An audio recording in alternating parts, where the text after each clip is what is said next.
level, that is inherently sexist because that is the definition of sexist is to say that these differences exist and there's implications to them and things like that.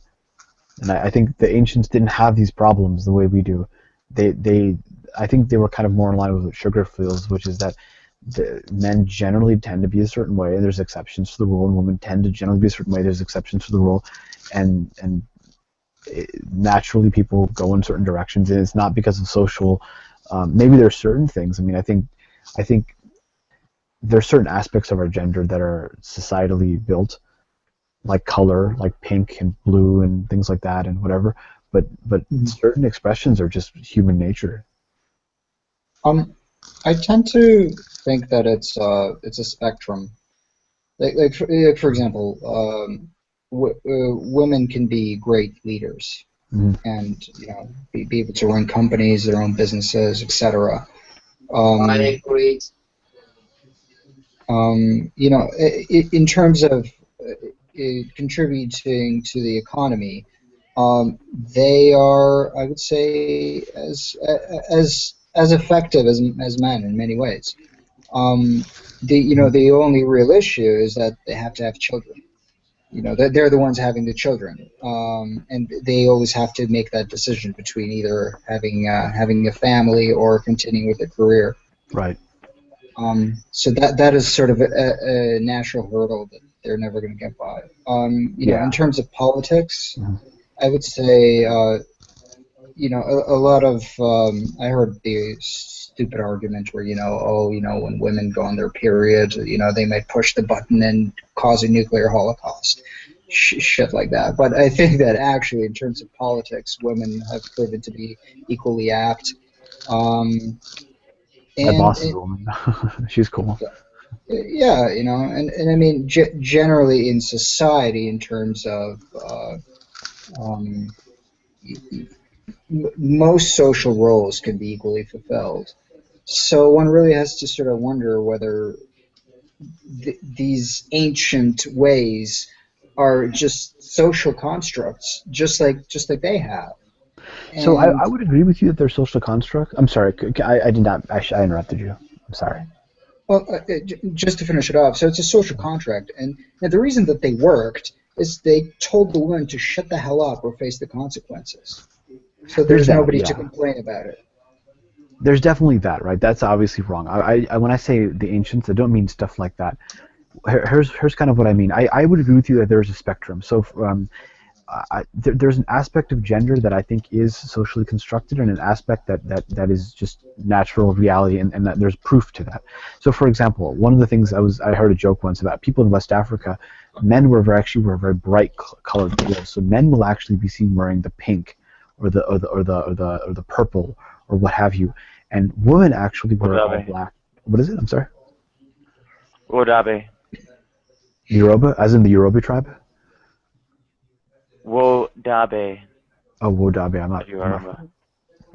But there was a joke once that there's a sheikh at a masjid, he gave a talk once, a khutbah, that someone came afterwards and said, hey, like, what a wonderful talk you gave, but I got a question for you. Why are you wearing women's clothing? And he meant that with like in a very sincere way, because obviously there's a difference in expression of masculinity in different parts of the world. So I accept that. But what I don't accept though is that I don't think it's just socialism, that there does tend to be a spectrum of male behavior that is some that is a kind very consistent in every part of the world, in every culture. um, and there is a certain spectrum of women that is more geared towards another side in every culture in every part of the world. That isn't to say that women cannot be good leaders, for example, or men can't be nurturing, because like I said, my boss is a woman, my house is female dominated. But um, but I think when I say the ancients, I mean like recognizing that generally speaking men tend to be a certain way, generally speaking women tend to be a certain way. And you Yeah. That's what I'm shouldn't saying. feel bad for saying that either. And you Um, shouldn't feel bad for that. Yeah, I don't understand why that's controversial. Like that's Yeah, I don't science get it proves that. either, man. There are clear differences between men and women. If you don't want to point that out, then I think you're intentionally trying to be overly politically correct just to stay in some safe zone. But it's ridiculous because I think the more you're able to talk about it, the less taboo it becomes. But my original point was that one of the things about modernity is that we say, no, there's no difference between men and women. Tabula rasa. We are as society tells us to be, but by our natural inclinations, we're the same. And if you recognize those differences, that is inherently sexist. That I have a problem with. Yeah, that's nonsense. That's Yeah, a new sure. feminism. But that's becoming a dominant view, though. That's becoming a Yeah, dominant view. it's new feminism. That's what it is. It's part of Is that it? view. I mean, it's certainly becoming a dominant view in academia. I Hmm. saw that when I was in school, that if you recognize the differences, people would say, I can give you 1,000 examples of women who do X, Y, Z better than men can do. And I'm like, great, that's not the point. Hmm. That's what percentage of the population of women, and vice versa with men. Right. So I suppose in that case, for example, if we're talking about social roles or where they are in their workplace, etc., or how they are involved in politics. So do we qualify people based on their ability and Of based course. on, or do we just go, well, you have a vagina, No. only 5% of women will actually qualify for this, so we're not No, going to bother. absolutely not. No, Right. yeah, that I agree with you. If, for example, it's truly just you can't do this because you're a woman, no, then I think that's wrong, of course. And like I said, my boss But woman. can I ask a question though? 'Cause Yeah. why is it that when people point out that there is a difference between males and females, it immediately jumps to that extreme that all of a sudden we have to say, so are we doing things based on people's gender? That doesn't even have to get there when It you doesn't say that there's follow, a yeah. difference between men and women. When people are saying that there's a difference between men and women, they're just saying that recognize the differences and respect each gender for those differences. It doesn't mean let's start choosing people based on gender. Right. And Right. I really don't get how Oh people no, get no, there. that No. that goes against the leftist dogma. There's a gas chamber waiting for that mentality right there. Right. Everybody's So, We need so a consult regarding leftist dogma. Well, there's yes, different variants of please. leftist dogma. There's not just one. Yeah. Oh, I can offer my services. What was the question regarding leftist dogma again? He was just making a joke. no. Nadia will set up a gas chamber for her political opposites. Yeah, I mean, she's already got it like listed on her little page there. I mean, that's how they get down. The communists will kill you when it's all said and done. Well, once they get enough power, it's just a matter of time. Gas chamber is kind of nice. Yeah. Maybe they'll just shoot you in the back of the head. It's cheaper. There isn't really anything about a gas chamber here. There is something about maybe eating No, you're right. vegetables. That was the Nazis. I stand corrected. You're going to just shoot them in the back of the head. You're thinking of the right wings.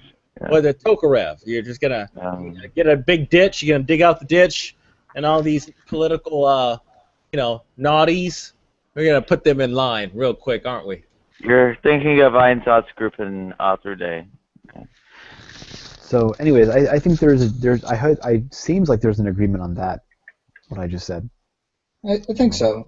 Yeah. It just, I, as long as it's not sort of strawmanning the position, because people generally bring up, the argument of there's no need to bring up sex here about a certain topic, because there is actually no need to bring up sex about a certain topic. Like what are you talking about? Well, generally, when it comes to sort of involvement in the workplace, involvement in politics, and involvement in social roles, sex really doesn't matter all that much there, but so but when it comes to so we have to have some way to actually measure a person. Yeah, of course. Yeah. Right, based on their ability. Now, I understand where sexism comes from. It comes from the simple fact that in a society that can't afford to screen every single person based on their ability. It is far, especially when you don't have, a social system, a Yeah, government that's a good point. system, and to implement this equality. Then yeah, it's much better. It's the same reason that racism thrives and things like that. That's a We good point. are, Yeah. yeah, we're just adept at compartmentalizing people. So when the cost of Where screening, is racism thriving? Exactly where is this going on? actually, Where, racism is very much increasing in parts of Europe and definitely in America. This is like a documented thing. okay, let's talk about America. Let's just kind of be focused. Sure. So generally, among the poor, you'll actually find that poor and less educated people tend to be more racist. And Yeah. also, if there's ever any kind of political turmoil, political instability, Yeah. the nationalism and the racism go up. Yeah. That's right. So, And they're correlated. I mean, nationalism is a form of racism, I think. What are we to do about the poor in our great nation? Muslim. And that wasn't for you, Nadia. Go ahead, Dex. send them to Mars, obviously, to the slave camps. Well, I mean, I wouldn't have done that because how much money is that going to cost? There's plenty of room to put them in boxes underground here. I mean, the rockets and the trajectory. I mean, why am I sending them to That's Mars? true. You made a really Well, good point, by the way. You said that racism, or rather sexism, is when society doesn't have the cost to screen each individual, and so it just says, you are this, you go there. You are this, you go. That's a very good point, actually. I never really thought about that way. yeah, I often think that these equality has a social cost to it. It has. It Well, really Dex, does. It does, yeah. I asked you a question, please. Don't. What are we? Sir, What sir, are we? Completely unrelated to, like, it wasn't even like in the flow of the conversation. It was just like, what do we do with poor people? Like, I don't know. What the hell? Like, No. I mean, listen. Maybe we can come up with an idea. Is that an offensive question? I'm so busy being handcuffed by what's offensive. I just asked him if he had some ideas. I didn't say it was no, offensive. it's not. I'll give you a quick breakdown. I think that basically we should focus on trying to basically get jobs for people. So there should be. I think that the U.S. should have an infusion of cash into improving the infrastructure of the country, and they should try to focus on educating, basically create educational programs to accommodate these jobs, and focus on poor areas so that people who have lost their jobs essentially can get retrained and get into something like engineering. So Okay, to so when you talk bridges, about roads, infrastructure. when you talk about infrastructure, you're talking about like roads and rail and things like that, right? Roads, bridges, rail, power as well is a big thing as far as I know. And what else? Well, the telecommunication can always be improved as well. But the companies Sewage. sewage, yes. So pretty much everything. Great. Um, So Pretty how much do what Japan did.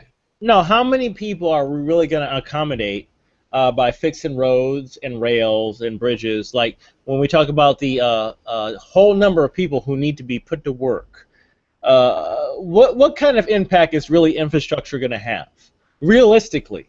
It has a massive impact. That's Wow. actually, they say the wealth of an economy of a country is measured like in its infrastructure and its ability to produce. That's like one of the biggest, actually. But we're It's like maybe the number one, maybe the number one. we're talking about roads, though. We're talking about bridges. We're talking about Yeah. infrastructure. So Yeah, that's what I'm talking about. Roads and infrastructure is like so the if the number roads are one when it comes better in. and everything, Yeah. will you require that people pay more taxes No, in any probably given not. geographic? Your taxes are probably your tax collected will go down, up rather, but you'll really require less taxes then. Well, no. Now listen, you're saying that, but in practice, that tends to be the complete polar opposite of how it goes down. And I live in California, and I've lived this fact for many years. It keeps going up and up and up and up. And very little gets done. You see a lot of people working, but you don't see a lot getting done. But yet there's a lot more money. Thankfully, Californians got their head together, and they this whole reduced gas consumption by 50%. Thankfully, cooler heads prevail. But we're seeing this whole movement, especially people, the whole global warming. They want to change things, and then they tax the little guy. And it's just the same thing with this whole infrastructure, right? Oh, I think we were Who's talking about paying different for things. all Yeah. this stuff? And listen, if you can get it If, done, if you can get it done with the money you have, my goodness, I will wash your feet. But that's never how it happens. Never. What I should point out briefly here is the deficit in terms of, those not employed now who were prior to the crisis is about 4% of the population, right? This is the employment population ratio, right? It had a plateau around just under 63%, prior to the quote-unquote crash, and then, it's been hovering around 59%, kind of breaking just above it only recently, right? What is this number? That's about a 4% gap. That's What is employment this population ratio. Well, you don't What? need to participate in the Hang labor. on, what's the question? What is this You number? don't need to What's the question, participate Farhan? in the labor force if you're getting I can't hear subsidized. Go ahead. I can't hear Farhan's question. Oh, what is this? What is this, sir? I don't understand this chart you're presenting. It's bullshit. It's employment population ratio. So by age or what? That's pretty much the percentage of everybody 16 and over who has a job. Oh, so you're saying the percentage, so the employment rate has gone down significantly since 2010, and then Right, Yeah. about a 4% gap, yeah. I see, okay. And that's not really budged much. You can see maybe it's These books are maybe about so a half cooked, percent. you might as well call them barbecue. These books are so cooked. Barbecue books is what Okay. I Yeah, actually, Yeah, this there's is a barbecue. pretty broad agreement This on is a this. barbecue book. There's a pretty Barbecue broad book. agreement Why that does it show No, guys, listen, hold on. 4% Time drop out. that hasn't really changed? The standard of living for people with a high school education is way, way, way down. Not only them, people with college degrees can't find jobs. I'm tired of these phony graphs. There's My- real people that exist outside of these phony graphs. my friend who had a know that. master's could The not find a point job. the graph is making is that, that 4% of the people that's been cut out of the labor force, like you're talking about, is still cut out of the labor force. This graph is backing you up. Yeah, this is actually, You understand yeah. There's actually pretty broad agreement. I by the see way. the big decline from the 60s. Yes, see that. There's actually a pretty broad agreement in the left and the right that actually our economy has actually not done all that well. Like, there is actually a lot of unemployment that's not reported, and there's also an increasing rich and gap spread. And actually, one of Trump's whole point is basically populism, which is to close the borders and things like that, not just from people but also from trade, and to build up America's economy domestically and not have free trade, which is actually more of a left-wing position. So there's actually a broad agreement that our economy is actually not doing See, very here's well. here's an Unemployment important gaps. question, though, when you're talking about people can't get work. Is it that people can't get work, or people can't get work in the field that they want to get work in? I think it's just measuring employment. Can't get work, rates. period. Yeah, work Because period. Yeah. Can't get work, period. I find that a bit hard to believe. No. That's exactly the point. Oh, That okay. that Well, actually. You let's can look get at a job anywhere, minimum wage, Yeah. a bit above minimum wage, a labor job, a moving If- job. Like, you're telling me there's no Well, work. if they are refusing the work because it's not in their field and such, then the Richmond Federal Reserve would say that's why here, right? So, Well, if it's not in their field and they're still rejecting it, that's their own fault. Because I'm a high school dropout and I've had like tons of jobs. The point is that, like, you're also in Canada.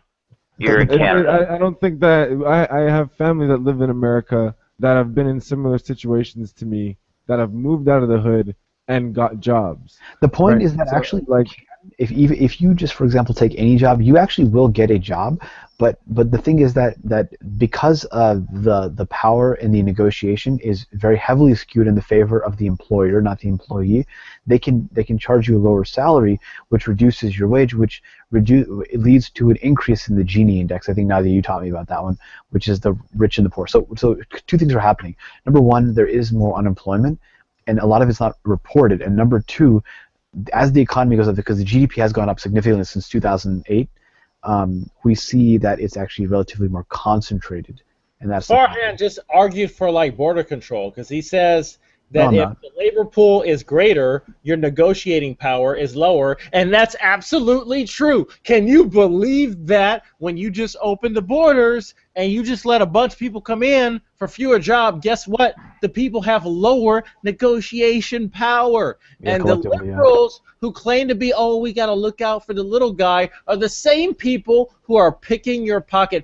I'm not even about left-right stupid political shit. Yeah, But you're being these are the inconsistent in same your thoughts, by the people way. who tell you they're looking out for you, and they're picking your pocket simultaneously. It's the biggest sleight of hand ever. And in California, I see it all the time. It's fucking bananas. I mean, look, I really don't care how you feel about that. I'm just saying if you're libertarian, I think you said that you're being inconsistent in your libertarianism. Because libertarians are actually very open borders. Like they're like, No, they're not. yeah, No, they they're are. not. Yes, they No, are. they're not. Yes, they are. No, They they're are. talking about Yes, no, they no, are. no, no, no. The United States is the place for individual freedom. You don't have that in Mexico, and you don't have that in a lot of Yeah. European countries that you tout as so spectacular. I studied economics in undergrad, Here, and and we are the birthers of libertarianism. Don't distort reality. no, That's I studied ridiculous. I studied Chicago and Austrian economics in undergrad. That was my undergrad degree, and I'm very versed in libertarianism. And libertarianism very heavily says Oh yeah, the French had some idea about it. That's we cool. that It that we need didn't to come have to open fruition. They borders. couldn't get a hold of it. They started killing each other. Libertarians, Here pretty much is across the where it's board, really taking off. libertarians, unless they're infected by like republicanism, definitely welcome people to come to this country. No, you don't have the liberty. Listen, I don't have the liberty to come into your living room and start drinking your beer and eating your food. You are misrepresenting libertarianism. No, I know Completely libertarianism. ridiculous. I'm very versed in No, there libertarianism. are walls. There are borders. No, that's And different. I But I'm don't saying like legally them though, they as want a them to have. person, as a person who has its own space. I mean, no, I'm not talking about coming in your house. I'm talking about coming in the country. They definitely No, do want people. the analogy extends beyond my house. No, It no, extends it to does not. national borders as well. Nobody owns. Yes, Look, it does. what their argument. Look, whether or not they say that people should just come across the border or just run across the border, or whether it's that, for example, when you apply for immigration, the process should be like a day versus like 10 years. What I'm saying is that overall, the idea is that however they get here is almost irrelevant. But the point, You want obviously, it to be a day, though. obviously, Hang on, please let him finish because I'm actually interested. okay. So the libertarian position is that more people should come to this country, and that the process of having them come legally, hopefully, should be a lot easier. Libertarians are Nope. let the government Fine. let laissez-faire let the government reduce its influence on the economy, and I'm gonna shut up. He's not telling the truth. I'm gonna shut up. part of the economy is the labor force, aka human capital, and so there should be more people coming in this country. That is a standard libertarian position. You're very consistent in your views. No, okay. Maybe I have to domesticate it for you, Farhan. Perhaps that was my mistake. If you're going to take some kind of weird international view, I'm in the States. I'm an American. I don't know where you're at. I assume you are too. There's a different take on it, and when you talk about libertarianism in the United States, it has a different meaning altogether. And it doesn't mean we just let anyone come over. That's absurd. That's doesn't. We got to start defining some terminology if it's going to get this weird. Slim, can you do kind of give a quick breakdown of what libertarianism means to you then, as far as economics at least are concerned? Well, no, it's very difficult because what we have right now is a bunch of crony capitalism, and, Right. and it gets scapegoated as capitalism gone amok, but it really isn't like true open market. Yeah, It's not capitalism. take, and everyone knows that, but the left gets to kind of scapegoat it and bring in a bunch of just depend on the government stuff, which let's be frank, in reality does not help you. If you need it, great. I understand that sometimes you're down and out, but there is a culture brewing of people who are not interested in bringing themselves up, and that's a fundamental issue. But yet, this is the type of culture that the left kind of cultivates and fertilizes to make themselves more powerful. And then they go and stab those same people in the back because they're all about power. It's sick. I'm seeing it, and it's making me want to vomit. So I'm reading the Libertarian Party website right now, and it's basically laying the point of why illegal immigration is a reality, and that basically we need to allow the market to equalize, which means we need to have legal immigration. So it's saying that we need to have an increase in legal immigration. So like we have legal immigration. No. I'm not saying we have legal immigration, but they're saying we need to increase dramatically legal immigration so that we can allow people to come in this country. That's their whole point. Look, that's the Libertarian Party. I mean, I want to help people out, but this whole this is not helping. Are you serious? There's literally 10 million people that we have no idea. We don't even know who they are. You're not listening to me. You're not listening to me. You're not listening to me. I'm not talking about that. I'm not talking about not allowing people to just run across the border. I'm saying that look, let's work within the realm of legality, right? We're not talking illegal immigration. I'm talking legal immigration. Their position is that the process for coming in this country needs to be streamlined and a lot quicker. And the reason why is because labor, like any other factor, is a factor of the economy. We have a 10 million backlog, though. We have a factor of the economy. Just like cash. I'm not going to streamline anything until I deal with my backlog. That's absurd. Just like cash. Briefly, quite okay, go ahead. Just like cash, just like natural resources, just like energy, just like any other resource, libertarians want the economy to go on its own and not be affected or hindered by government. Now, they might recognize, for example, depending on the level of libertarianism, that, for example, you need to have regulations or slow things down in certain places or checks or whatever. You can't have like uranium being transported, but like.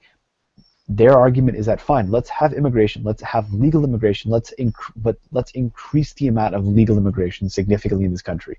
Make it easier, quicker, faster, cheaper to become a citizen of this country and to work here legally. That is the libertarian position. I'm not talking about illegal or legal. I'm talking about just the fact that they want more people in this country, or less people if they want to leave. That's the libertarian view. Could I comment on the results from the Richmond Federal Reserve?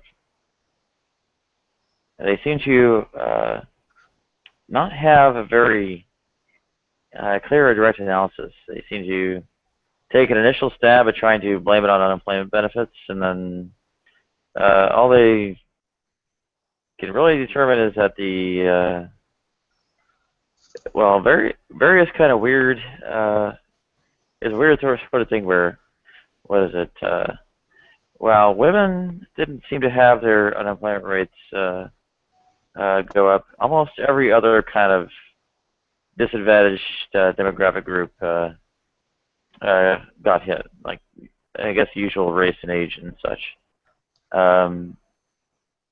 And there's also a matter of like the kind of negative feedback loop or whatever between duration of unemployment and I guess likelihood of getting a job, and that's shown to be actually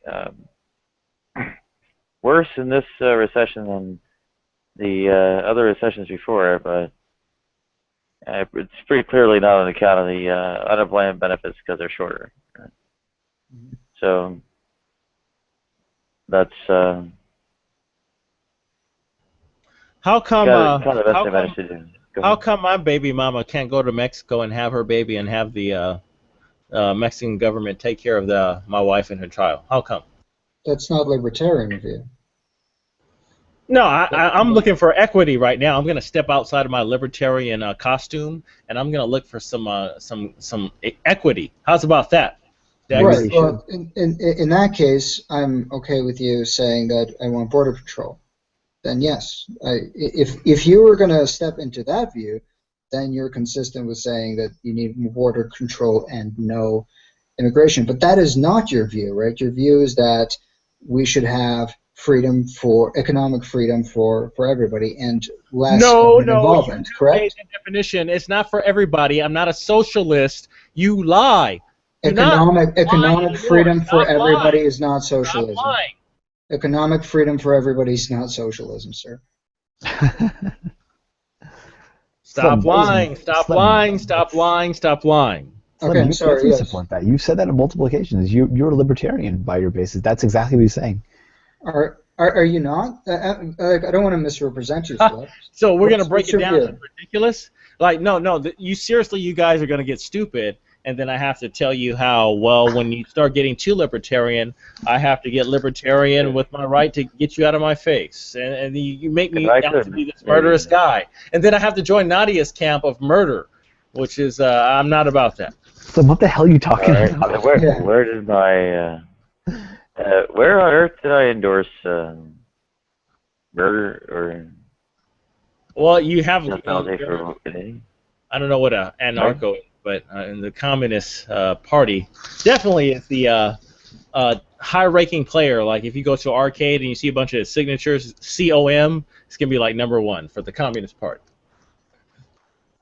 The ethical principle behind communism is rob each according to their ability, do each according to their need. In other words, do what you can for who needs it.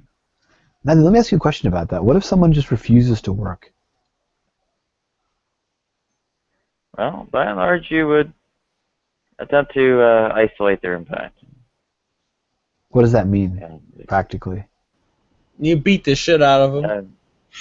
no, kind of move them off to some kind of You know that's what move them happened. off to some kind of Shit no. out of I said move them off to say, oh, yeah, do you mind? Yeah, you try to move them off to some kind of scenario where they got some kind of apartment and could sit around, play video games, whatever. So, you're saying, like, in other words, like, mass deport them somewhere? You don't sure have to move very far, but Okay, but, like, well, I mean, maybe not far, but, like, in other words, they can't live in the commune, what commune? in a communist society. Or maybe that's too small, but if somebody just says, you know what, I friggin' don't want to work, when you say move them, what do you mean practically? Like, what does that entail? Do they get food? How does that work? Yeah, basically put them up in like council housing that they have in the UK. Yeah. And how do they get food? Who pays for the house? Well, presumably there's some kind of guaranteed basic income or similar. Yeah. So, in other words, in a communist society, if I did not want to work, I was like, screw it, I'm not working. I still have a guaranteed basic income? Yeah. Sign me up, man. I'm down. No, you're gonna get your ass beat for it. I am officially a communist now You're because gonna get I get toker free wrapped to the food. back of your neck.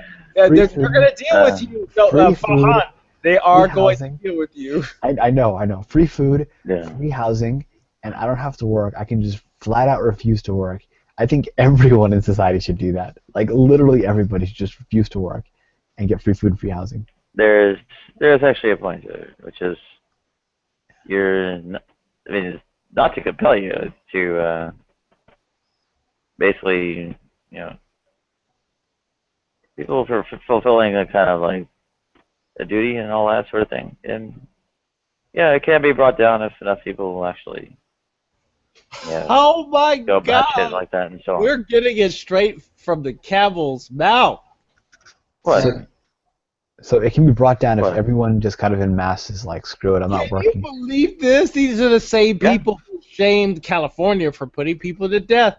This is some two-faced, amazing stuff. So, I and mean, at the same time, okay, so you're against the idea of compulsion, seemingly. I think so, right? And you're saying it can be brought down for that if people just refuse to work. Yeah, I guess honestly, in that situation, I think I think. Society. Pardon? So a capitalist society, everybody goes on a general strike, and Well, the Yeah. idea there is that in a capitalist society, you are if you don't work, you don't eat, and there's no safety net for you. In a pure, I mean, like obviously there's like levels, but if you don't work, you don't eat. So you will choose to work yourself. And in a communist society, if you don't work, you are still provided, according to what you said, unless you say we have to force them out.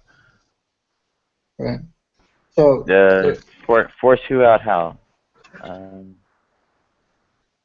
are you like talking dissidents, about? I guess. Well, I think it seems like enough people don't work, and obviously the people who aren't really trying to participate aren't going to eat. And welcome, Max. But the idea is that there's a perverse incentive there, though. The incentive in a communist society is to not work, and because you'll have not only will you have your free time and your enjoyment, but you'll have food and housing. Whereas in a capitalist society, you have the incentive to work because, okay, fine, you'll have your free time, but you'll die. So. Well, in a communist society, wouldn't there be social pressures as well? Imagine if a lot of people took up this attitude of not working, just relaxing.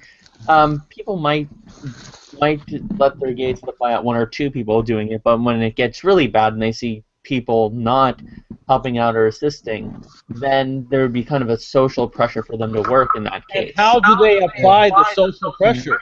It's called a beatdown. Well, not necessarily. I mean, in a capitalist society, we still apply social pressures. The term welfare queen became very popular in the 1980s. There was no need for a beating, and in a communist society, if it's... You don't have to argue for incentives in a capitalist society. Communists have to argue for incentives, not the capitalists. Come on, man. Wait a minute. Everybody has some kind of incentive to work in the sense of something has to get you up off your ass. I'm saying in a communist society that could be social pressures in the same way that social pressures have existed and do exist in a capitalist society that aren't done by the free market but are socially provided. There are definitely social pressures, but do you think that the social pressures have the same power to motivate individuals that a paycheck does? That's a good question. No, I actually think they do. I mean, one can look at communitarian societies, religious societies that do kind of give some kind of push to work as being virtuous. For example, whereas sloth and laziness are considered to be negative things. I mean, and if you look at one interesting thing I observed between my own Lebanese community and, let's say, a community such as individualist American whites who don't have the same community pressures is when you're out of work for a long time, the word of mouth kind of spreads. Oh, this person's out of work. It's kind of embarrassing. That kind of stuff. Whereas in more individualist societies, that doesn't really come up as often because you don't have as close a social bond with everyone else. Yeah. I'm just curious, Nadia. Oh, we talked in Arabic in the past. I forgot. Yeah. I'm just curious, Nadia. Would you agree that for a communist society to function, there needs to be some sort of ideological foundation for it to sort of keep it going forward? In some respects, yeah. Maybe. Yeah. But the same is not true for capitalist society. That's correct. Yeah. Yeah, capitalist society has kind of bond based on force. No. Compulsion. That's not it. Compulsion with the policeman's gun, and of course, dude, this is fake. Starvation and homelessness if you do not comply. That is true. That if you in a capitalist society, that's for deviants who can't follow directions. That has the latter part is true. Your capitalism. If you don't work in a capitalist society, you will starve to death, literally. That is true. No, you think I don't follow directions? No. Maybe I didn't hear the last part, but you're talking about how capitalists are the ones that point a gun at you, and that's true once you get all weird and out of sorts. we were talking about people who don't want to work and what's going to happen with them in a communist society, and you kind of made it seem like, well, there's a lot of social. Maybe his auntie will come talk to him, his sister, and be like, man, you should really work. And maybe he says, fuck you, I don't want to work. God damn it, I'm getting money anyway. And so now what are we gonna do with him? And you're like, well, we're just gonna hit. Well, I don't know. They never got an answer to that. We know it's a beatdown, Nadia. We know it's a beatdown. Actually, I would agree with that. What a lot of times will happen is that they'll force them. There will be some mechanism of compulsion to get people to work. So they will employ force. And I tend to agree with Max in that generally people want to work. They just want to do what they want to do. And people who don't work are actually usually essentially suffering from some sort of yeah, that's true. They're either depressed, they're addicted. Generally, those two things. Those are the major factors: either depression or addiction, or bad health. There's definitely non-material factors also. So like there is like the social pressure, and you just feel like you don't feel good when you don't work for long periods of time. There's also that. I'm not denying that, but I'm saying like that power is not anywhere near as powerful as like the income power, like the fact that you get a check. Mm-hmm. That is a very powerful incentive. There are some forms of non-capitalist societies that do have alternatives. For example, anarcho-syndicalists have a notion of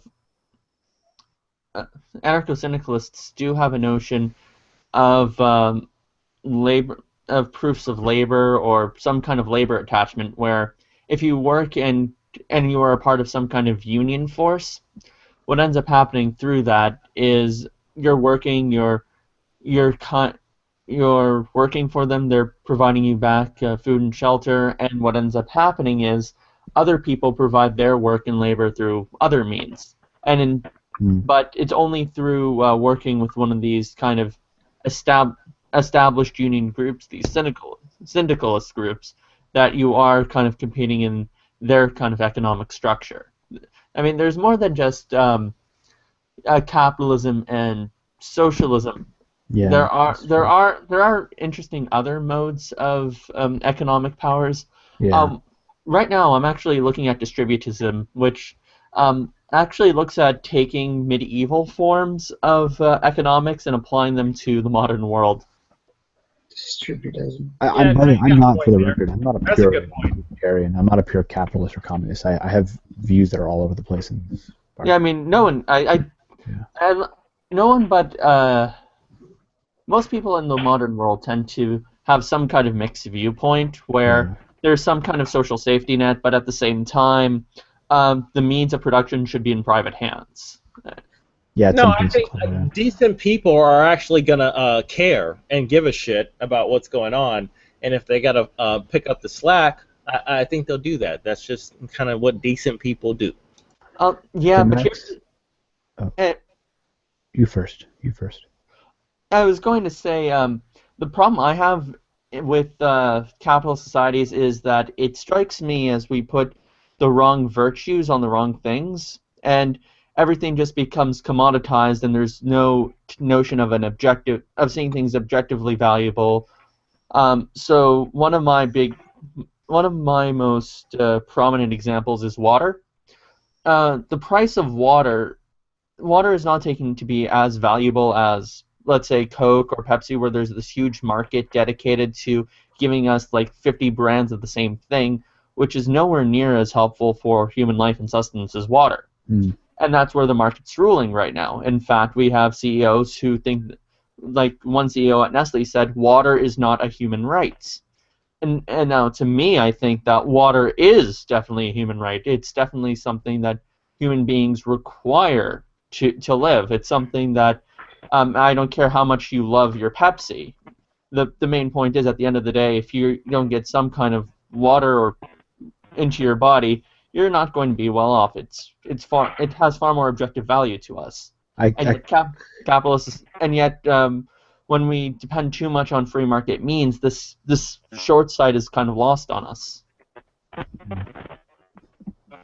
No, you know what? That's really good advice because people are not drinking enough water. We all know that for a fact, and it's kind of Right. bad, and people are suffering. And all you can do is kind of tell people, hey, you need to drink some water. Get that soda out of your hand. But people are gonna do what they want to do anyway. It is kind of freaky, but at the same time, Yeah. you know your body. Um, Like honestly, like if I drink too much soda or beer or whatever, I know I need to drink some water. If I well, don't drink water, I start to suffer. I don't know about maybe they don't feel anything when they do it. I don't know. True, Yeah, but Max. Yeah, and if you think it's so formulaic, then where's my Provigil or Adderall? Right. so Farhan, you had a question for me? Oh yeah. I'm gonna try this in broken Arabic. قبل أذهب إلى النوم عندي سؤالك لك كيف أنت تقول أنت من لبنان؟ I believe you're asking me where in Lebanon am I from? لا أسألك هل أهلك من لبنان؟ You're gonna have to do it in English. I'm sorry. Sorry, I don't speak Fusha. I think you speak dialectical. My Arabic is just atrocious. Oh, mine's worse, I bet you. I was just asking, how's your family doing? I hope everyone's doing well. Oh, everyone's doing just fine. Most of my family lives up in the north, not in Beirut or near any major cities. hmm So, Yeah, the south of where the Shia are, and that's where it's like not in good shape because of the yeah. bombings. And then I just hope everyone's doing well, and because I know you guys have like what a quarter of your population now is Syrian, so Oh, yeah. I mean, at first it was kind of like nice because, it's literally 1/4 of the population of Lebanon is Syrian now. yeah, I know. At first it was kind of nice because at the beginning they did the jobs a lot of people didn't want to do. Mm. But now it's kind of getting tough to deal with all of them. Lebanon has been the spot where refugees have been going. First the Palestinians with Israel, and now the Syrians after ISIS has been destabilizing the region. Yeah, and then I think a couple of million went to Turkey. Um, it's a lot in Turkey, and then there's quite a few in Jordan. There's like a huge there's like tent cities. And then not too many have gone to the Gulf states at all. Actually, a lot have gone to Europe. They've gone through Turkey to go to like the more wealthier European countries, like Germany is the big one. But just So, anyways, I'm gonna call it a night. Have a good night, guys. Nice, Farhan. Take it easy. okay. Yeah. Well, in terms of the values and such, one of the things I think you relate to with the value of water and such is I think, the economic price calculation problem, where resources are not genuinely substitutable. So for instance, water and diamonds, right? And no amount of diamonds will ever keep someone alive in the face of dehydration. Okay, Right. here's the deal on water, though. Listen, water is plentiful, but it does take some kind of wherewithal and know-it-all to actually acquire water, especially in bad situations. If it's your position that the government should take control of the means to acquire water and put it in your cup, I kind of have a problem with that. Well, So, it's- Max, may I try? yeah, go right ahead.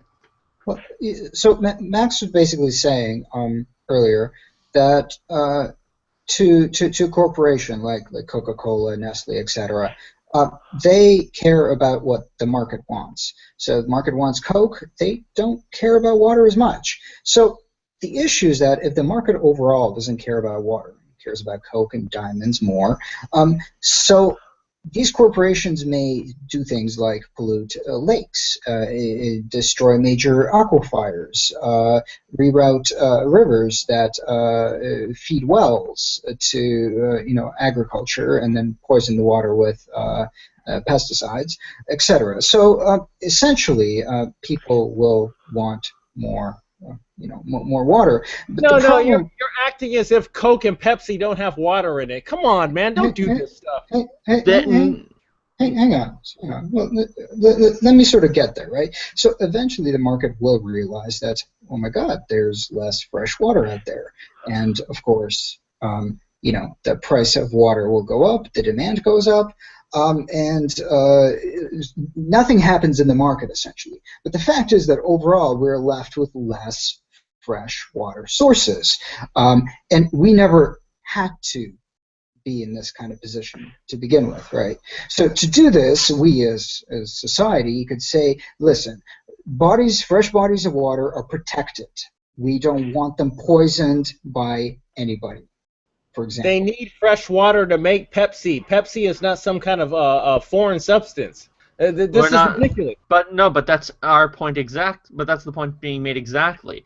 Water that is being used to make Pepsi loses its health-making properties and deters the body, and that's the negative part. Whereas that water could be much better used, helping people who don't really have access to it, making it more.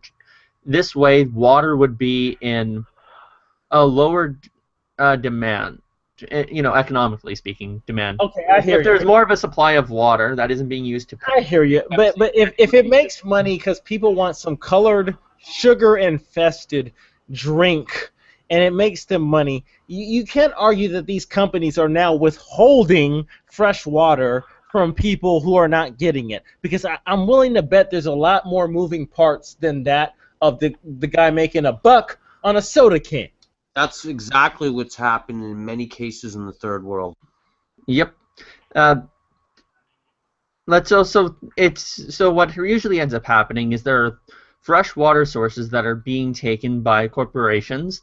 They bring it to first world countries. Third world countries do not have access to that fresh water anymore, and it's going to the people who have the money.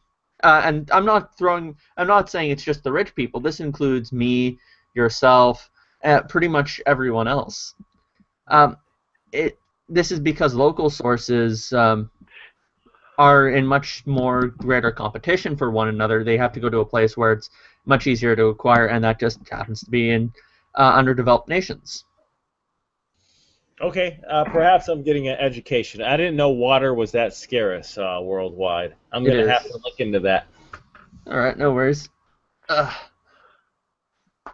seems to be a general question of I know it's scarce in California. In California, people, if you water your grass in front of people, someone will come and beat you over the head with a bat for watering your grass. Are you from California? Yeah, born and raised. I'm still here, and I'm telling you, it's getting all weird because it hasn't rained for a while. And I'm serious. If someone sees you watering your plants, they give you this mean look. It's getting weird out here. Yeah, there's also a general question of who's serving what? Are these resources serving are these resources serving humans, or is it vice versa?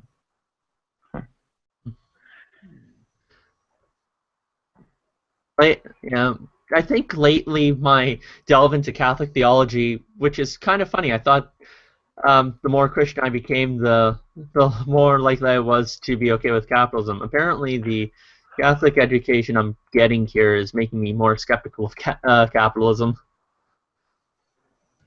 Yeah, well, I hear the Pope's going to come out here and make a speech to Congress. They call it a speech. I think it's going to be a lecture. What do you think? Well, it's usually a lecture. I mean, you don't just get the pulpit and not get a chance to say what you find to be most important. Although it's going to be kind of interesting because this Pope has pissed off both sides of the political aisle in the United States. On the one hand, he pissed off the right wing by saying global warming was a real thing. We need to take environmental precautions. He spoke about. So here's one statement. Just as the commandment "Thou shalt not kill" sets a clear limit in order to safeguard the value of human life, today we have to say "Thou shalt not" to an economy of exclusion and inequality. Such an economy kills. Tyranny is born, invisible, and often virtual, which unilaterally and relentlessly imposes its own laws and rules. To all this, we can add widespread corruption and self-serving tax evasion, which has taken worldwide dimensions. The thirst for power and possessions knows no limit. But on the other hand, he pisses off the left wing by speaking against abortion and same-sex marriage. And Wait, And hold on. He just said and that if you had an transsexual abortion. as well. No, if you just had an abortion, he's like, yo, the priests are going to go ahead and wash you clean, no big deal. So wait a minute, we've got some inconsistencies here. well, no, his position Uh, is so his position on abortion is yes, it's terrible, it's still evil, but at the very same time, it's much more important to forgive and teach people not to do such. It's better to welcome them with forgiveness. Whereas the left is like, no, that's not something you should apologize for. A woman's body is rightfully hers, and because it's rightfully hers, she has the autonomy to do with it however she pleases, and no one has any right to shame her. That kind of thing. So, and of course, I am more destructive than a nuclear bomb. yes, and Nadia is more destructive than a nuclear bomb. The point is, he doesn't fit nicely on the American political spectrum, which is kind of nice. Well, I wouldn't say nice. He's very interesting in that regard, because there are many Catholics in the U.S. who are on one side of the aisle or another, and he makes both of them feel a little uncomfortable.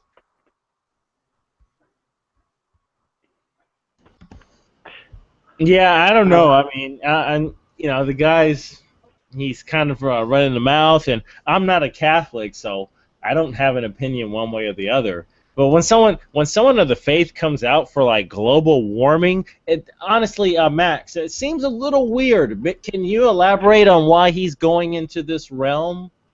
That's kind of an earthly realm, don't you think? That is an interesting realm. Although Catholics do have a theology about duty to safeguard the environment and the planet. In fact, we have a huge emphasis in the Book of Genesis about giving stewardship to the earth. Stewardship as opposed to dominion. Stewardship meaning we're kind of caretakers of the earth, and this is a notion where if we're caretakers, then we have an obligation to take care of the planet. And because global warming is destructive, then we have kind of an obligation to fight against it. Right, but the data on global warming is still up for debate in spite of what people say is true. If you believe science, not the Bible, the Earth is very, very old. And this is the same Earth that's been hit by asteroids and stuff.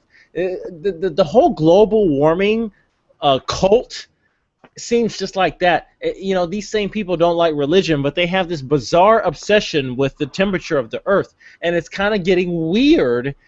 They really don't have all the information, and for the Pope to go ahead and sign on to this kind of, I don't know, this kind of gray area of science just comes off as strange to me. It seems like the consensus of scientists on global warming would be on the opinion that it is an actual thing. So I don't think he's really outside of the scientific consensus here. Not to mention, the Catholic Church doesn't necessarily recognize a young Earth. No, but I understand. Serious people. No, the climate is a wave, which means it goes up and it goes down. So I don't need to deny that the Earth is increasing in temperature, but I reject the idea that the state of the planet is in peril due to global warming. That's what I reject. Okay. I'm not going to debate this issue because I'm not an environmental scientist, nor do I. Nor am I. I'll put that out. Okay. But yeah, when it comes, but when it comes to the hard scientists, I generally tend to go with the consensus opinion. But to me, it seems like the consensus is just like a snapshot where I'm more interested in video. You know what I mean? Right. Well, again, I'm not an environmental scientist. No, I can't tell you what methods they use to come to the conclusion, but again, I kind of defer. Well, let's take it for a fact that what they're saying is real. I'm in California, and there's like some kind of big Senate bill where they said they want to reduce gas consumption by 50%. 50.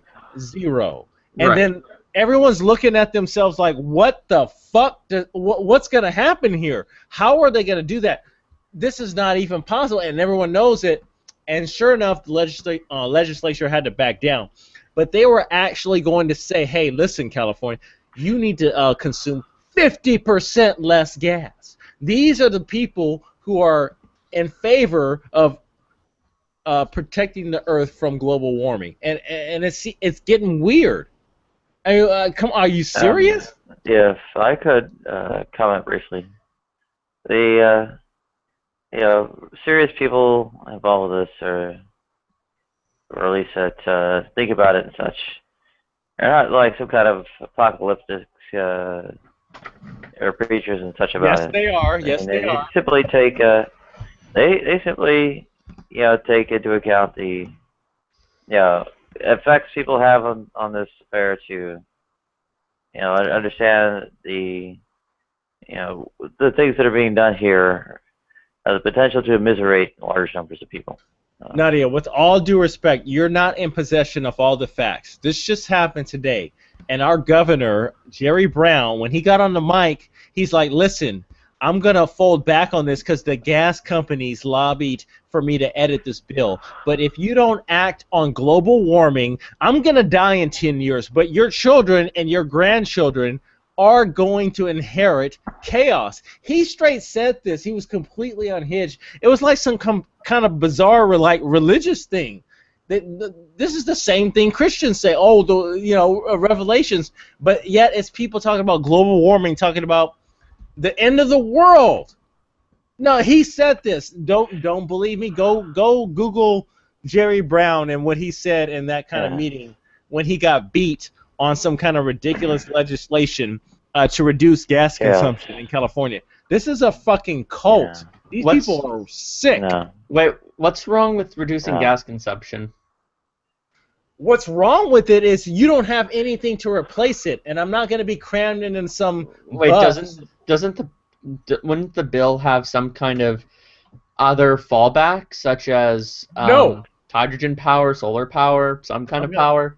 No, Max, you're not in California. I'm going to give you the lowdown on how things work here. We have the California Air Resources Board. They are not elected. They are appointed.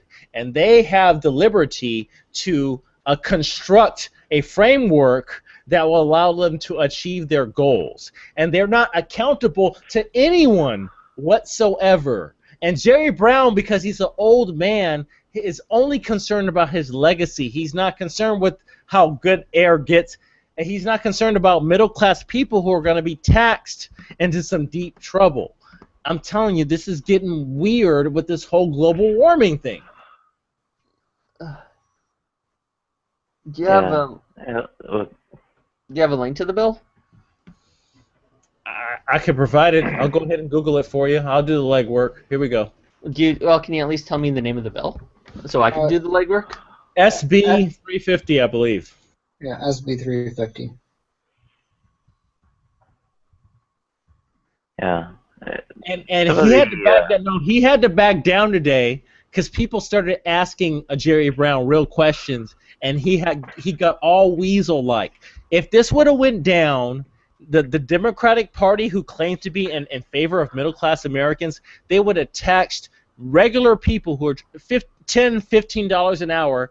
They're going to tax you up the wazoo to get a fucking gallon of gas. Not only that, you can only buy so much gas, so even if you have the money, it doesn't matter. It was going to get real fucking weird because of these environmentalists who are completely out of control. This is a fucking cult. We got to stamp these fuckers in the butt because this is getting weird. Absolutely weird. So, this bill is about electricity generation, correct? Yeah, electricity generation is more than gasoline.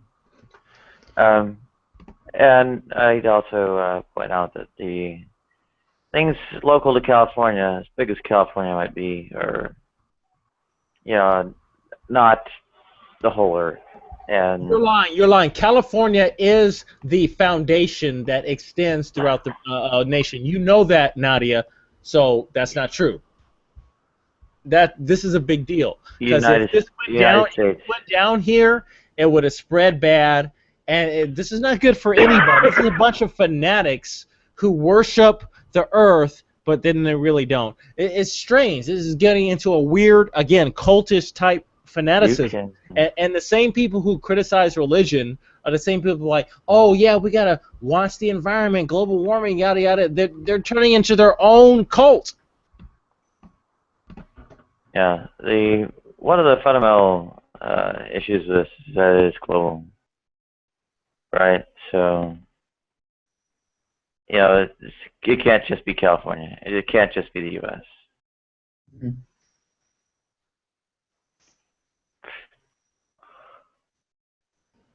Jerry Brown, our governor, went on stage and said, hey, you know what? Yeah, so what? I had to remove the 50% restriction, but guess what?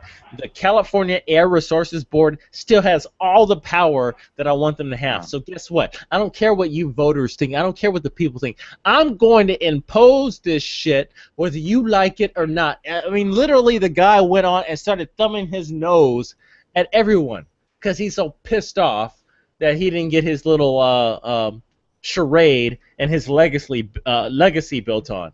This shit's completely bizarre out here, and that's what happens with these kind of lefties, a.k.a. communists, Nadia. Yeah, and Dex, care to help me out here?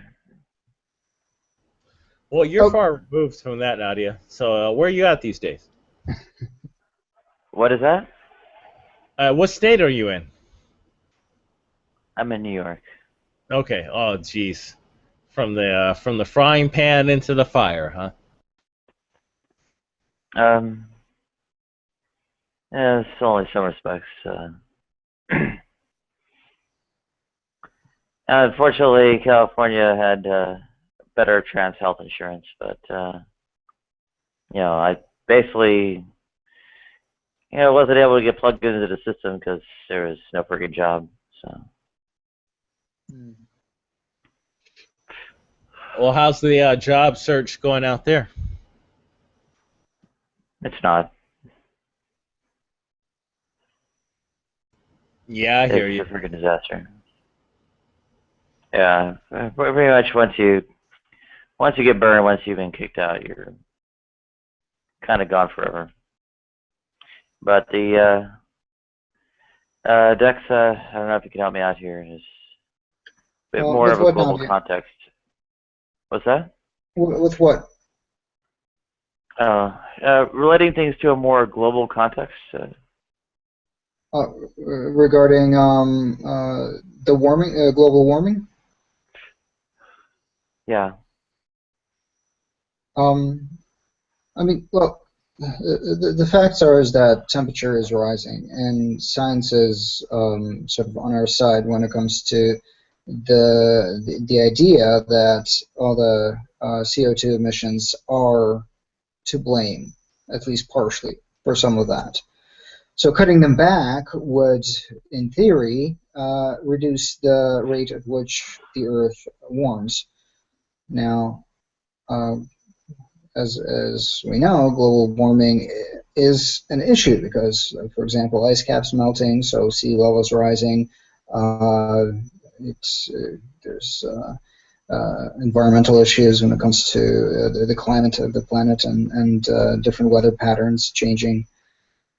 Yeah, it's a big deal, but like you were saying, Nadia, one state implementing these kind of policies over the next 15 years, even if they're draconian, like cutting down car emissions by 50%, it's a drop in the bucket. Yeah, a lot of it's locked in. Yeah. And it's not just what we're adding now; it's what's already been put in the air. Yeah, exactly. So there's, as far as I understand, there's almost a consensus that it's irreversible as far as the damage that's been done. right now. That we basically have to bear the consequences. Hey guys, I gotta retire. Dex, Palm, Nadia, good chatting with you. I appreciate it. Good convo tonight. Okay. Take it easy, Slim. All right. Have a nice one. Oh. And then there were two. Kind of taper off. Yeah. Go ahead. I was saying, and then there were two, because I don't think Palm is Yeah. around. He's probably sleeping by now. There's quite a confluence of crises that's relatively underappreciated. I think the fossil fuels as well as climate change are adding up to quite a pickle. Yeah. Well, I think it's what I find really interesting is pretty much everybody seems to believe that we will find a better energy source sometime in the near future. Everybody's banking on science to save us.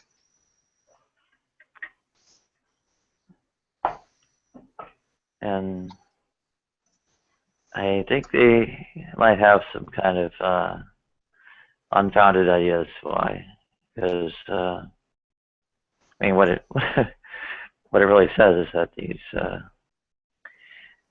kinds of things you get by just extracting things, extracting energy that's stored, there's not other forms of energy that are stored. Yeah. I mean, yeah, that's how we've pretty much been doing it. We've been extracting it. Solar power is not really viable worldwide. Yeah, I mean, it's definitely an issue. Most of the electricity being used is, I believe, produced through coal. Yeah. With gas being the second largest producer. So even if all the cars turned electric, in order to power those, we'd have to build a whole lot of power plants. And nuclear, seeing the uranium ore grades progressively declining. Yeah. Well, the issue, of course, is, and we're already seeing that now, is all these vaults that we're storing the uranium in are proving to be mismanaged. I think the whole issue with it is that, in theory, we can contain, all the spent radioactive fuel. We can, but giving humanity such a long-term project is just impossible. Oh. And reprocessing would get some kind of big factor, multiplying the sort of energy value of all the recovered uranium, and it's all being diverted to weapons. I know, right? Yeah. Yeah, it's sort of I mean, we're not at the energy crisis yet, but if it happens, or when it happens, it will be interesting because people will actually have to make choices. Countries will actually have to make choices as to what they spend their energy on. I don't think it'll be a crisis. No? I think it'll be kind of a slow tapering.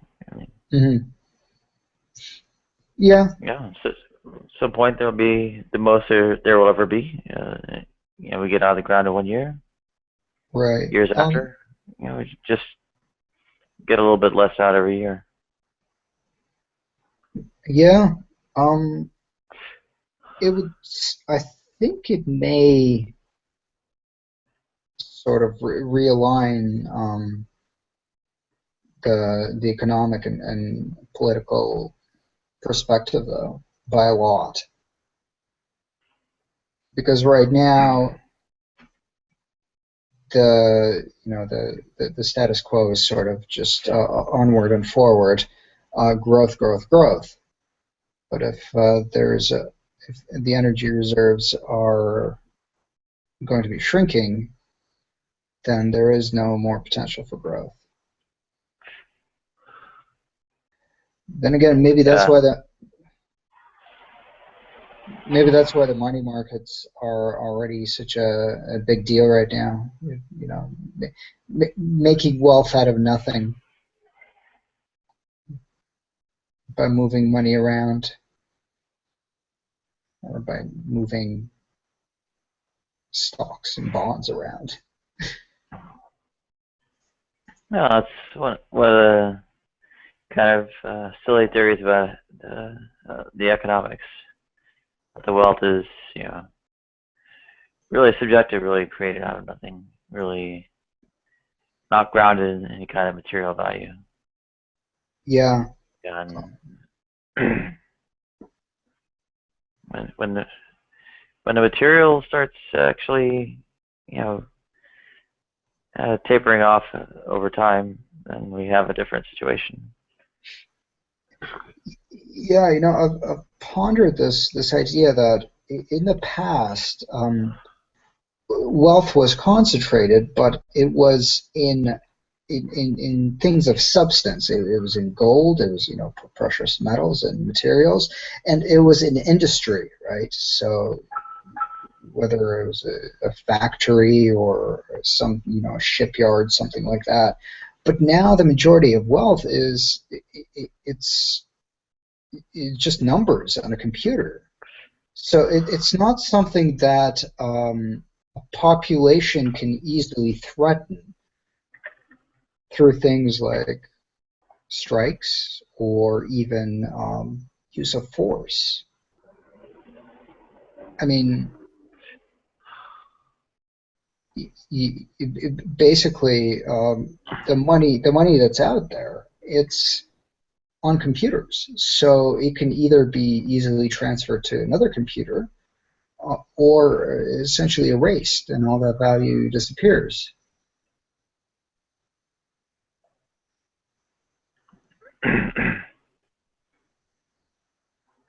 So yeah, I don't know. It seems more fragile in a way to me. I'm not sure. Is it really more robust or is it more fragile? I think it's more fragile. I mean, well, if generally what we see throughout history is that there's, empires rise and fall, countries rise and fall, societies even, in general. And generally, the fall happens through some sort of coup, some sort of dismantling. Well, if that was to happen to any of the Western markets, all the value would be lost because it doesn't actually exist. It's all subjective.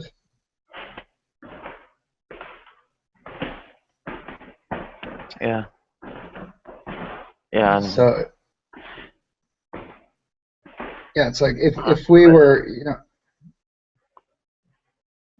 if Occupy Wall Street was a military operation, and all the banks got bombed, and all of that was wiped out, we would actually be left with a rather poor continent. There's very little infrastructure.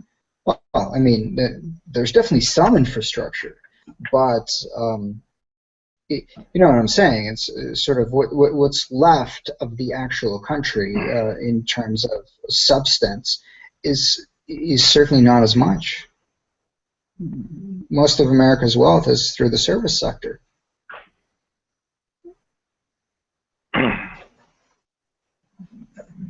Yeah, it certainly is. Yeah, and foreign ownership claims on foreign materials and all that. The constant inflow of who knows what kind of trinkets and baubles shipped over from China and who knows where else in the world. A Oh bunch of yeah, accounts in the Cayman Islands and all that. yeah. That's one thing that the sort of libertarian capitalists often overlook is that fact that most of the money, most of the wealth is actually not in the United States. It's sort of the owners of the wealth may be in the United States, but the fact is their wealth is global. It's in assets all over the world.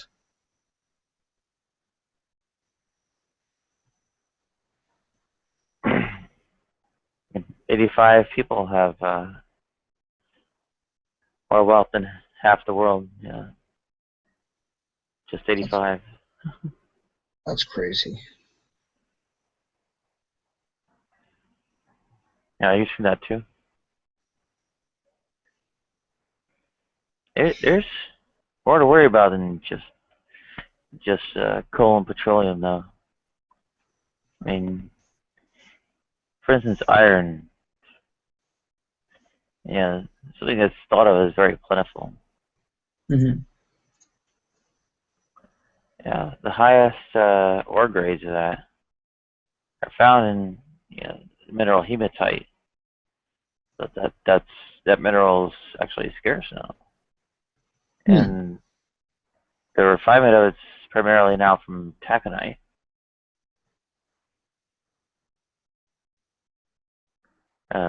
Gold. Oh, Yeah, that's actually been declining since 2000.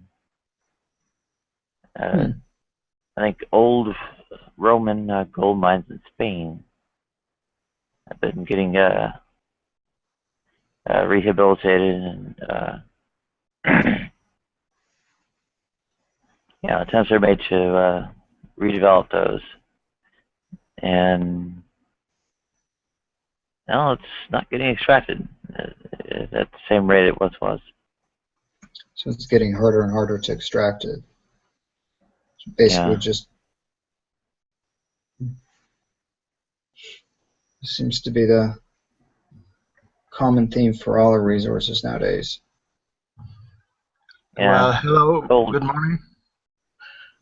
Sorry to interrupt you. I'm Miguel from Madrid, and I just want to say hello all of you because it's the first time I connect you. Well, yesterday I connected, but only by chat, so I want to say hello to Nadia and all the rest. And about the issue is, we all have been hearing for the last years that petrol has a dead end of 50 years. But also plutonium and nuclear materials have also an 80 years deadline. So it's complicated to find a new resource for changing oil for what do we have now. And I think the cleanest one should be hydrogen, because hydrogen, for example, in vehicles and cars, doesn't generate anything but water, so it's nothing wrong at all. Because electricity, if you have batteries in your car, that makes your car heavier, and at the same time, if you have an accident or a crash, that batteries will leak out chemicals and hard stuff. I think you know what I mean. So I think we need to go to solar power, right? Through wind power, wind generators. But also we are missing the currents through the end of the rivers, currents on the sea, and through that we can generate electricity, and through that electricity we can make hydrogen. That is my point. Maybe I'm wrong. Sorry. Correct me if I'm wrong, Nadia, but hydrogen is quite an energy extensive gas to produce. Well, coal gasification is the primary means of extraction. So it comes from most of it comes from fossil fuels, basically. Yeah. And I think there's a way to convert CO2 into hydrogen, but that requires a lot of energy, I Exactly. believe. Yeah, through Not, hydrolysis, I think it's called. Yeah. yeah, that's rarely done. It's kind of only really a chemical experiment. It's kind of set up. I mean, you could do it on an industrial scale, but it's relatively energy intensive.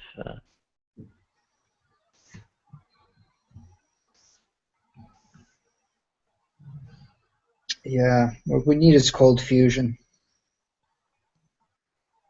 Mm. Or to, Go ahead. that was good. Go ahead. Yeah, some proposals have been made regarding, I guess, thorium cycle nuclear reactors. Those at least have less kinds of less severe ore grade declines than uranium has seen thus far.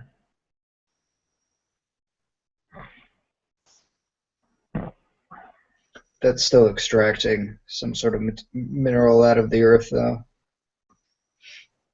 True. Yeah. Well, Yeah. As far as what is it, the wind turbines and such, I think they're reliant on neodymium from rare earth element deposits, which, as I understand, China's actually acquired extensive rights to. hmm.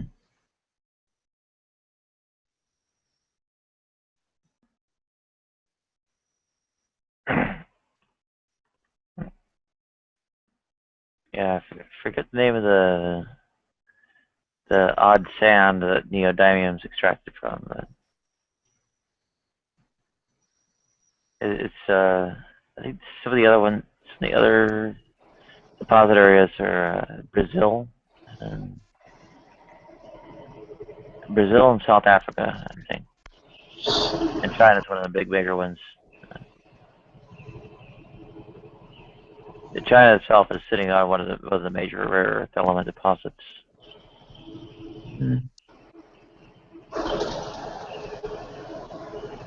But that really only refers to something like a an energy capture device, which has energy returns on an investment that are something like I'm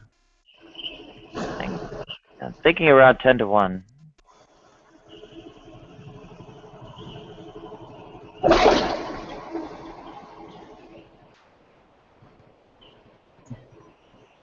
Fossil fuel resources are still getting probably upwards of 50 to 1. So yeah, they're EROEI has a bit further to decline before the kind of sustainable recapture affairs are truly competitive and such.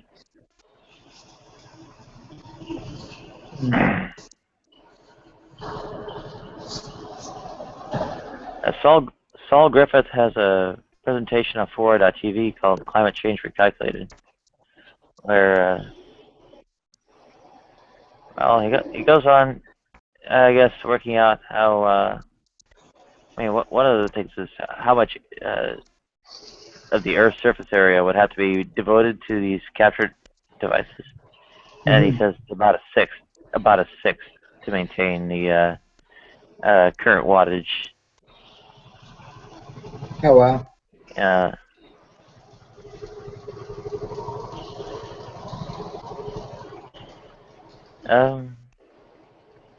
can't quite tell who's giving the background noise.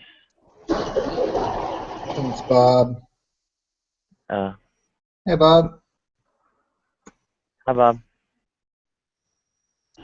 Good morning. Yeah, just blame me. We always do. Yeah. Well, now that it's noise flooring around your voice, it's actually doing a lot better. Yeah, just sometimes you run uphill, this truck makes a lot more noise, you know. Oh, Yeah. that was your engine.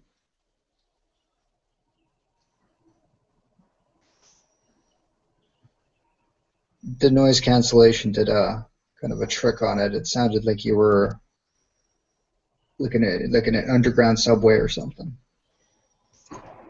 Yeah. Once it kind of focused on your voice as a signal to extract it, got the noise flooring to knock out the noise that was getting to us before.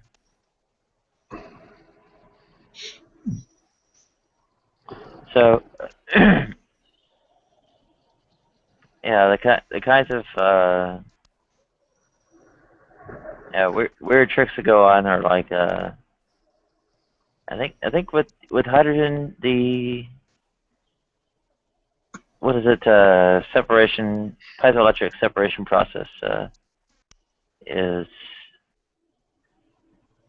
well has one trouble of its like energy intensiveness, and on another there's a matter of the fuel density containment and such. Usually, like liquid fuels are cited, and probably the biggest competitor is the Fischer-Tropsch process, which it also rests on like coal. The common process for it is also coal gasification, kind of using the short hydrocarbon chains that are extracted that way as the feedstock to go about the lengthening process, and then the cycle is through with the metallic catalyst to get you synthetic petroleum. That then the distinction there is you can actually start with methane, you captured from quite a number of sources like agricultural decay products, fermentation, whatever, and also while it's it's a fair amount more energy intensive, it's still probably less than piezoelectric extraction of hydrogen, and it gets liquid fuel to be contained, and so synthetic petroleum would have even something of a carbon sequestration benefit there. All right, because it's evacuating the carbon dioxide out of the air, and translating the carbon dioxide through basically just flat out heat, and then the metallic catalyst goes on tracking those out of the chain. So,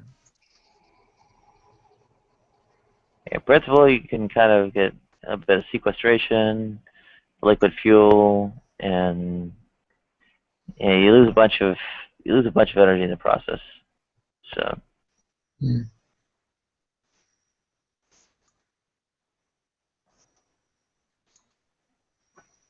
Yeah, to be able to keep that up on like a truly massive scale to have like the various kinds of transportation pipelines, presumably pared down so that there's like not the whole like personal automobile kind of affair going. That makes the numbers pretty fudgy as far as like what the actual need is, and then I mean, is it logistical or engineering problem of like how do you get this to work at all? There aren't really hard answers. I mean, almost all of them are like there's a bunch of hand wavy numbers. There's like huge like material projects that are like no one's even looking at starting doing or proposing. Yeah. Yeah. I mean, it's kind of scary because like there's something you'd have to do to keep the ship afloat here that's kind of really obviously not getting done. That's true.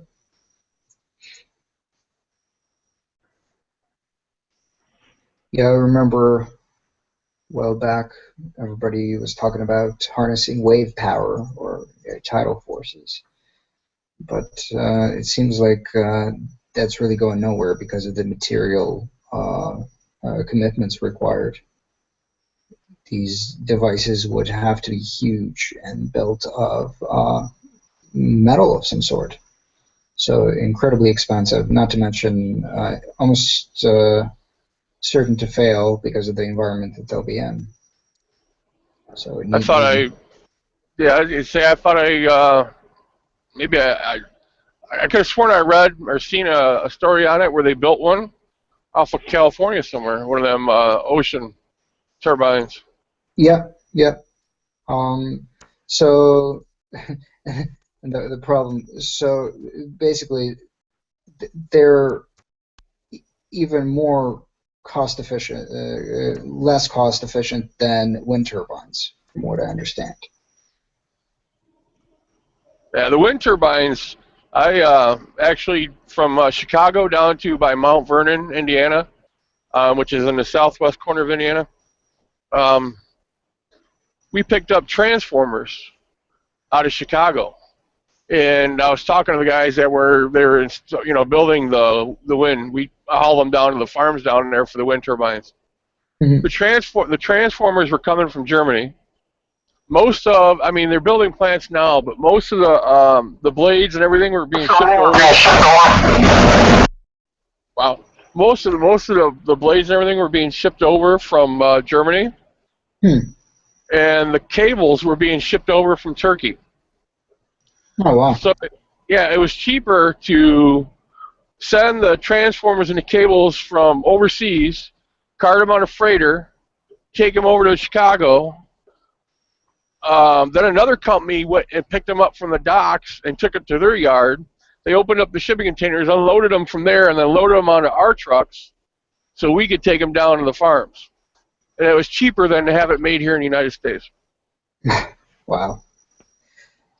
Yeah, Germany's really done a great job at sort of supporting its industry sector. I mean, they're huge. Most people think that their electronics is made in China or somewhere along there, but actually the electronics is assembled in China. The Germany is actually responsible for creating most of the expensive parts for phones, TVs, etc. From what I read. But yeah, well, I mean, this sort of transportation is sort of expected in a way in a global market, but obviously it would be nice if this could be manufactured in the States. I can't see why it wouldn't be, why it couldn't be. Well, Germany's got a huge solar fields, don't they? They're running a lot of their juice off solar right now. Yeah.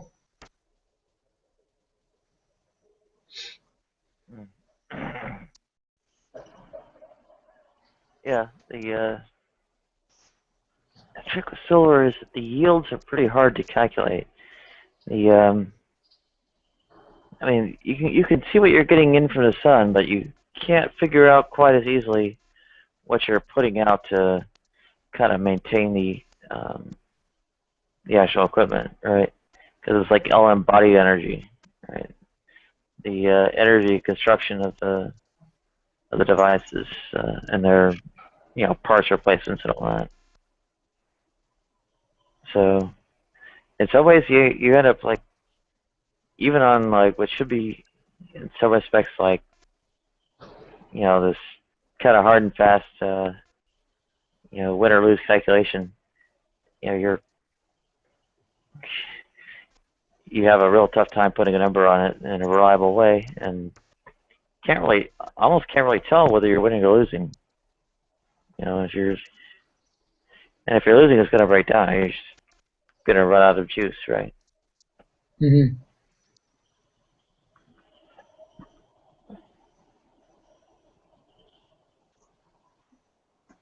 I know. You always hear everyone complaining about the costs, how the wind turbines and the solar power is, it's not really not cost effective now. Well, I mean, that's how everything starts out. Everything's real expensive when the first turnaround on it. But as, more and more people use it, and the technology improves, everything gets cheaper and works Right. better. It's not the money. It's not the money. The dollars come out of nowhere. I mean, it's about the jewels, the energy, and such. Really tough to tell. Go ahead. Yeah, that was my view on the oil prices. Because I remember oil. Yeah, I mean, gas shot up quite a bit, over a couple-year period. And I think it was just because of they started building electric cars. The gas companies knew they were going to be selling less gas, so they engineered ways to raise the gas prices so they could make their profits. Mm-hmm.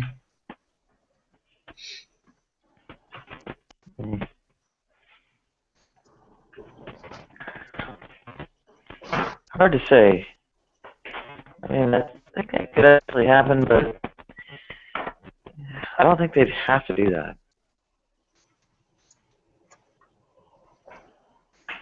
I think it might have to do with like more political kinds of influences. Like I think Saudi Arabia is getting hit up to kind of torpedo gas prices or whatever, so Russia's exports won't be so valuable. Kind of like, torpedo Russia. I think it's kind of more the influence that gets involved and the kind of concern like you're citing there.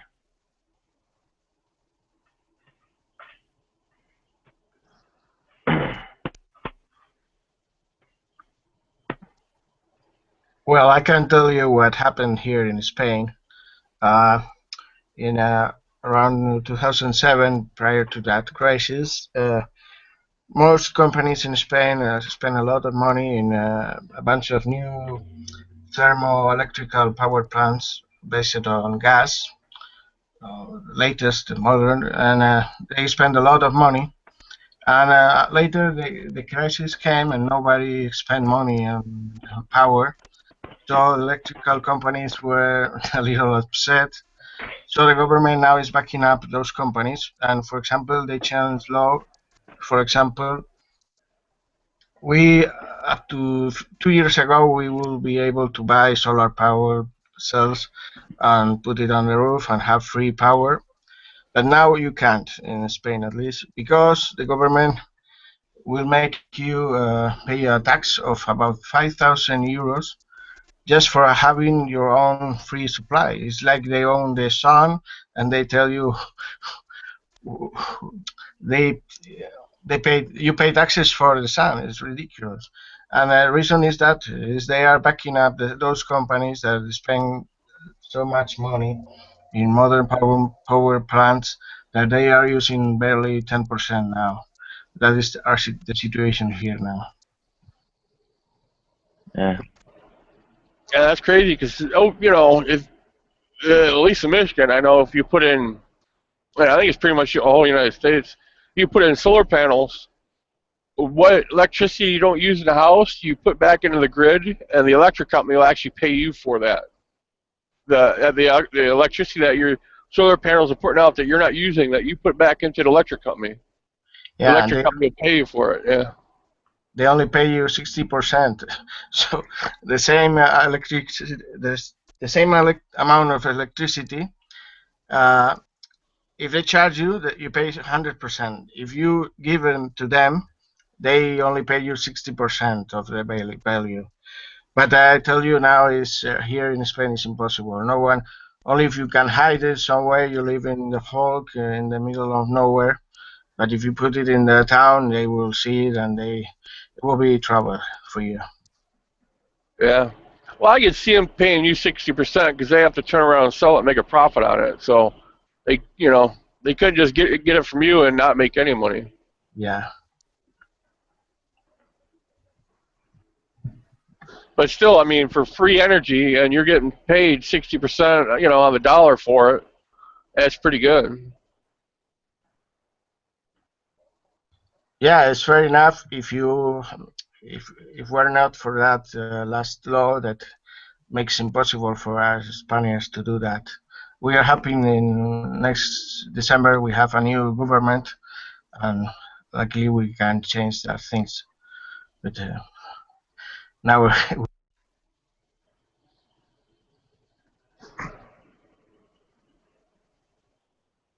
Yeah, there's well, I guess I don't really have living situations where I had to be able to have my own solar panels and all that. But yeah, what can I do? Um,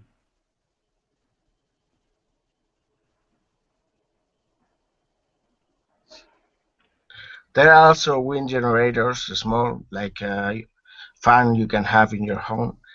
But I'm afraid they will be too noisy for nights, so it's complicated in a town or in a village. And the good thing is you don't depend on in the sun, so you can have free power through night for heating the homes or something. Yeah.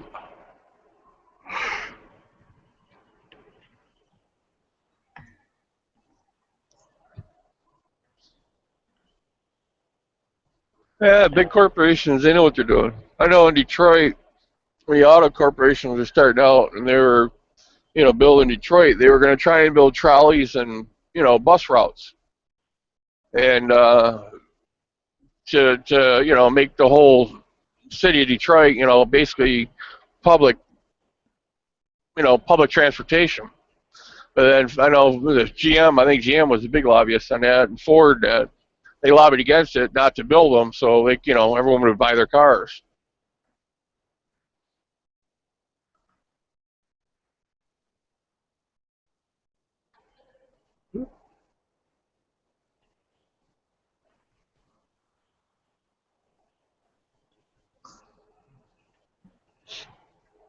I mean, that helped the companies grow, but it didn't help the city at all.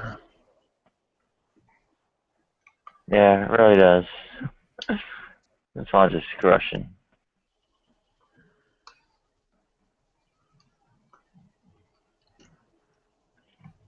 Well, the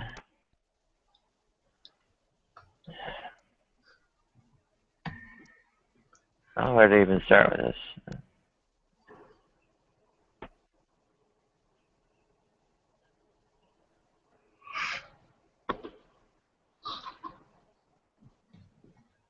I live in Madrid now, so I have plans to turning out to small village, and if I do so, I seriously consider I think it's silicon solar power panels, but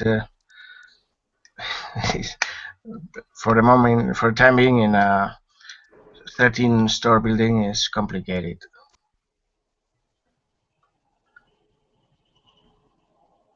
Yeah, I'm in New York, and I'm at least going to try to stay here. Time is getting short, though.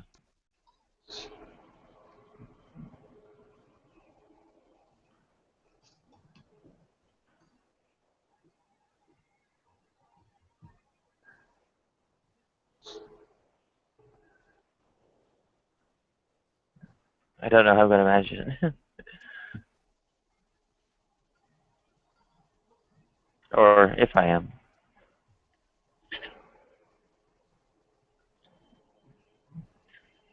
You applied for all that state aid with housing and everything, and food stamps and all that. Well, Medicaid's come through. That's the The rest important is one. yeah, the rest is kind of all up in the air. The housing thing takes forever. Yeah. And it probably just won't come through. Well, the place you're staying now, is that I know in Michigan they call it Section 8, where it's like state paid housing. I mean, the state will pay the landowner for people who are on welfare or collecting state aid. Is the place you're staying in now? Does the landowner accept that, or is it? There are Okay. ways to get there are ways to get something out to them, but it takes a long while to come through. Yeah, if you bug them, I don't know if you go down and bug them and let them know your medical situation, they might be able to rush it through so you can stay there. Um, If you get a note from your doctor saying, hey, she can't keep her medication, chilled. If she ends up on the street, it's life threatening. And if you give them the paper, from your doctor, I'm sure that'll help push the paperwork through. yeah, the kind of thing that comes out of it is, I think maybe about, it's pretty low. It's not full rent. It's like not even $150 a month.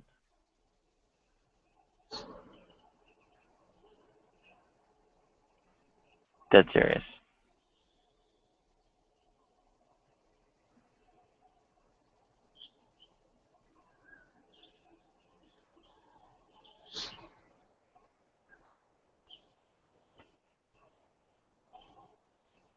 And assuming they award it to me, that's how much it is.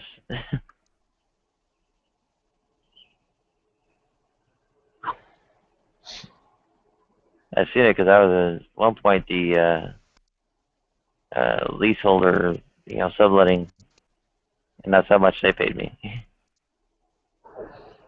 They they signed over their checks, literally. Well, not like on a month-to-month basis. Like the check actually got sent to me from the state.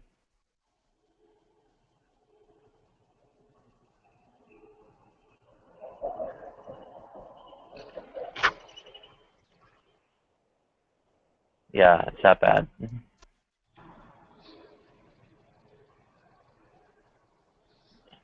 wasn't even close to 150. It was like 134 or something like that. It's probably gone up with inflation, but I mean, really,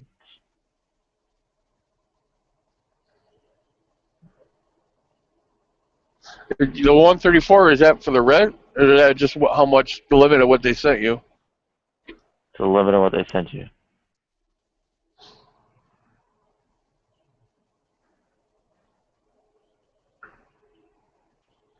Yeah, when I held a lease on my apartment in Harlem, that's what that's what I was getting from the roomies, and I was like, hey, where's the rest of the rent?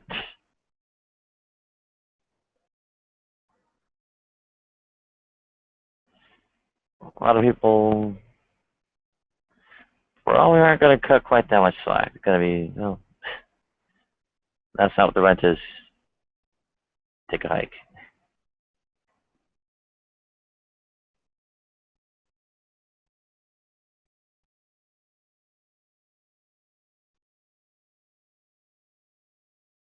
So I still have to come up with a real income.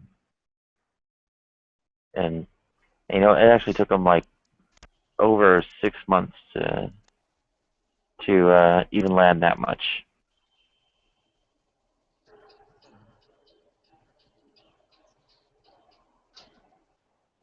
Yeah, it's just crazy. Well, housing kind of doesn't really exist. I mean, technically there is Section 8, but like, it's just kind of a huge waiting list. You gotta wait for somebody to die.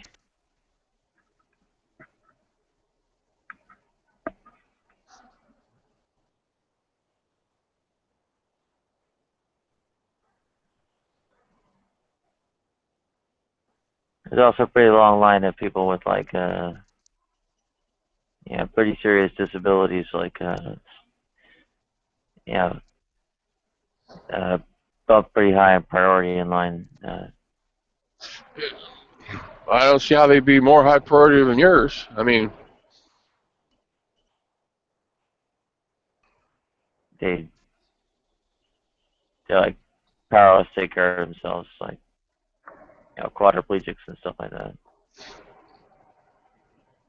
yeah, but yeah, they need help to, take care of themselves a little bit. But it's not like, if they don't have their medicine, they're gonna die. I mean, the kind of stuff that's up there on the priority on the list is actually even more serious than what I've got. So yeah, it's a long list of people in line ahead of me. But even more serious stuff than I've got.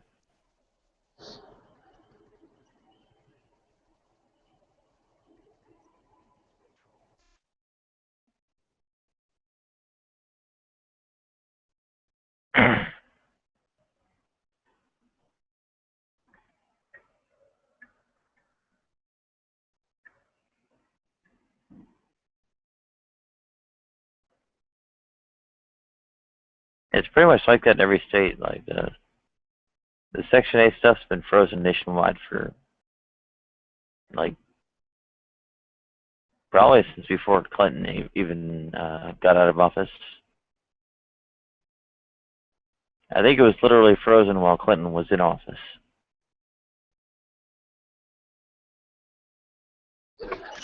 Yeah, I just remember my ex-wife's sister was on Section 8 housing for a long time. Yeah, yeah.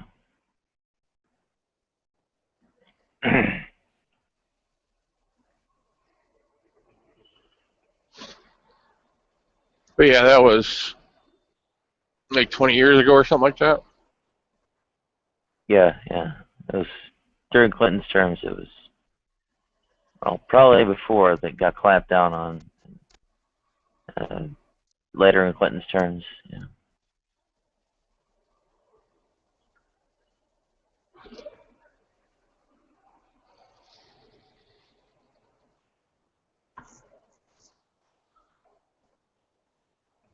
As part of the whole TANF and so on, quote unquote ending of welfare.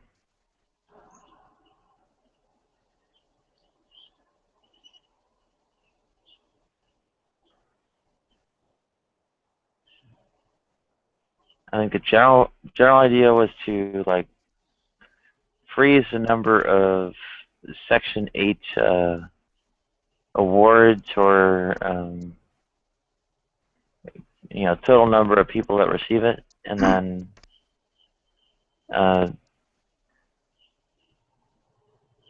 so I think the idea was that as people dropped off of it, they were supposed to phase it out entirely, but then instead of doing that, it seems that they just kept a constant number of seats or awards or whatever you want to call it in play. So it was and they never actually totally take the Section 8 seats out of circulation.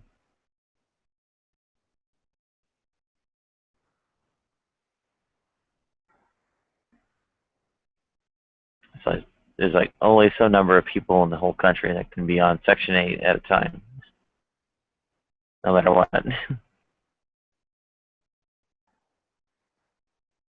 And it's all locked up. Yeah, well, a lot of people take advantage of it, but it's not as big a number as people think it is. People aren't really taking advantage of it. Because when my ex-wife's sister was on there, we'd go over to visit and that, and you got to be friends with a couple of people, not like great friends, but a couple of people around there, and everyone talks. I think there was probably one family out of the complex, or it's like apartment complex, or 50 apartments. I think one family in there was, everyone, nobody knew for sure, but everyone agreed that they didn't need it and they were just abusing the system. Yeah.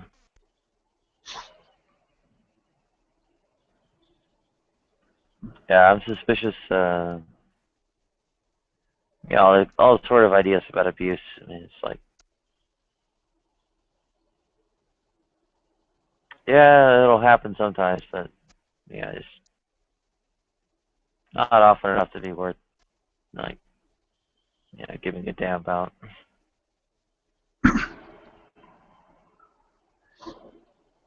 And a lot of times they'll actually notice it's happening and revoke the award.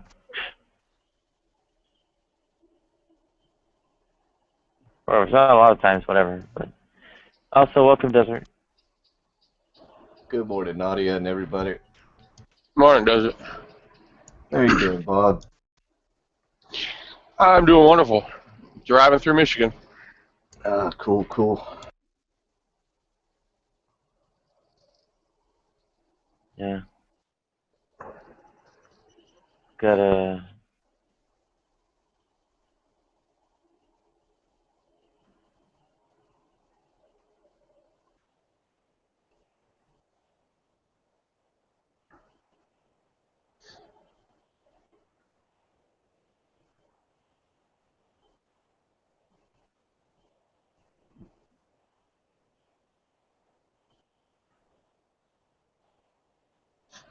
Yeah, but I kind of heard a little bit of the conversation earlier before I got in the truck and had to hook the chiller and everything up.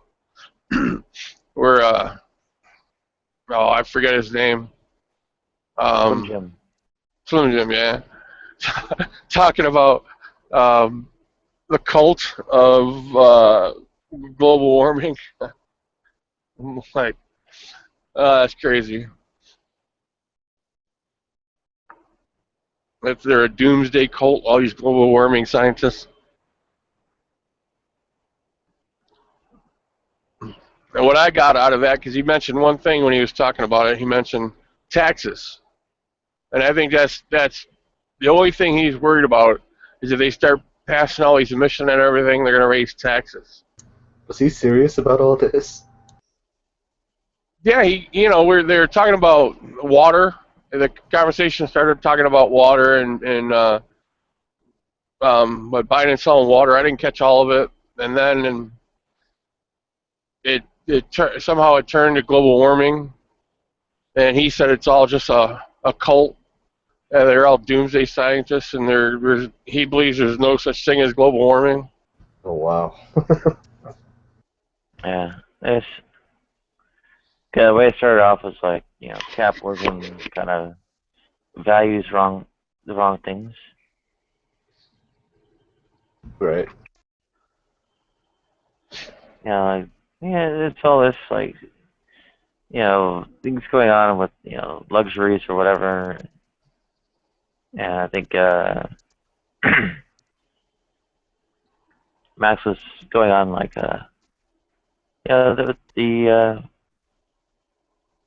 turning, water into soft drinks or otherwise wasting it was, kind of pretty something that's kind of prima facie misallocation of resources, and then that's kind of how it drifted off into the weeds. So it kind of derailed, so to speak. What's that? So it pretty much derailed into something else. Yeah, it's just one derailment after the other. It happens. I think there was about the communist attack was originally derailment for something else. I'm trying to remember what it was.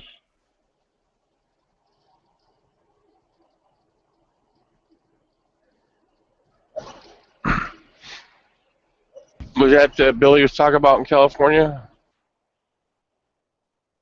Well, no, it was I'm kind of winding back through the derailments. I think Oh, that might have been before I started listening. yeah, derailment to the communism thing was something on the order of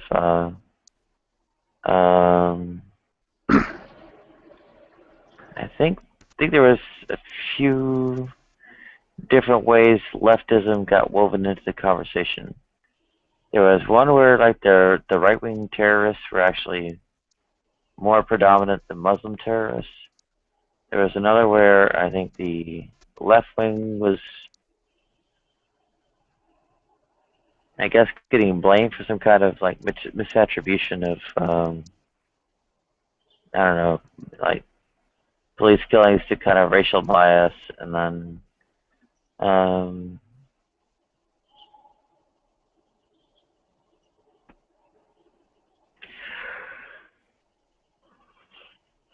yeah, there is a general attack from a few different angles on the left, and then of course this sort of economic ideas got thrown in there as some kind of big deal. I think it was like oh well, if you don't have like the threat of homelessness and starvation unto death, people won't actually be motivated to work. And it's like, well, okay, and if that's the case, and maybe they deserve this society to collapse.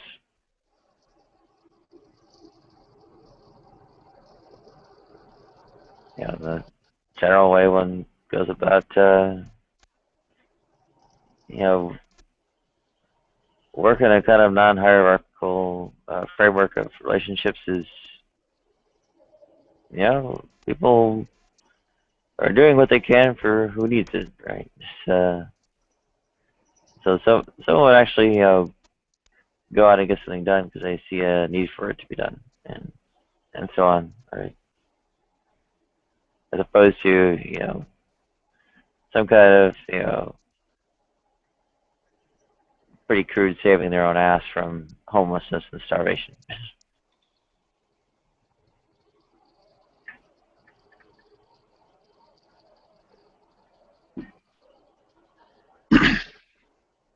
I mean, people do have those kinds of ambitions in general. People go into various kinds of fields because they think that's where their talents are and where they contribute. People who go into the arts and they can, have talent or proficiency there and can uplift people through it. People who go into,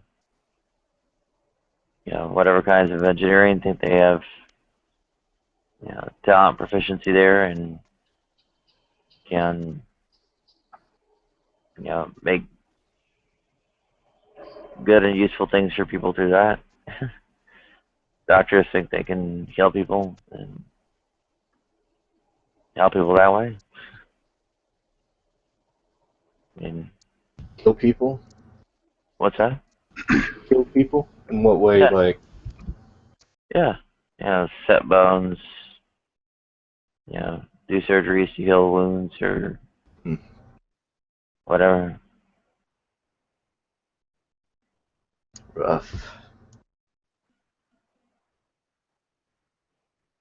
It's not rough. I mean, people go into the kinds of careers they think they can actually, put their talents to work in the best way to actually, benefit other people. I mean, not just the mercenary goal. I mean, they have an idea they're going to get something back, but at the same time, they also have the idea that they're, whether it's, a correct judgment or not, is the question. But I think they can actually do that. I think they can actually, merit that reward because they're doing that good for people through it. It's not a secret. Yeah. So,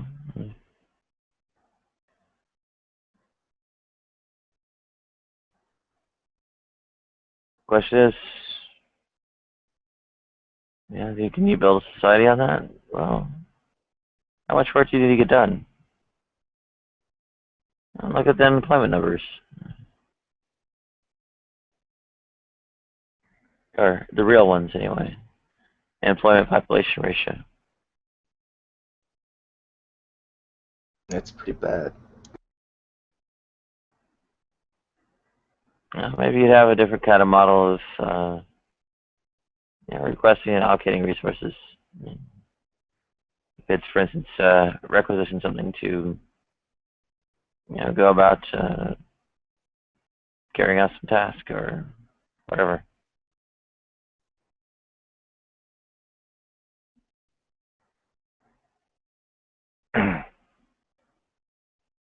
Need to get from place to place pretty fast. You can, say, write a grant proposal or whatever. Say, hey, I need a vehicle to do this, and Yeah. they think, people think you're onto something. You get it. So I don't know. EMT can drive the ambulance, or a doctor can go out in a helicopter to do something in an emergency, whatever. That would be nice. Not that different from what goes on now, except they got some kind of company bosses, and they're all okay. Well, it's only if we can make money off it and all that. Well, in principle, you Pretty can much. you can base the judgment on whether it's doing people good, whether the resources are available, and so on.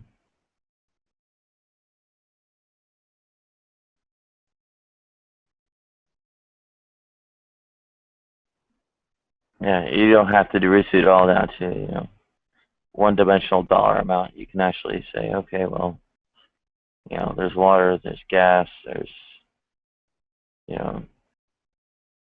who knows what kind of metal and so on that has to go into it. And you can actually weigh them all out. You can do a more accurate calculation, taking the different kinds of things into account, because they don't substitute.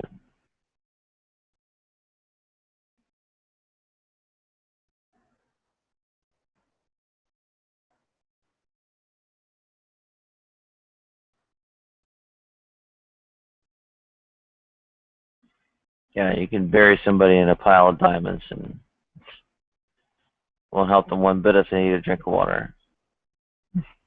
Yeah. It's pretty sad.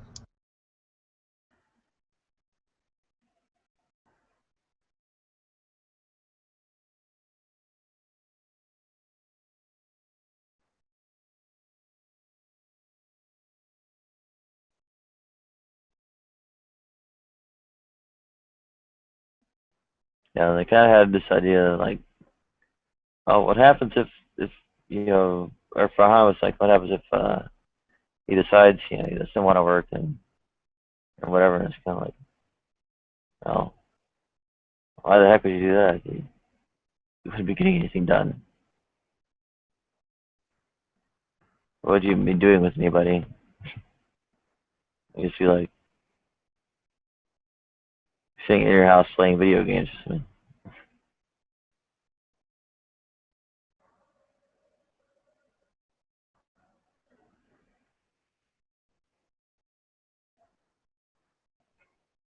I suggested he might have to be moved. I mean, and then people were all like, oh, it's going to be some kind of like gulag or whatever. It's like, no, it's like council housing in the UK. Yeah. You're going to sit out, you don't need to be near work or whatever. I mean,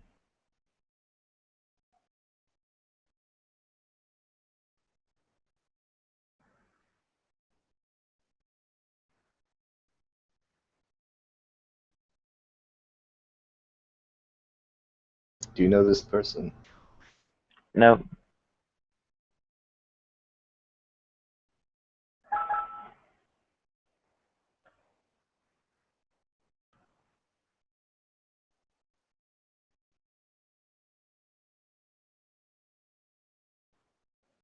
Yeah, I All pretty much. blank.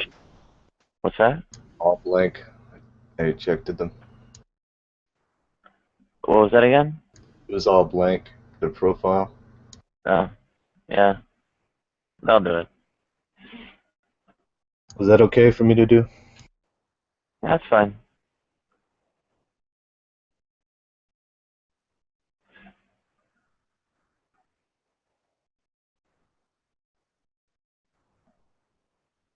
Yeah, I could see somebody like really wanting to sit on their ass and play video games or whatever. Right?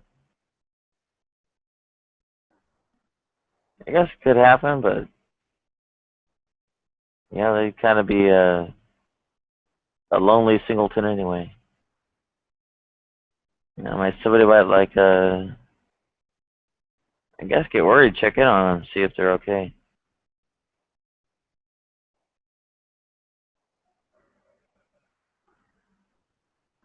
There's things like asociality come about from like what they call it, like schizoid personality disorder, um, other stuff like that. There's people getting depressed too. Yeah, wouldn't necessarily haul them off, but you might want to take a peek. Yeah,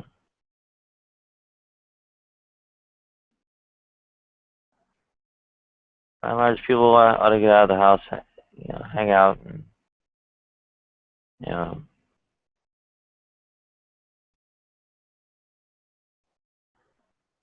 by and large, want to be involved in, you know, doing something for somebody, right?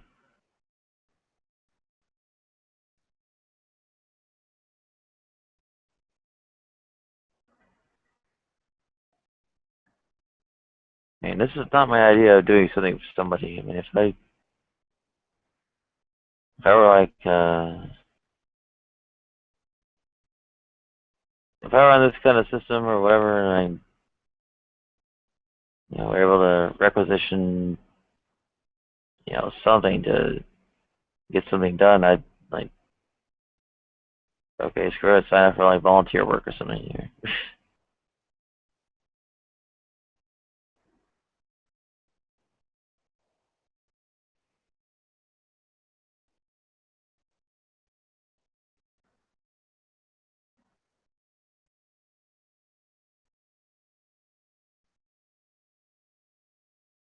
Yeah, I'll do care, almost outreach, whatever. Just actually, that kind of system that wouldn't need to be all that much homeless outreach. You actually put people up in houses.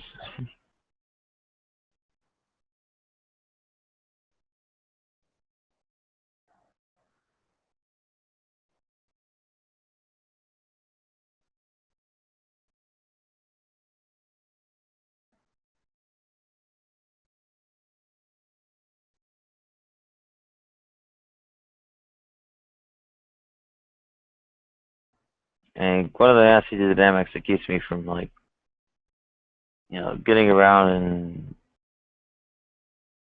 just doing whatever is like, that's why it takes money to go places. And you can't really walk that long, can you?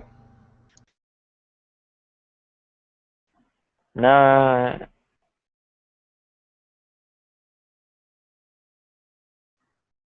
can't really, but I also can't really tolerate sunlight that well.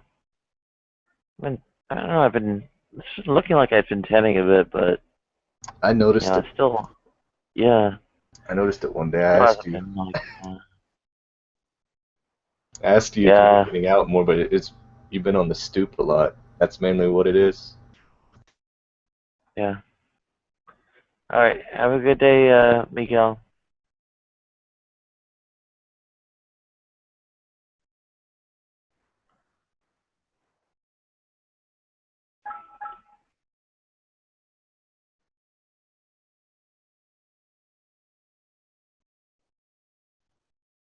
Yeah, I wouldn't care precisely what I, you know,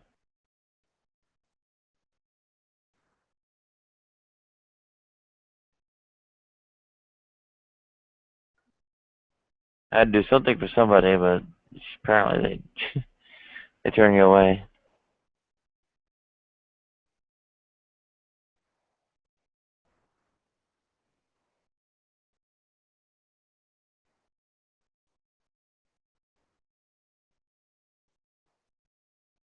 I mean, really. I mean, let's say you do just want to do something for somebody, and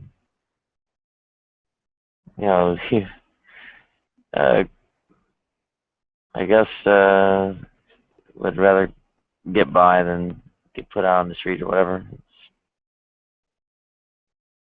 Doesn't quite work that way. You kind of like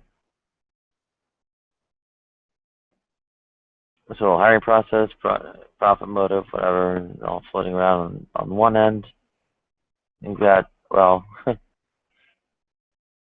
know, where the hell is the paycheck feeding into it on the other?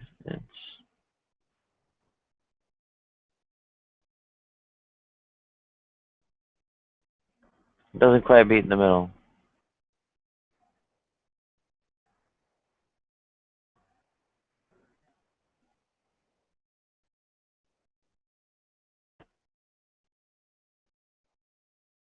Yeah, if it wasn't really needed that way outright, I could just go to grad school or something. Of course, there it's all, you know, well,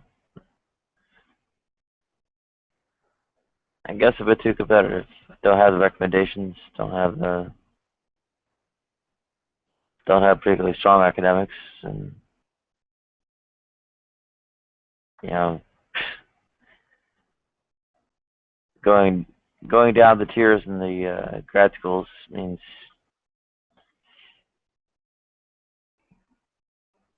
things that would involve me in areas where geographic regions, particularly that I dare not set foot in. So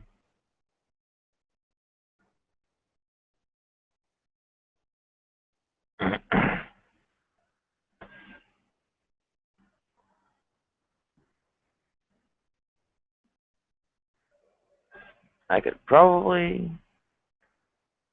well, actually, I can't be sure, but in theory, I could get, you know, really like third or fourth tier, like grad school, you know, out somewhere and really in the sticks.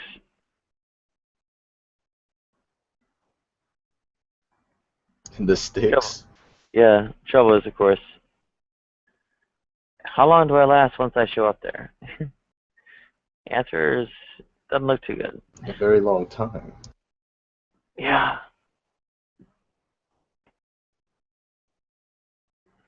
And how long do you think I'd last in Oklahoma or Kansas? But before being killed or something? Yeah. I don't I don't think he'd be killed. Oh, I mean, face beaten in.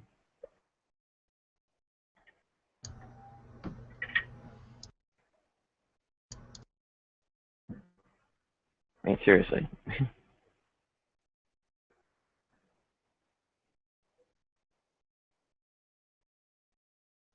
Would you say right now you're in the safest place in the United States for a trans? Um,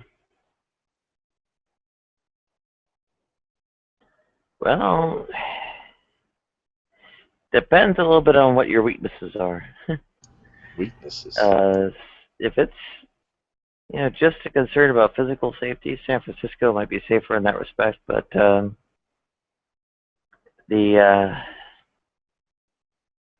medical monitoring kind of issue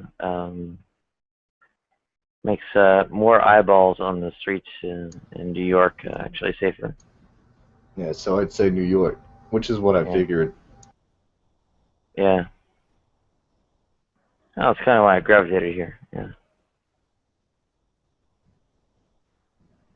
I mean, San Francisco has, you know, bar none, the best insurance. Oh, welcome, Palm.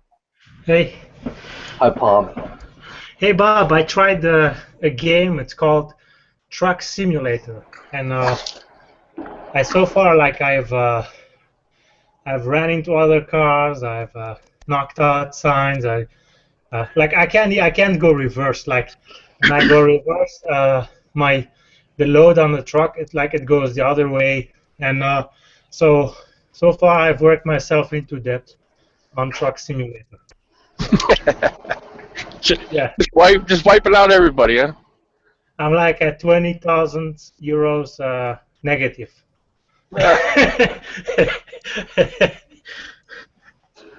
Yeah. Hey, maniac. It's a game where you learn how to truck.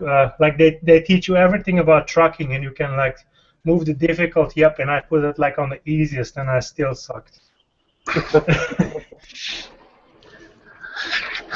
Yeah, but backing up a fifth wheel truck is a lot easier than backing up like a trailer hitch vehicle. But Yeah, I've I been suck pretty, at it. as you can see, I've been pretty lucky. I haven't backed into nobody or ran any cars. I did have a car sideswipe me one day in the truck. Ooh. Yeah, How some do you kid. actually? Sorry, go It was, ahead. yeah, it was crazy. The kid, I think he was running late for work at Walmart. You're getting on the freeway, and I had nowhere to get over. There was a car next to me, and yeah, I wasn't slowing down to let him in because he was basically like in the front of my trailer behind my cab. I don't know if he just wasn't paying attention or he thought he could beat me. He sped up, and the next thing I know, I hear his crunch on the side, passenger side, and he ran into the truck. And so I go to pull over, and he took off. So I follow him, and he went to a Walmart. And so I pull a parking lot, and I know he seen me after he hit me, but he must have been late for work and didn't want to get fired. So he had this little Saturn, and Saturns are all plastic. Pretty much the fenders and doors are all plastic. He ripped off his front fender and his headlight, and Damn. How actually do you settle those things? Because he was obviously the offender in this one, and how do yeah, you like how do I you mean, do this? yeah, Is this like yeah, the insurance company or what who does yeah. this? Well, I took pictures of everything, and I told him, he come out, and he said, "Well, I didn't know I hit." He actually said he didn't know he hit me, and then he walked away.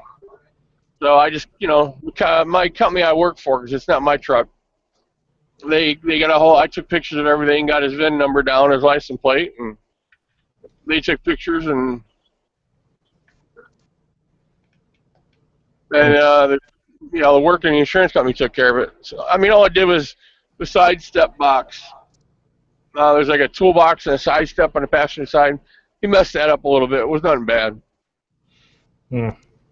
Yeah, I actually have to tank in this truck driving simulator. It's like it teaches you, and I have to tank, and it was like I was like at what is it, 300 euros, and I was like, whoa, what? It's like that's $300. What is it, or even more? Yeah. It's like that's my paycheck. Yeah, I noticed they do drive a lot. That's a cab over truck. That's what we call them, a cab over. And they drive a lot of those over there in Europe. Yeah. If you look at the difference, you don't ever see, besides older models. A lot of like collector guys will get in the older models and fix them up and drive them. But everything over here has got the long nose on it. I once saw those Walmart trucks like on pictures, and they're like modern as hell. I don't know if they're even real. It's like, have you seen those Walmart trucks? Like the really new ones. The Walmart? Yeah, the Walmart trucks. They have like super modern trucks. Oh yeah, a lot of the trucks are going like where Walmart and there's a couple other companies I know of that do local deliveries. They're all going natural gas. And Eagle, the truck company or the truck builders, they're called Eagle. They got a really nice modern truck. But Peterbilt and Kenworth are all going the same way. Damn, yeah. Yeah, they're trying to do the natural gas for over-the-road trucks. There's not a lot of fuel pumps for them. Yeah. Yeah. Then Chrysler and Mercedes, I think, both have come out with automatics, where you don't even need the truck basically drives itself. Self-driving, yeah, I've heard of that. But isn't there like a lot of controversy about self-driving vehicles? Well, yeah, I mean, they say you still need someone behind the wheel because, yeah, it all depends. I mean, because if the program fails, you get a glitch in a program or somebody hijacks the program, Oh yeah. That's gonna, yeah, holy shit, yeah. Yeah. There you go. Now I'm trucking along with you, Bob. Yeah. I'm on Truck Simulator. Yeah, I don't see a God knows problem. where. Holy shit. Almost hit the cliff.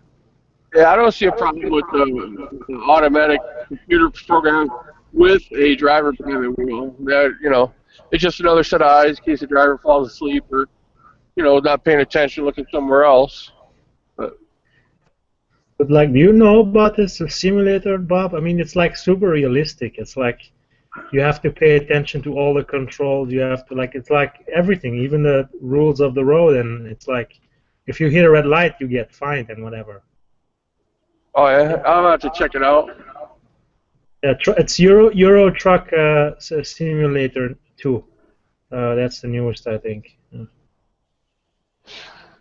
I don't know if Desert can see it, but it's like, yeah, it's probably super. Yeah, I don't know what kind of trailer, I don't know what kind of trailers they give you either, but the trailers you get will make a difference in the way you got to drive the truck. If the axles are all the way at the back of the trailer, you have to swing out more because the way it trails behind you. Holy shit! I don't know. Desert is the quality of the video maybe not too bad to see it. It's good enough to where I can tell what's going on. Yeah, I'm like driving like a maniac. Oh man.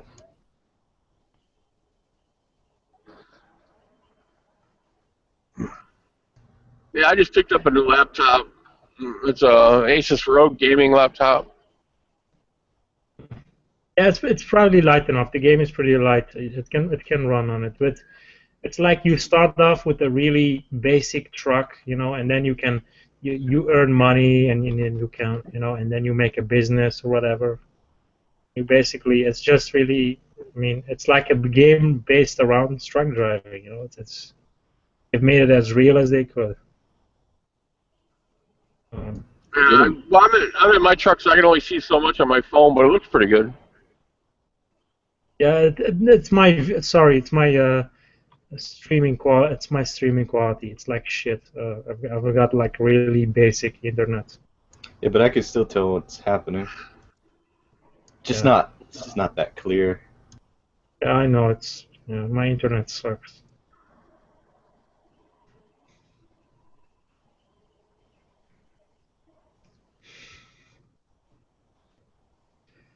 What they've basically done is they've taken the whole of Europe and they've just removed the long stretches of road. Like if you've got a freeway and it's like 1,000 kilometers, they've basically just removed all that and just kept only the significant parts, and just to give you a feel, because you don't want to be driving for hours and hours and hours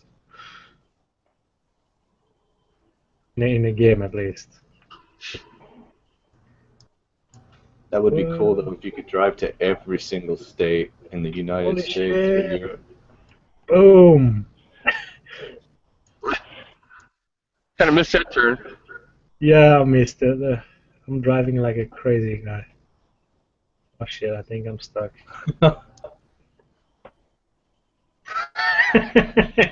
You think I would get hired like this? Still got a way to go. Holy shit, gonna hit that. Oh, what the fuck? That guy just. Whoa, wait till I go. Oh man. It is passing me by. They're not seeing my struggle here.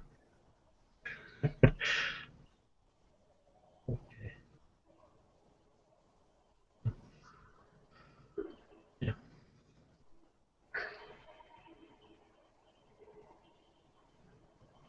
Yeah, this is like the basic. Like I've turned off all the. A lot of things are automatic, like shifting and things like that. Oh, okay. Yeah, the truck I'm in's got an automatic transmission. I don't like it. It's nice in traffic jams. You don't have to keep pushing on the clutch. Yeah, a lot of people actually say that, even with cars. They will say that they like more control over the car.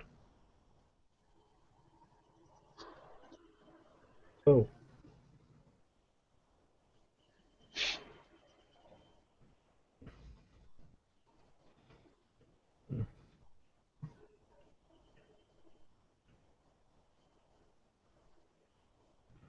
Slowing down. I just I hacked the game and I up my money, so now I can like drive everyone. Like I can drive like a crazy guy, so it's fine. I'm like a trillionaire here. Just up my balance.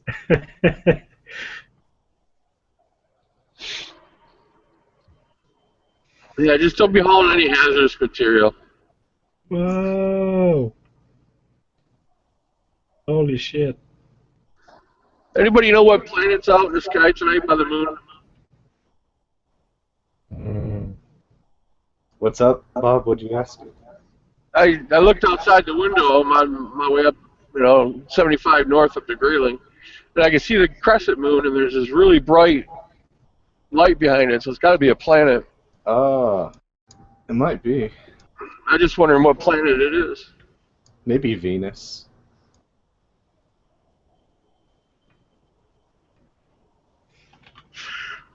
Ah!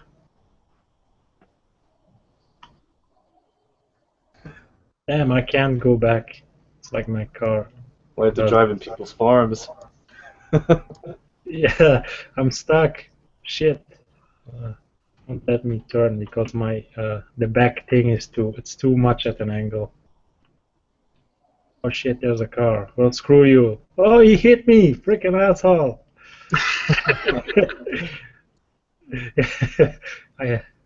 This one was actually my fault. Don't tell anyone that. Holy shit, it's raining. I was at the store. I was getting some supplies. Yeah, I used to drive an 8-axle trailer, and with the 8-axle trailer in Michigan, with the truck trailer and weight, you can get up to 150,000 pounds, so 75 tons. Damn. Yeah, and when you got an 8-axle trailer, the trailer is 53 foot long, and there's 8 axles underneath it. When you're making turns, especially on wet pavement or in the winter on slippery pavement, because usually 4 axles or 3 axles will stay down, and you can hit a switch and it'll raise the other axles up. And if you forget to do that, just from the weight and because you got 8 axles on there, the trailer wants to go straight. So I've been on when the axles didn't raise quick enough, starting down like an on ramp. I've had it kind of want to fishtail me and push me sideways, and that's when you got to step in the gas and hopefully the axles raise up quick enough, straighten it back out. Damn. I didn't know it was that complicated. Holy shit. Yeah, I didn't either. I thought it was just like a car, just drive whatever. Oh no! Once you start getting all that weight in the back of the trailer, depending on how much you're hauling back there. Don't you get like a premium or something? It's like if you gotta drive that much, you get paid more, whatever. Well, no, I mean, every company pays different. Like my company pays by the company I work for pays by the hour. Hmm. A lot of drivers get paid by the load they're hauling. They get a percentage of it. Usually, like starting out, companies charge about 250 a mile, all stuff, and you can go down to $2 and up from there. I think I just killed someone. Holy shit! Oh, stop! Okay. Oh, it was a red light and there was a car stopping, but because my truck is so big, I didn't see them in front of me. And I think I just killed someone. Holy shit! Going to prison for manslaughter, boy. Oh my god! And I got a speeding offense and I hit the lights. But the strange thing, I got nothing against. But for killing someone.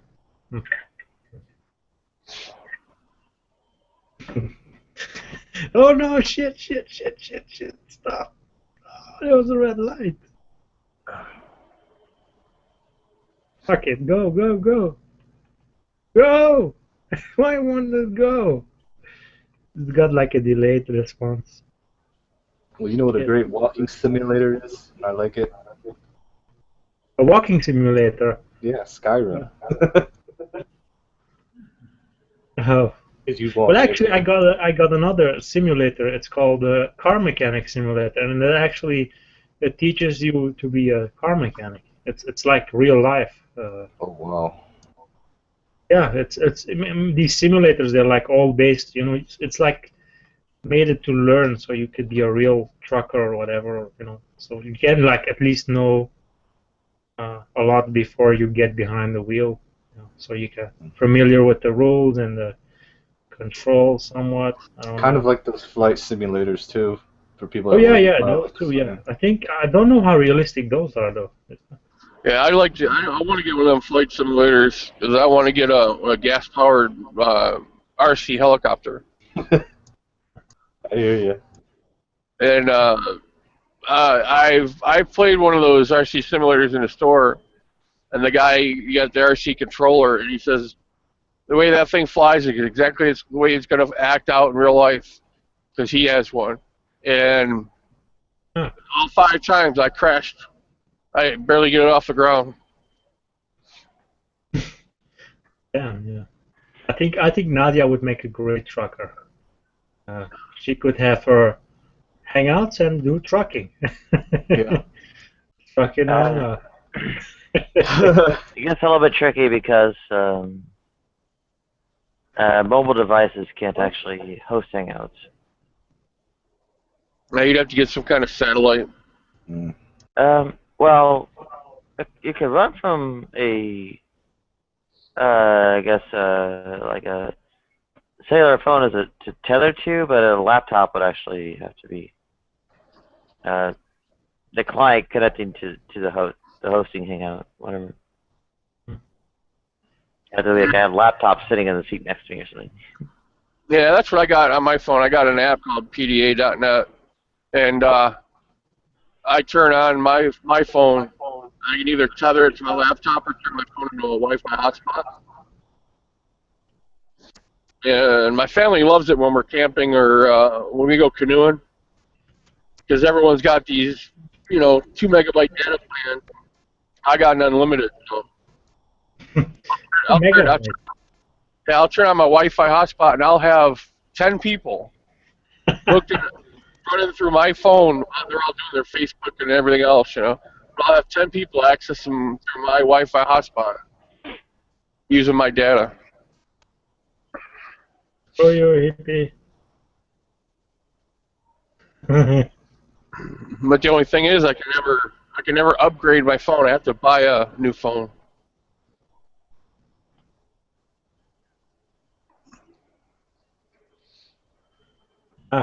That's pretty nice, yeah. And my brother also has that plan, like he has unlimited, but it's like a business phone he has from his company. basically from his company. Yeah. I've got the shittiest internet in Europe. I think it's like 0.75 mega, what is it, bits per second, something like that, up and 12 down. So like super slow. Yeah, I've never really. I heard they throttle it down, but I've never really noticed it. Yeah, I mean that's why my gameplay is so muddy. It's so bad quality. My upload is not good enough. Well, I'm sure in a little bit I'll probably lose signal going north here in Michigan. There's spots where the signal gets really bad. Like there's one area out in Illinois, before Missouri, and I lose signal for an hour, 60 miles on the road. Yeah. There's still power there, but they got to be AT&T or T-Mobile or something. Yeah, that's the problem when you're in a country as big as the United States. It's like you've got it's such a big distance, and it's like a lot of landmass. And actually, compared to how many people actually live in the United States, actually not a lot. Actually, it's not a lot of people live for that large landmass. Yeah. Yeah, a lot of farmland. Oh yeah, yeah. Here we just import. Then you get all that desert and then all that Grand Canyon. Yeah, that's something unreal. We don't have that here. It's at least here in Central Europe. It's like you gotta go like to France or whatever. To the mountainside. Otherwise, yeah.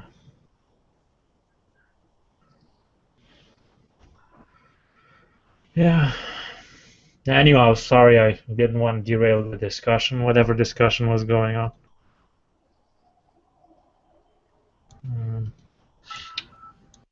Damn, Nadia seems wide awake and no participant. It's like usually she's like asleep. Check it out. Let's check you out, Mick. See. It's blank. Seeing how you're doing here. Yeah. Yeah, we always have to check profiles. Well, hopefully we never again. Yeah, that's hard when you go to check the profile. Because some people might still be okay, but since they started a new profile, I had nothing up yet. But sometimes it's hard to judge.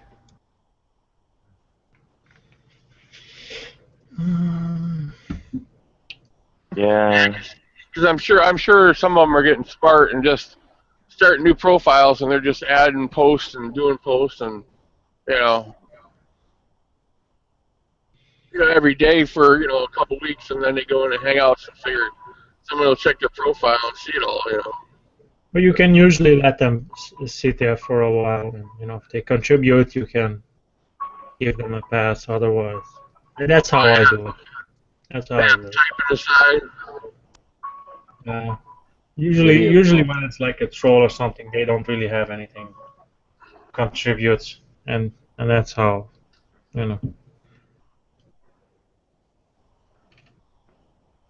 when they do have something to contribute, I mean, even if they're trolling, if they do have something to contribute, they usually give up trolling, and just try to have a normal discussion. When they realize they don't have to be trolls. They can just be a normal human being, and Yeah. Well, YouTube's got to do something about that, because when someone comes in and porn bombs, they shouldn't shut down the YouTube channel. They should go after the IP address of the person who did the porn bombing, and then shut them down. It's so crazy with YouTube. Like I've heard of people it's like crazy. It's like big YouTubers, right? So big YouTubers, and they play clips of other people, like to what do you call it? to comment on it, and there will be some little music, whatever, playing, and the YouTube thing will pick it up, and they'll just demonetize the whole video, and they'll give the money to whoever person's music thing was. It's crazy, you know. It's I mean, I think if when you get big enough, it's just people will just what they'll do is just they'll Sabotage try it, to yeah. do anything. What was it, Nadia? Yeah, I'll try to do anything to sabotage you, yeah. Yeah. I mean, it's natural because the more people watch you, the more your detractor base grows, of course. Yeah, the more haters you'll pick up, like every popular person. Mm-hmm. Well, no, they'll try to sabotage the channel, of course, and then demonetize it. That's like a lot of huge YouTubers. They're like getting sick of YouTube because it's like, come on, we can't get a break. We're getting trolled, and and we have to constantly defend ourselves for every video. It's like, come on. This is like a brain tumor. Yeah. I wonder, since YouTube and G Plus split, how long G Plus is going to stick around. Yeah. It's Bob. It's like if you every time you went to deliver a package, every time you had to defend yourself from getting your paycheck. It would be like that, It's. I mean, nobody wants to deal with that. Nobody want to deal with that. Come on. That's not normal. G Plus is. You think G Plus is going to go away? I wonder. Yeah. Well, best that I hightail it out and get some kind of regular paycheck. I hope that for you, Nadia. I think we all do, Yeah, indeed. Yeah, Yeah, get something more permanent than this. This is not. Yeah. This is not permanent. This is not a permanent solution to anything. Barely a solution at all.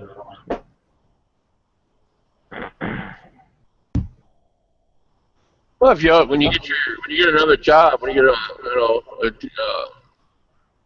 an employee paid job, you can always keep your channel running and just see if you can figure out a schedule for like Art or Palm or anybody who's usually here, like Christopher, that can run the channel when you're working.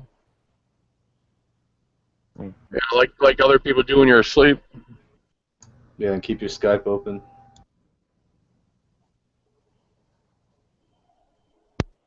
I think people come here for Nadia. I do. I don't know about you guys. Yeah, if they wanted to come for me, I would make my own hangout, and they would come to my hangout. But I don't really have I'm not really a content creator. I like to chime in and sit on a fence and talk about how ugly that person's shirt is. Have you seen that shirt? I'm not like the guy who wants to make the shirt or no. Yeah, I'll be honest. I don't know. I don't feel confident in making a channel. I've thought about it many times. I don't know. I just don't. I could do it.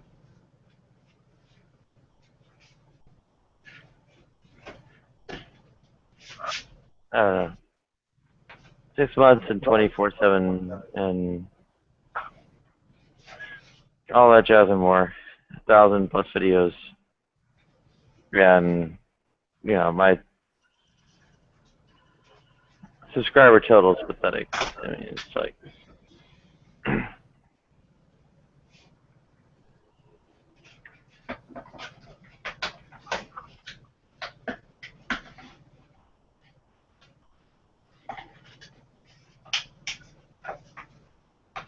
yeah. If I were getting like if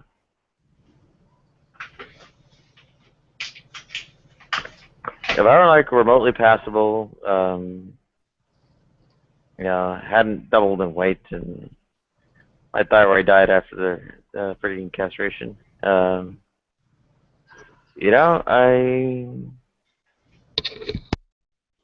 Might have like some kind of guy putting me up, so there's some kind of slack time to, build up a following, but there isn't. There isn't going to be. And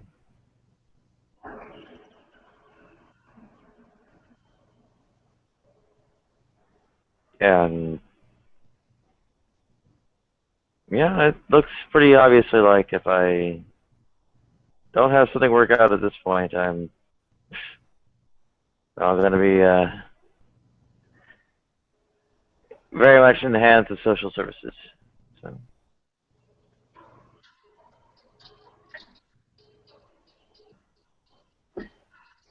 The hands of social services. Yeah.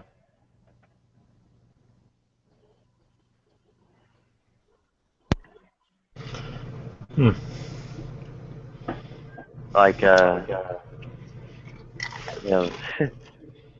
staring down the 64% denial rate of the government homeless shelters, whatever.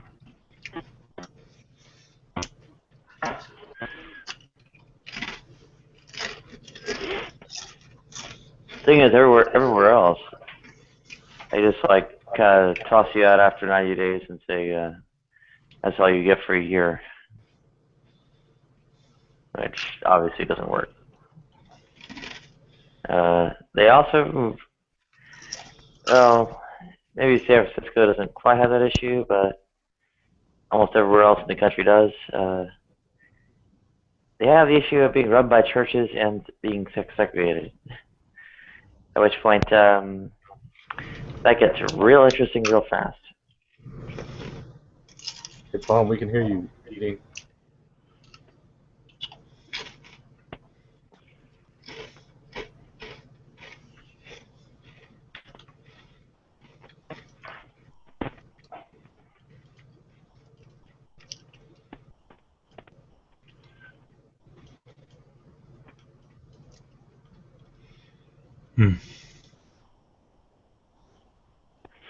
I am Christian Hillbilly. No, you're not. What's that? No, just replying to. Did you see what Nick put, Nadia, in the chat? I'll look in a moment. I'm working on needles and stuff. Hang on. Okay. That's what I figured since your camera was off. I'm not getting any more confident, Mick. I'm not getting any more confident about you.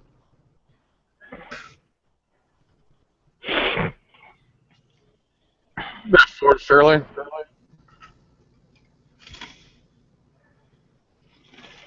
I have a pretty good idea what's going on, but anyway.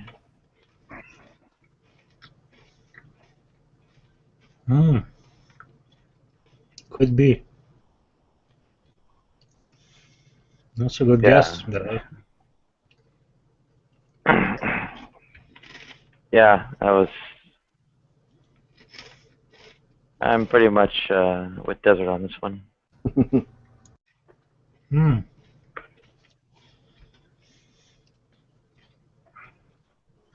Are you familiar with that person, Nadia? I know who they are. They don't really, I don't know if they're porn bomb, but they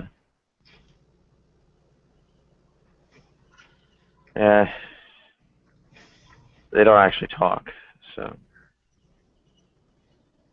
Yeah, they're a bit orthodox. Yeah. If it is this person, they're probably harmless. They're mostly harmless, yeah.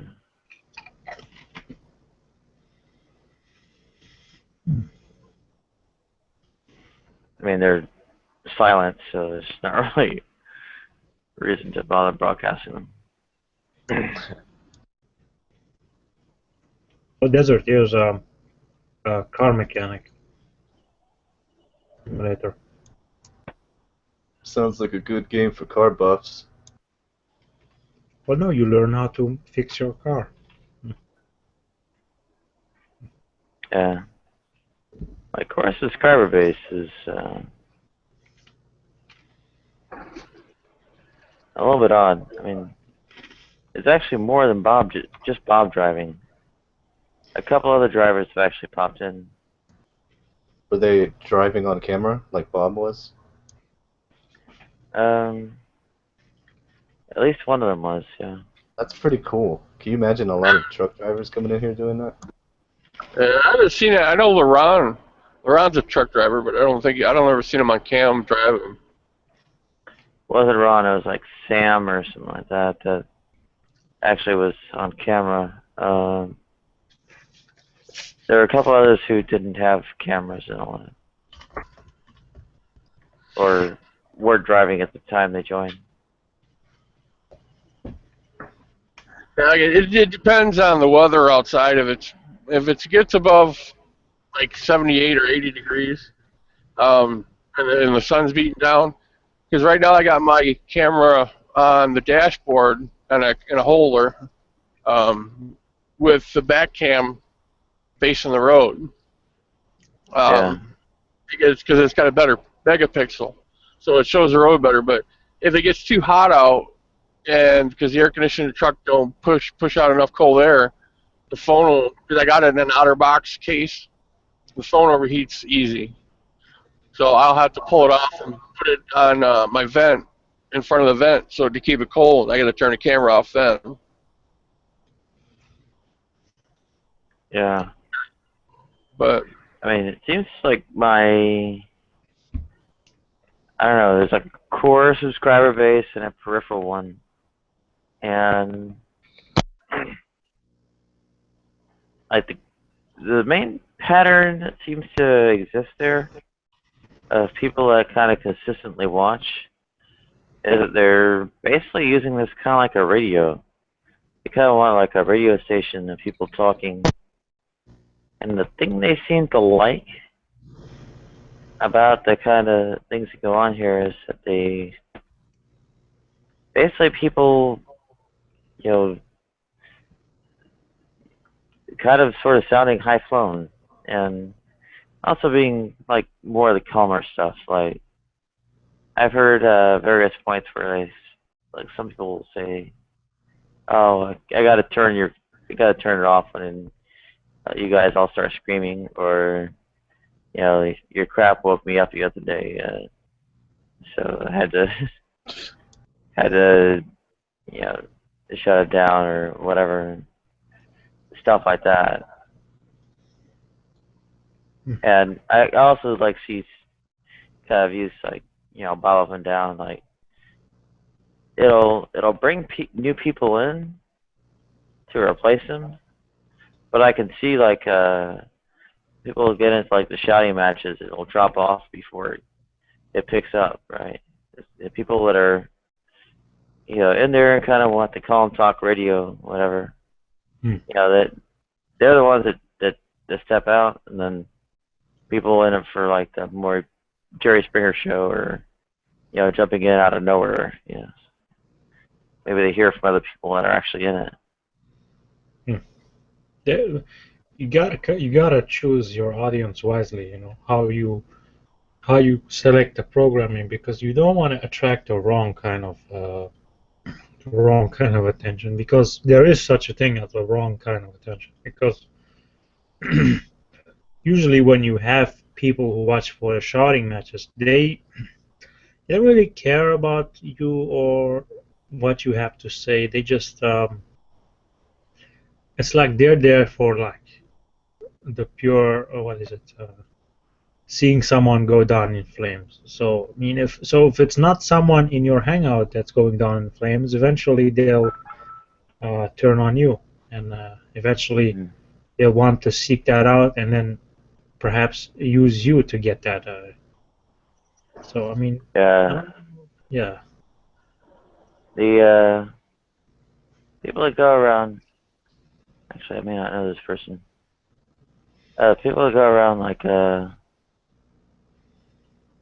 mostly looking for the shouting matches. They don't stick around. I mean, the instant people stop screaming, I mean they duck out of viewing. So it's kind of like they're not that big a factor.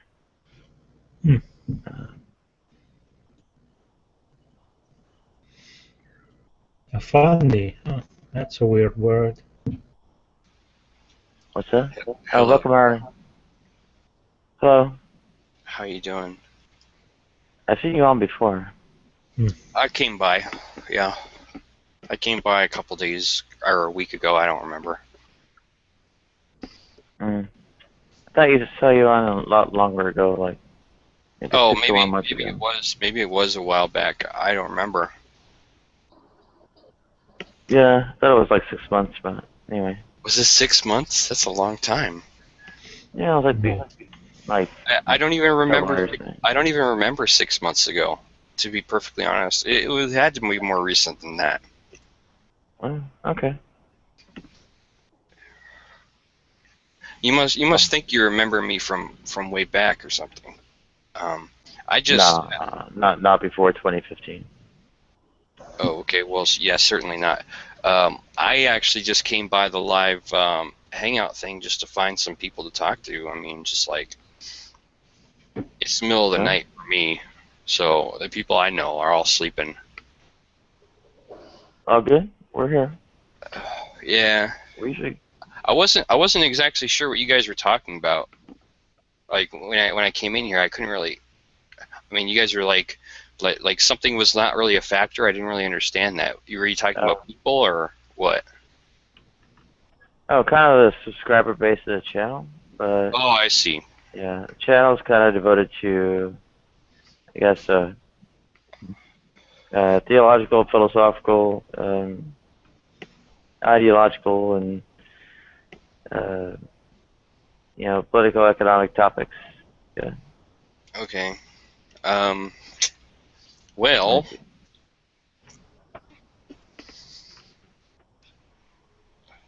In other words, almost everything. Well, I mean, we try to learn. What do we do as human beings? We just try to improve our own circumstances. Yeah.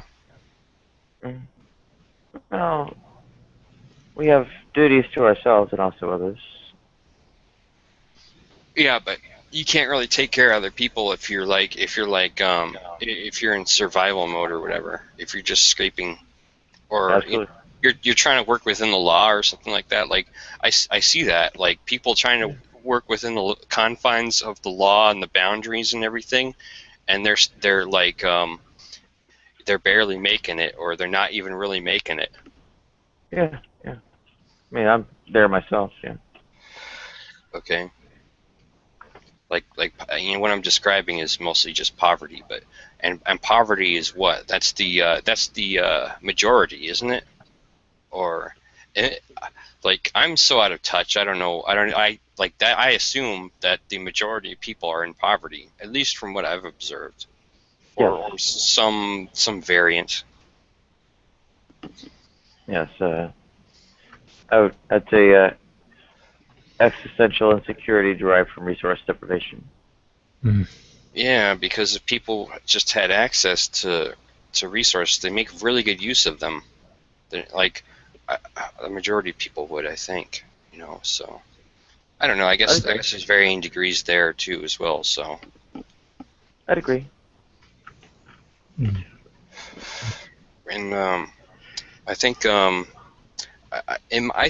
we may be suffering from like psychological issues that kind of prevent us from just getting past things. Like a lot of people say they have like anxiety talking to other human beings. Like they're afraid of it. Like they're afraid of getting rejected or people like shitting on them and telling them they're inadequate. Yeah, I'm not entirely convinced of that. I think people do have psychological issues, but no, in a lot of respects, they could. Somebody with anxiety, right? Like, where does that come from? Like, it's got to come from something. It's got to come from some kind of a fear, right? Well, yeah, but how do they get that fear? Yeah, exactly. How did how did you become afraid of talking to other human beings? Like, people don't get born into this world and say, I'm scared of talking to people. Like, no, that comes from something. It comes from something within the realm of humans. I'm Like, a social butterfly. I'm like, freaking dying being trapped. So like having my only mode of outreach, this computerized, who knows what. yeah. Well, it's good to be able to talk to people who are like just open to talking, because like fucking not everybody is, it seems like. Yeah. And that's the weird thing is like, go ahead. That's a part of it. Sorry, I almost stepped on a mouse. I mean, we judge each other, right, on superficial stuff. Oh, well, sure. I mean, Well, yeah. Any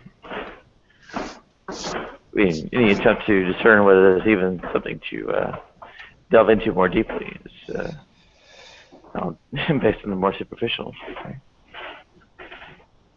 Yep. So I would say that there's an element to which our moral obligation to ourselves rests on, well, enabling ourselves to satisfy our moral obligations to others. Right. Beyond just kind of the intrinsic, moral duty to ourselves. So it's an idea. Not sure how much currency it'll get. I guess it might be light enough outside. I could just take it out there.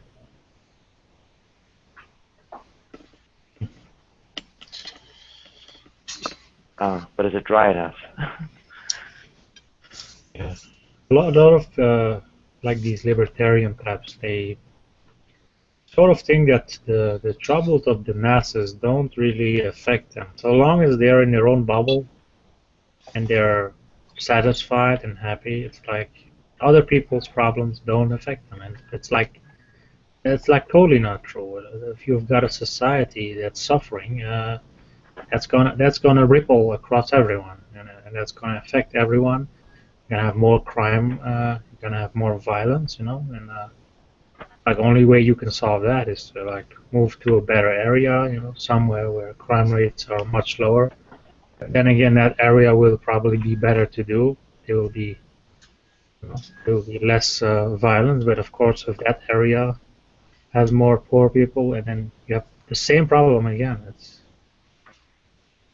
It affects everyone.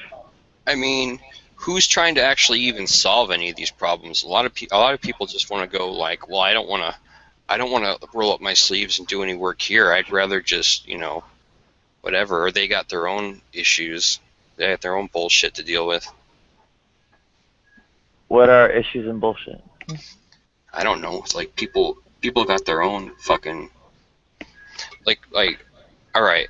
So some other people feel like even though they might have a job or something like that, like they feel inadequate in themselves. Like I'm saying, like these you're saying like everybody should kind of get along and help each other, but I think people do that to a certain extent, but they mess each other up like psychologically, and then walls get put up, and then there becomes barriers between certain people, and then people become anxious because they become afraid of dealing, because that's what we do. Like the thing that I find is fucked up is like we are human beings, we are social creatures, we should be talking to each other, we should be dealing with each other. Like, and I get that groups, like, people kind of break off into different groups to figure out different things, or they're on different, they have like different goals in mind, so then they work towards that with people who are like-minded, and people have falling outs, like they can't get along for whatever reason because they don't want to agree to shit. Like there's all kinds of psychology going on. Yeah. Well, it used to be that I could pretty much throw myself into my work and then I'll leverage resources I gain from there to do the good for others. Yeah, like I had a couple people camping out from 2000 to 2004. So yeah, as in guess where I lived. Yeah, and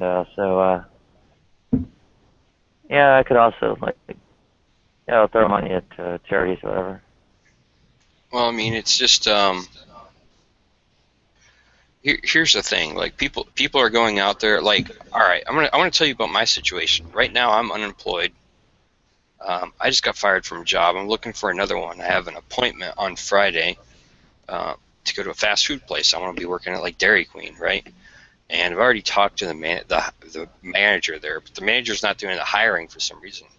And it's fucking weird because like the owner wants to do the hiring, which I think is a little bit it's different. I don't understand why that would be done that way, but you know, if that's the way it's done, that's the way it's done. Welcome, Seth. Huh? I was saying hi to Seth, who just stepped in the call. Okay. Hello, new person. And so, you know, like that's.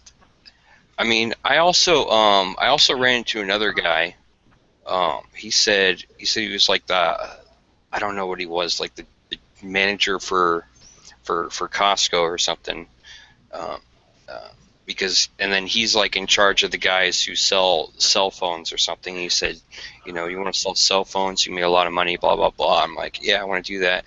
And then he's like, well, I can put you on this like distribution list or something like that. And I'm like, all right. And I sent him my resume, like I got his email and everything. So I don't know. I'm in fucking poverty.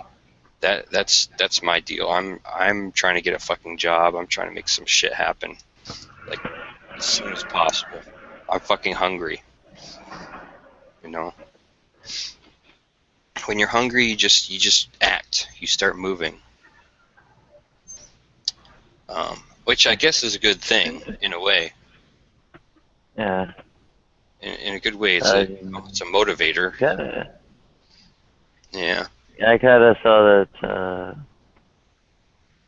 I'm hungry enough for long enough. I kind of stopped moving. But anyway.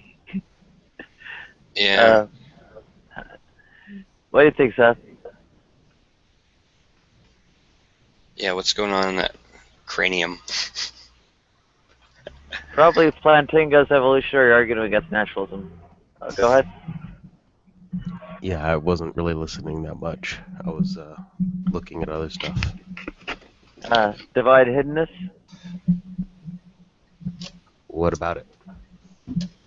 Were you looking up on that one? Oh, I haven't done a lot of new research. Like, I bought Schellenberg's book on it, and I haven't really done too much reading on it. He's not as gifted in prose as Plantinga is.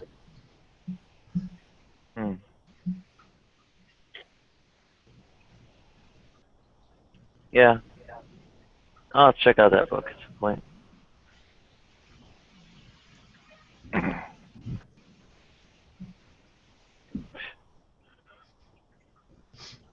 Yeah, the general kind of bootstrapping issue is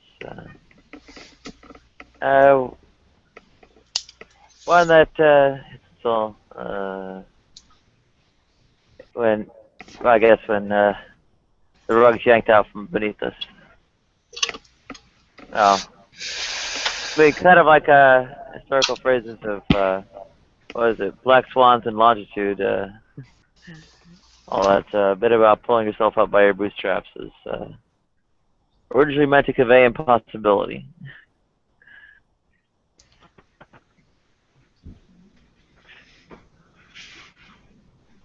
I mean, there is no inch of the earth left unclaimed.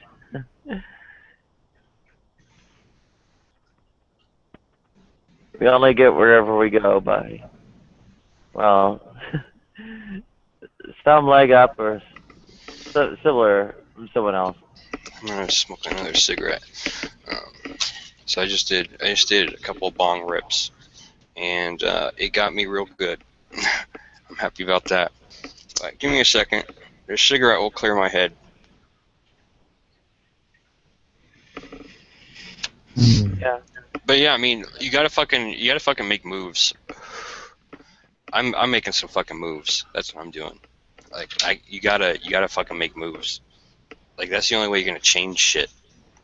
You gotta change who you are about yourself. Like, and what I mean by that is just like take the opportunities that you got, because you only got so much time.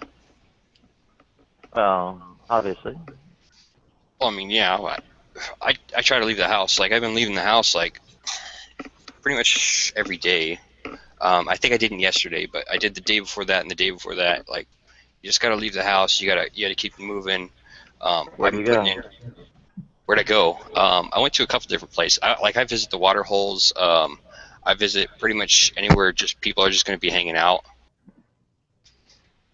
And I went to a what does it cost you to get there? Oh, I don't fucking know. It's just gasoline, right? Yeah. What am I gonna do? Like, I have to travel. Like, I'm kind of stuck there. Like, if I don't move, I'm not gonna see anything new. So whatever. However much money it costs me in gas is however much money it costs me in gas to go see people and do shit. So I'm totally okay with that. Like, I'm putting an unlimited budget on my fucking gasoline. Like, I got like $900. I can drive around for a long fucking time on $900.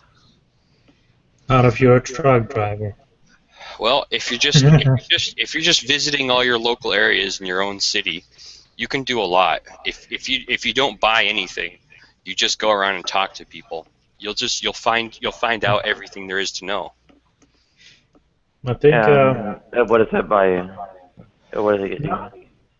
I think there's some merit to going around and asking, and making personal friends, and because that's how you usually land a job. It's by getting into someone's good graces, and then they put a good word with you, or maybe they hire you.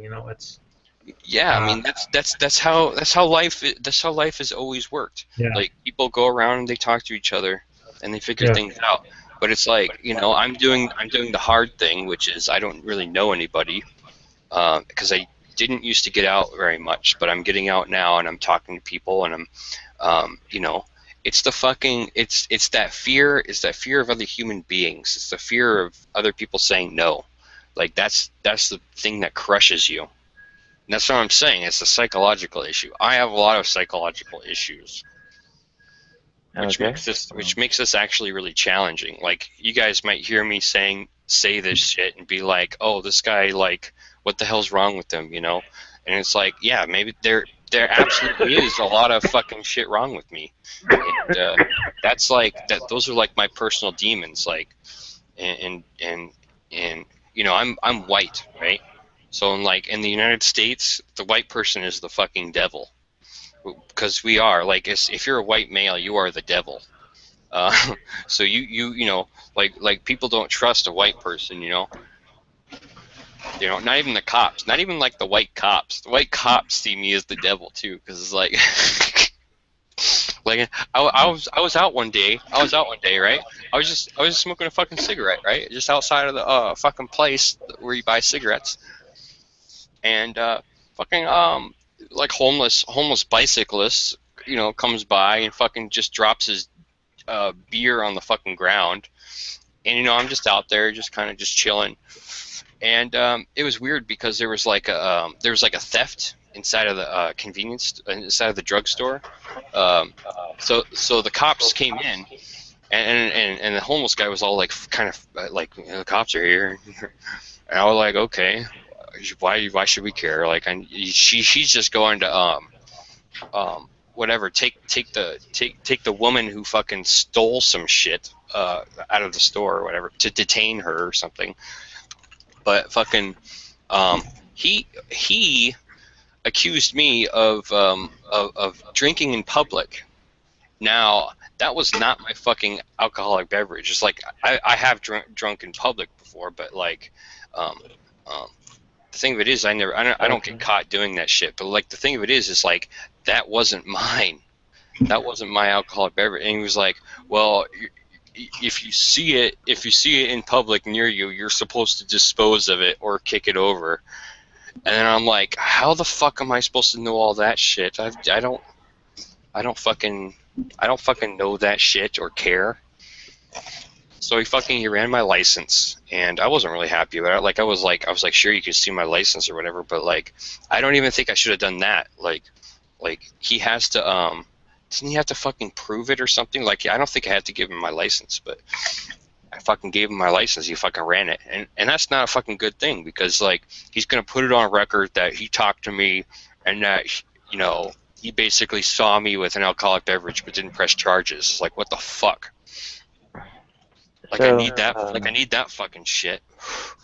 All right. So the main thing to go on about here is the sort of. I felt like I was harassed. Yeah. I was harassed. I was, whatever. I'm the fucking white devil, right? It's like I'm not so convinced, but I'd raise more of an issue here that one can actually just form some kind of meaningful social bond by, I don't know, being in some kind of public space.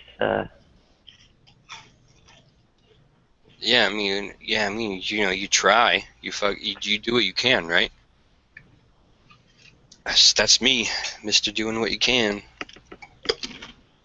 Well, yeah, I think we're all doing what we can. Some of us more than others.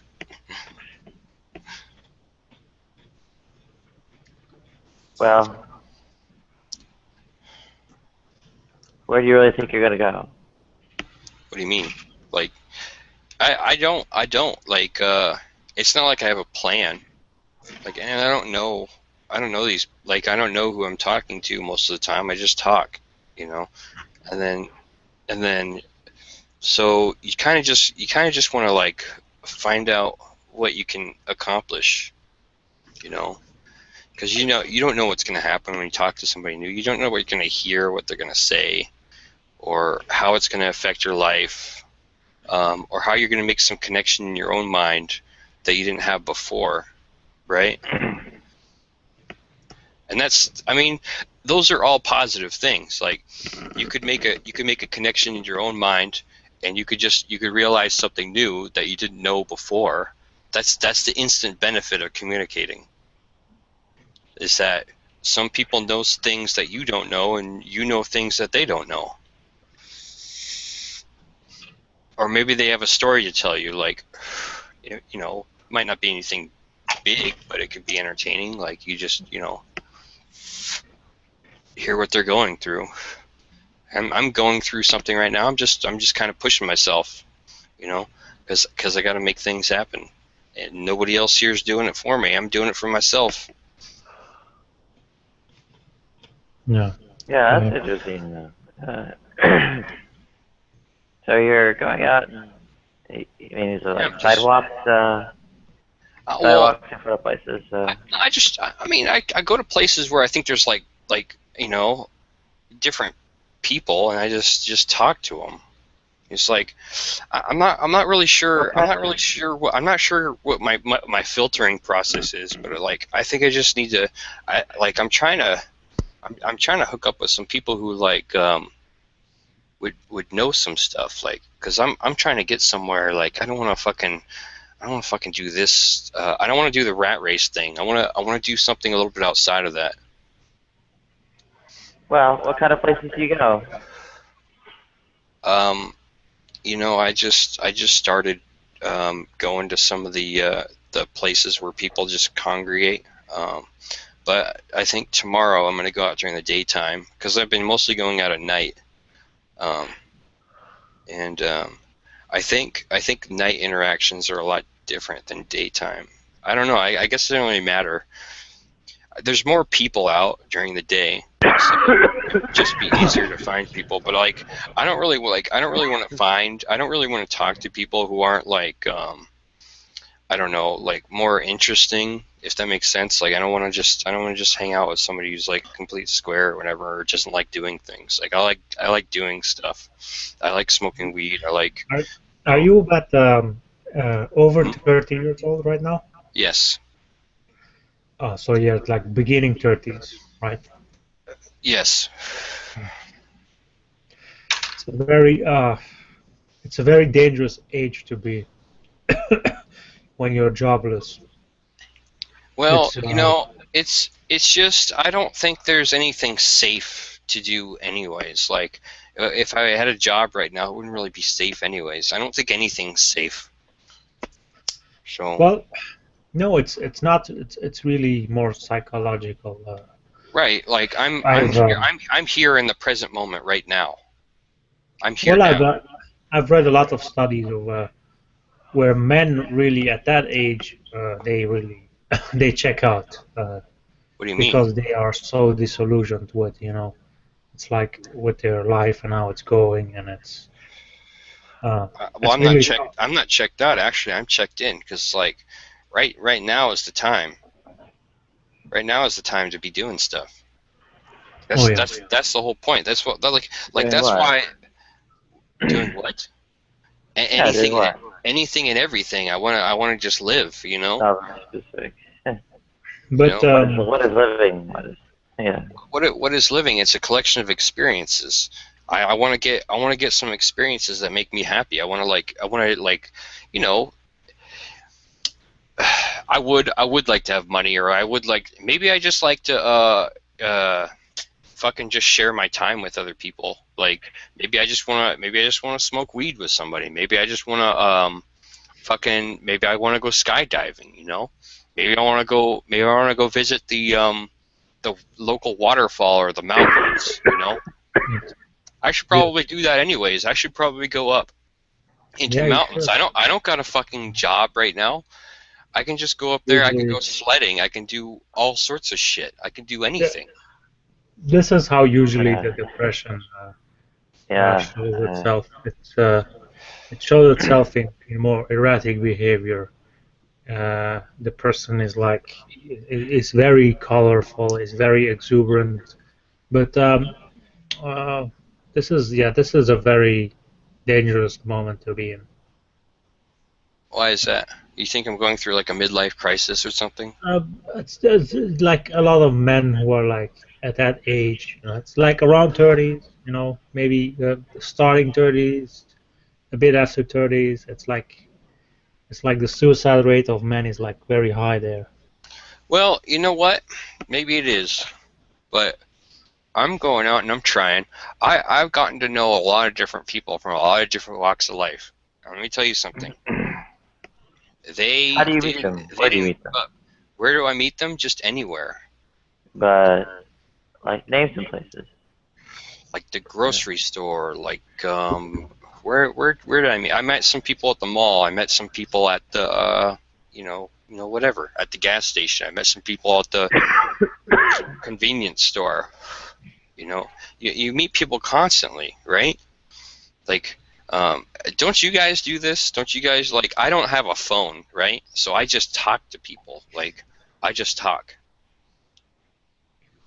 And I'm trying to figure a few things out because there's a lot of questions I don't have answered in my own skull about certain things. If you think about like most cases when these suicide cases, it's like they are fine. These people are happy, they seem happy. They seem fine, and they do display to others that they are fine. But internally, there's a lot of struggle. There's a lot of pain. The insecurity really compounds this all this even more. It is it's like if you're not sure where going to be tomorrow, that's like where the imbalance comes. That's where you. Well, I know where I'm going to be tomorrow. I'm going to be waking up in my home, in my parents' home. I wish I wasn't living here, but I am doing something I'm doing Well, there's something no now. shame in that. Actually, a lot of people are doing that. They're going to their parents' homes back just. It's just financially, it's not viable anymore in this economy. It's a financial fucking Yeah. meltdown. Are you guys in the United States? Are you guys in Europe? Where are you guys? I'm only guy in Europe. The rest is in the You're United States. you're I'm in in Europe. Brooklyn. You're in Brooklyn. Brooklyn. Where's that? New York? Yeah, Okay. East Flatbush. I'm over in Washington State. You City So- Tech? What? You're Seattle, Tacoma? Yeah. You've been there? Yeah, of course. I'm not in the city though. I'm in the swamp pond. Like I don't know what it is with the people. I'm not like, well, I call it a swamp pond because it's fucking water everywhere. Issaquah? Kind of, yeah. Somewhere around there. Yeah, okay. I know. Shit stack area.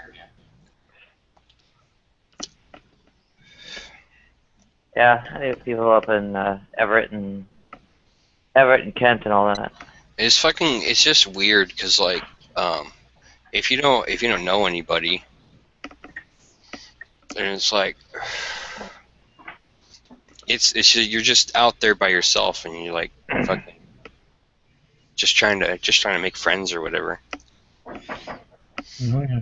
And it's like you just try to be like nice to people because like you don't really know how, like, you don't know how to act, but you don't know how to fucking act. Like you just try to do the best you can.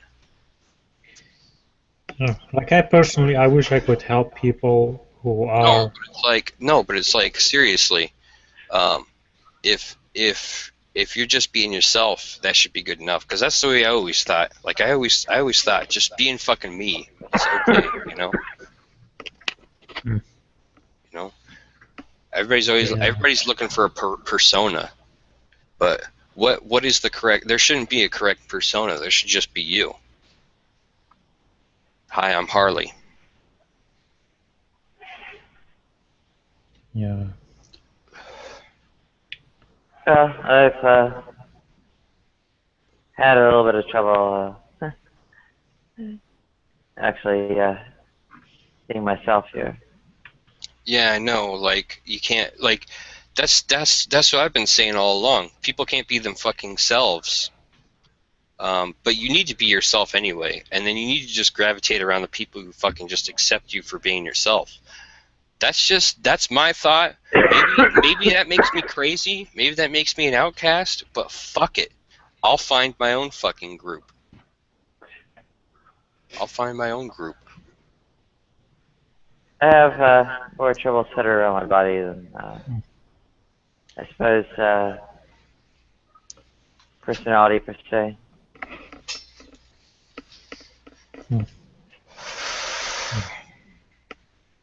Maybe Like, there's I also wish- a bit of. Sorry, go ahead. I wish I could help people who are in this erratic state of unknowingness. I sadly I don't know how. I don't know how to help these people. Who are you referring to, Palm? Well, people in general, more in your situation, perhaps not you specifically, but It could be me specifically. Like I don't mind if you think I'm in like. it's more in a some general kind of trouble. observation. It's a general observation. I mean, I'll say it. I'll throw myself in. I am in kind of a pickle, but it's like, but I'm just telling you, I'm struggling with it. I might be struggling with it now, but maybe a month from now, I'll be doing better than this. You know. Oh yeah, definitely. So you never know. I'm putting in the effort, and it's like that's the way I've noticed everything has always been in my life. Like when the first time I rode a fucking bicycle, I didn't know how to use the brakes. Okay, so I just I wouldn't know how to like slow down other than just like ride down the street till it just ran out of steam. So that was when I was very young. But eventually I learned how to use the brakes. Then I wore that bike the fuck out because it's like there wasn't a lot to do. out in the middle of this like forested area. Like I'd play with the other kids and shit, but you know, I'd had a bicycle, and you'd go where you'd use that to get around and see shit, because you want to see shit. Like I know I did. I wanted to see other things. To me, a friend of mine, he actually about 2 years ago, he actually committed suicide. He was about in his late 20s. We went to school together, you know. We were childhood friends, but he was in a sort of a pickle. You know, he was struggling with his job. He had issues with his girlfriend, and yeah, you know, it's all those things, and it's just. And he seemed fine, you know. But he was very erratic. But yeah, Yeah, I mean, I think people get like too limited, like they get too comfortable in being small. You know, you have to have a skill set. You have to know how to fight past these things, because nothing has been certain. Not in my life. Not in my life. Like you know, they could get rid of me at my last job. Like, that's not a certainty in itself. It's clear. It's evidence. I understand that. To me, it's like all that. Like, from my experience, it's to me like all that is like white noise. Like, I'm thinking about, okay, how can I help this person? Like, I'm still struggling from like 2 years ago. Like when my friend, you know, he just, you know, he seemed fine one day, and the next day it's like, yeah, he took himself out the game. It was like, and it's like, and he was the same exact, he was the same exact way, and but he was very erratic, very like, oh, I'm fine, I'm doing this and that, and you know, and it's like, damn, and I was like, damn, well, I could have helped him, you know, like I'm still trying to struggle, like, okay, what could I have done differently to, you know, perhaps I should have not. Perhaps I should have trusted my gut, you know, because I sensed there was something wrong. But you know, he said he was fine, and you know, I didn't want to impose. And yeah, I don't know. That's yeah. Yeah. So am I reminding you of your friend or something like that? Because like, I don't know. You actually do, yeah. You Yeah. really do. I don't want to offend you. I have to be frank about this. I can't, you know, I don't want to see another person go through it. I'm just sharing my experience. Perhaps, you know, I could be completely wrong, actually. You know, I could be completely full of shit, but I'm just, when I sense it now, I want to say it because I don't want to, like, look back and say, oh, okay, that was another guy, and, you know. I don't know if I'm on my way out or not, but I just like, I know, Well, actually, I know I have to. I've actually looked into this a bit, and the people who usually suffer from this, they don't know until like the very last moment. You know, they have this general notion of, maybe I'll do that, and you know, all my worries will be fixed, and they're not really sure about doing it. But once they're there, it's like at the last moment,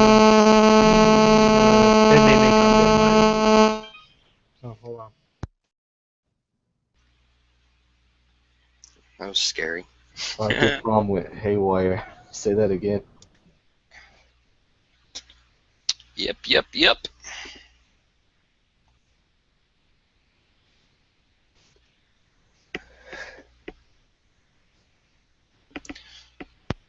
I was approaching from a different angle, but yeah. I think I'm not there, or not far from Palm.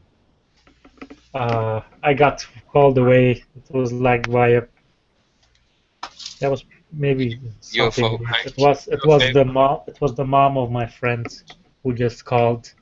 Holy shit, UFO came in and finally probed you, huh?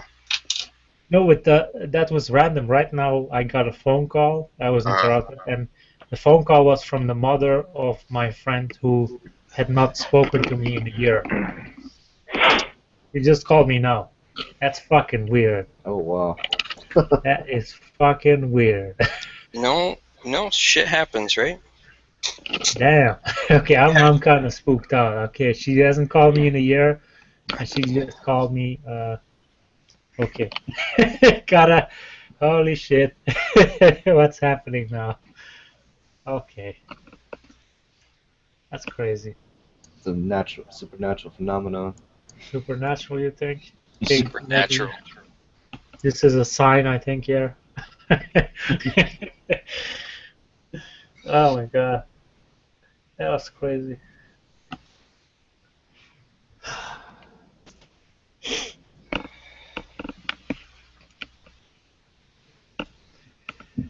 Oh man, I gotta decompress. Decompress. Yeah, that was freaky, man. That was crazy. I mean, what the hell? I was just talking about their son, and then she calls me out of nowhere. Yeah, Like, dude. That is something. yeah, she hasn't called me in a year, you know. And it's Yeah, crazy. maybe she's watching the hangout. She could be watching the Hangout, Paul.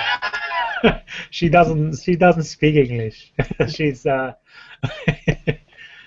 live in Europe.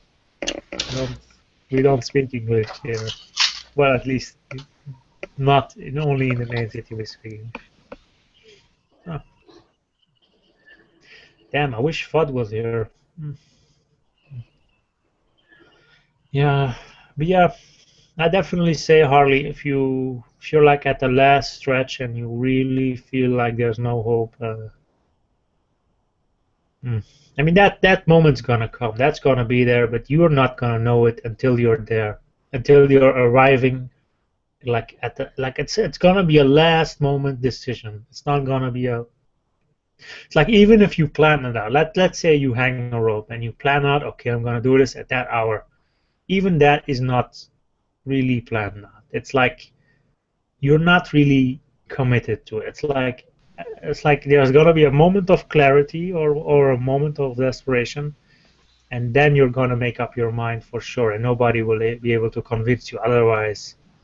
Uh, you know, or unless it's like someone very close to you. Otherwise, you're just gonna. It's like yeah, it's trying to avoid that place because that's a very dark place, and I've looked intensively into this, and yeah, it's a very dangerous age to be unsure of your future, of your income, of your it's all it's all together, it's all linked.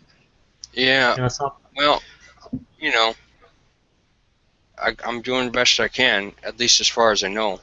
are you religious, perhaps, if I may ask? What? Are you religious of some sort? Do you have any religion? Nope. Actually, recently dumped it. Made my peace with it. Right.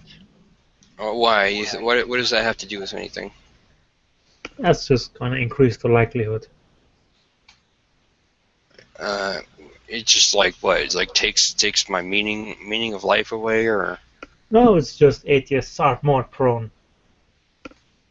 It's just in general. I'm not saying it's gonna take away. It's just atheists in general. I don't mind. I don't mind if I actually hear like your real opinion about it. Like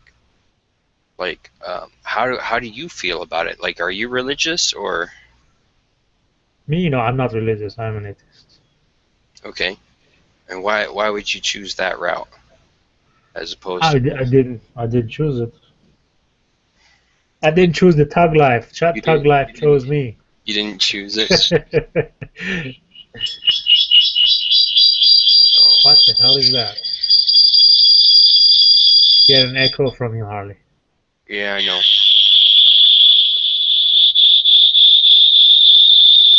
You know? Hold on a second.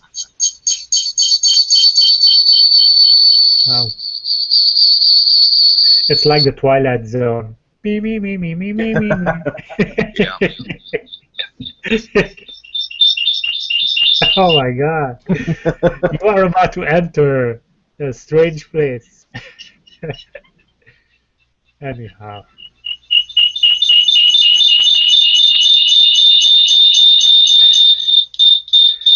Yeah, okay, that's gonna mute you till you fix that. Anyhow, I'm not gonna harp on that anymore. Yeah, I've said my piece. Damn, stupid mouse is active. I'm dead right back.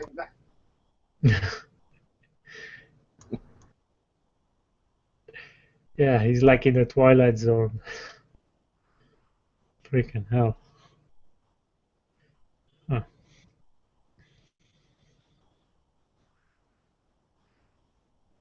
Do you guys know anything about VMware?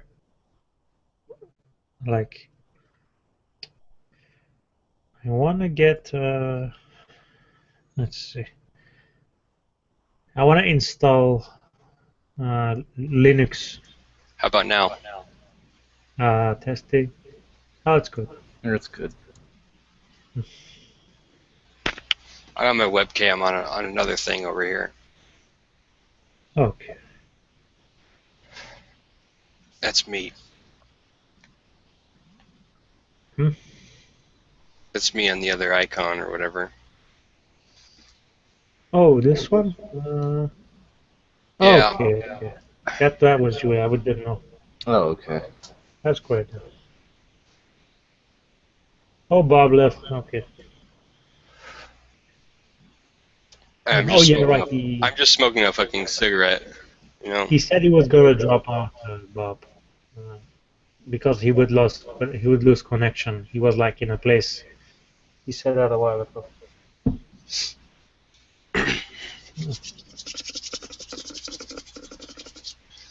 Anyhow.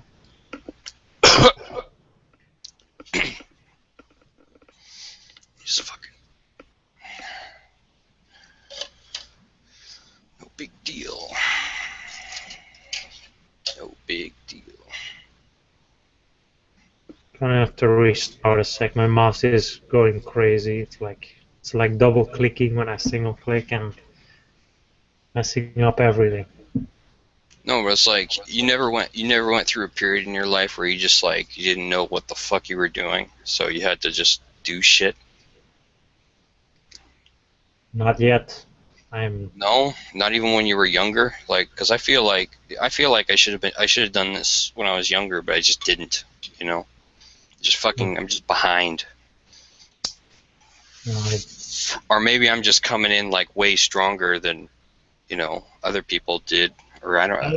I'm like at my late 20s, but still not 30. Perhaps mine is still yet to come. You know, everyone has their journey. I'm gonna restart for a sec because my computer is going crazy.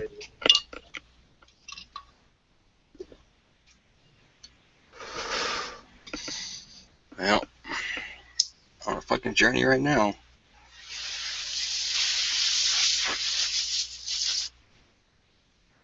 Just fucking do what I can. Do what I do.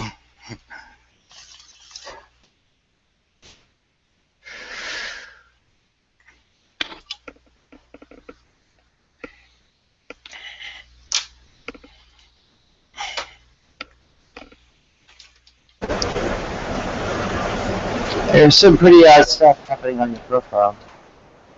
What? I said there's some pretty odd stuff happening on your profile. On my profile? Oh, you're looking at it? Yes. Of course there is.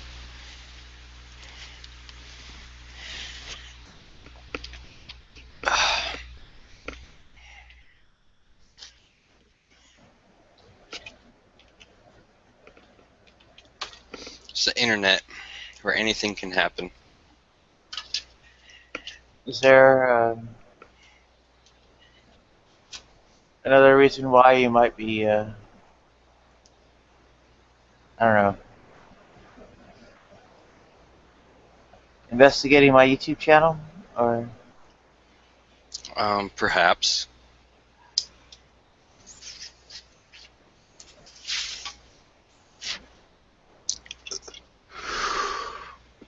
What did you want to know?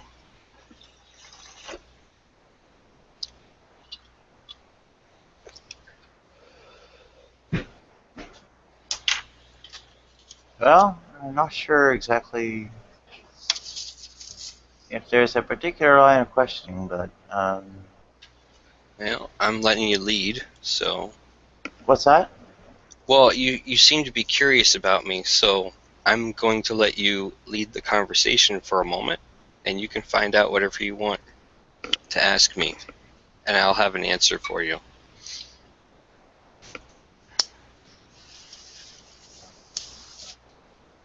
Yeah, and some of the posts I saw um, seemed to make reference to people like me. Wait, who? I said some of the posts I saw there Uh-huh. Make seemed to make references. reference to people like me. Right.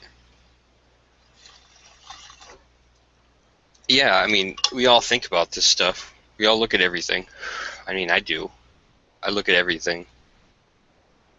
So, I'm just fucking,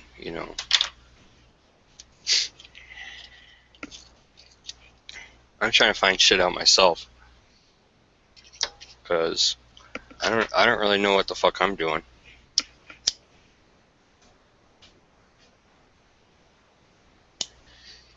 Um,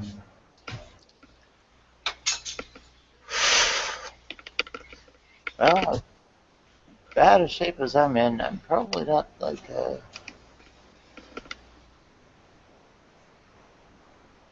terribly great exemplar. So you took hormones, is that right?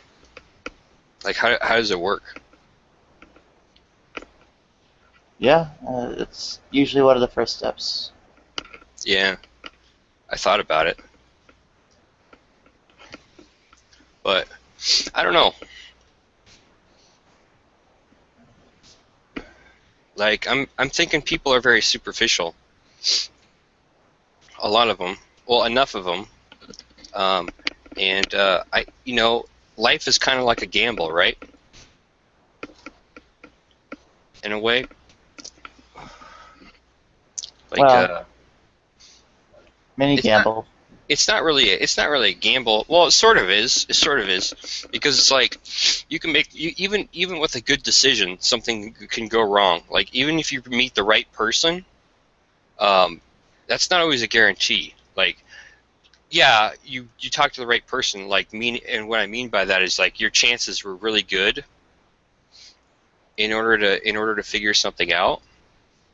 So.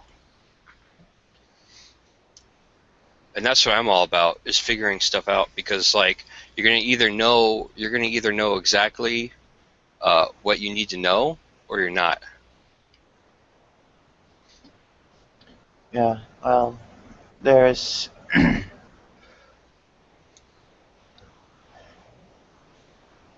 unfortunately various kinds of life stability are kind of preconditions for things working out. Right.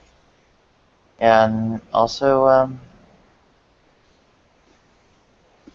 some manner of independence too. Like if you kind of have,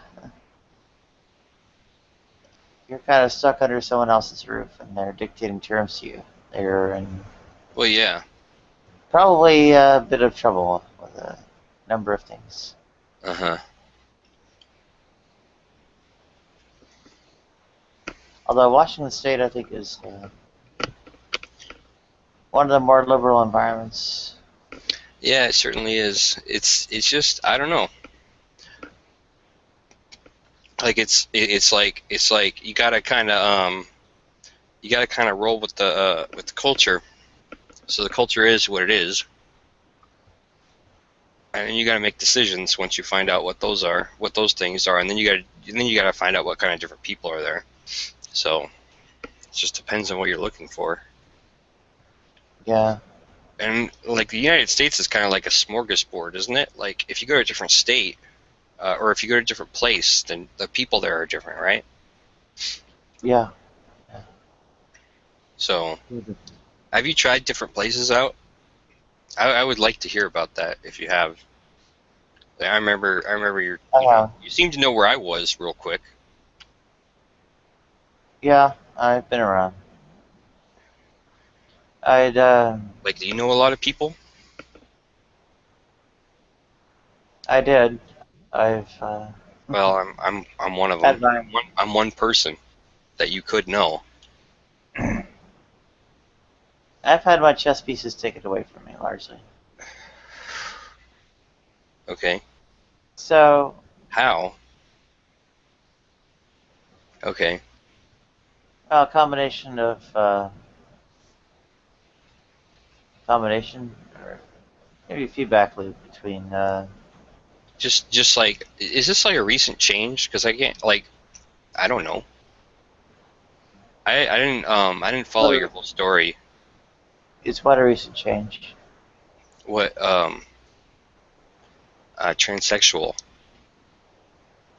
No. No. Okay. Are you comfortable with it? No. Like, you're doing a live show or whatever, like live broadcast.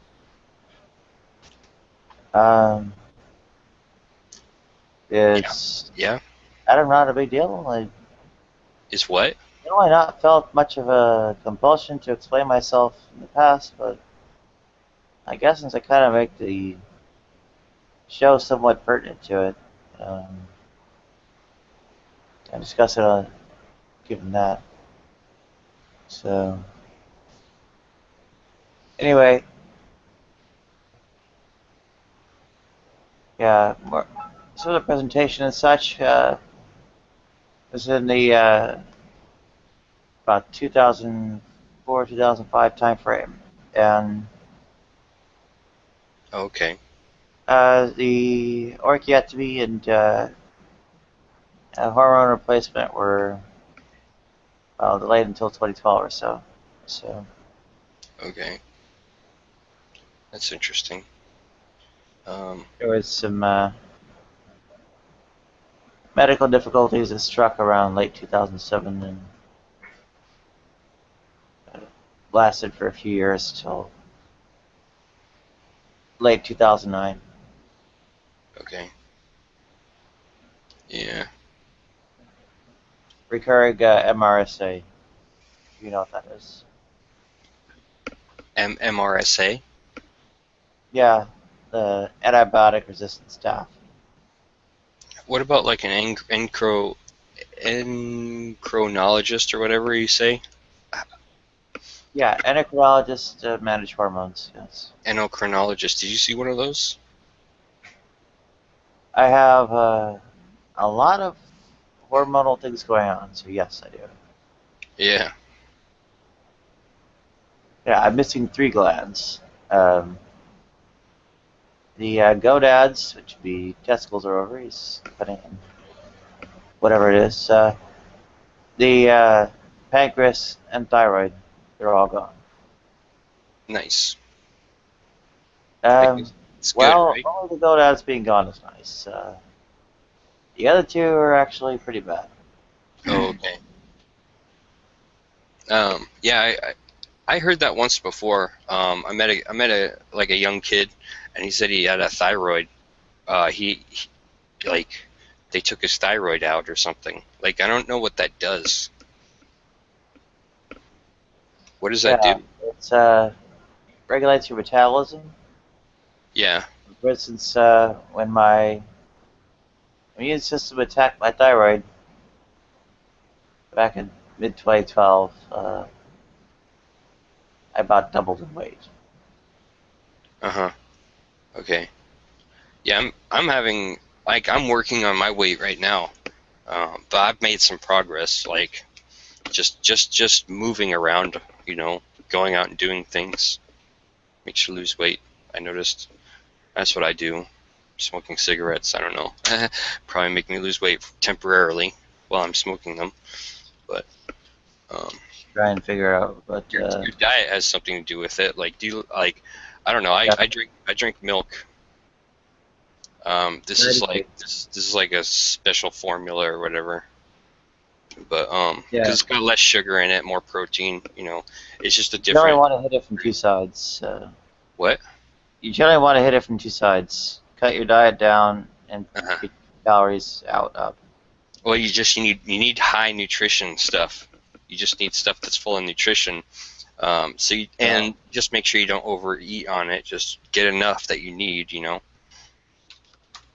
I think the idea you're trying to convey is nutrient density. Something like that. Yeah, that's a low number of calories for a lot of nutrients. Well, it's not really calories per se. It's more like how much sugar, how much fat, how much protein, how many vitamins and all that. And then food has food has hormones in it as well. I'm pretty sure, especially cow's milk. Not enough to make a difference. It's got something. I drink a lot of milk. I pretty much use this. This is my staple. Like, I drink this. Milk has a lot of fat and gets a calorie count from that.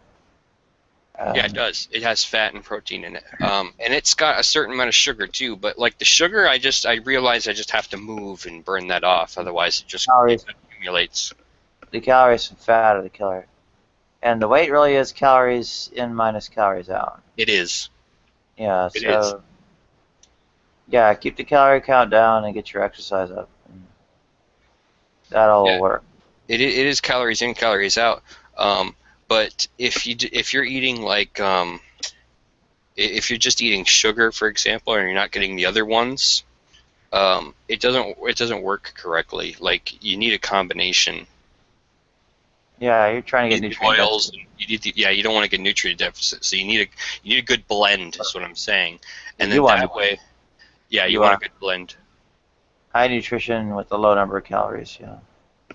Like I'm not a vegan. I do eat meat. I have, but I don't need to eat a lot actually. I just need to eat some, because I need I need something out of that in order to keep my flesh like the way it is, because I've got a certain amount of muscle tone and I've got a certain amount of just my flesh density. I want because essentially what is food when you're putting it in your body? It's just affecting your flesh. So. Yeah,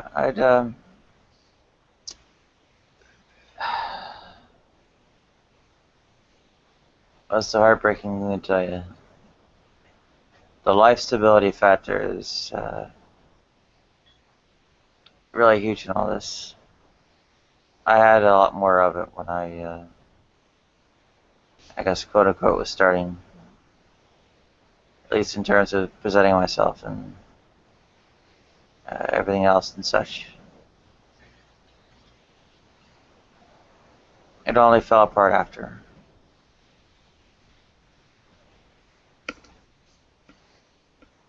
I didn't come in from zero after it all, after it all fallen down. Mm-hmm. Yeah, and I'm pretty much screwed because things actually did fall down in the middle of it, right? Yeah, I hear you. Everybody's trying to work through something. Everybody's trying to work through what they got. No, there are rich people out there. They got their silver spoon. They're doing fine. Yeah, I think there's more. I think there's more than just money, though. Yeah, there's more to it, but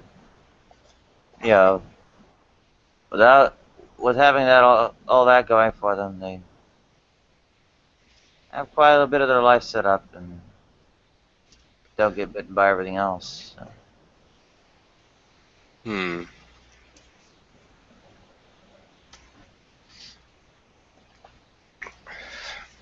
There's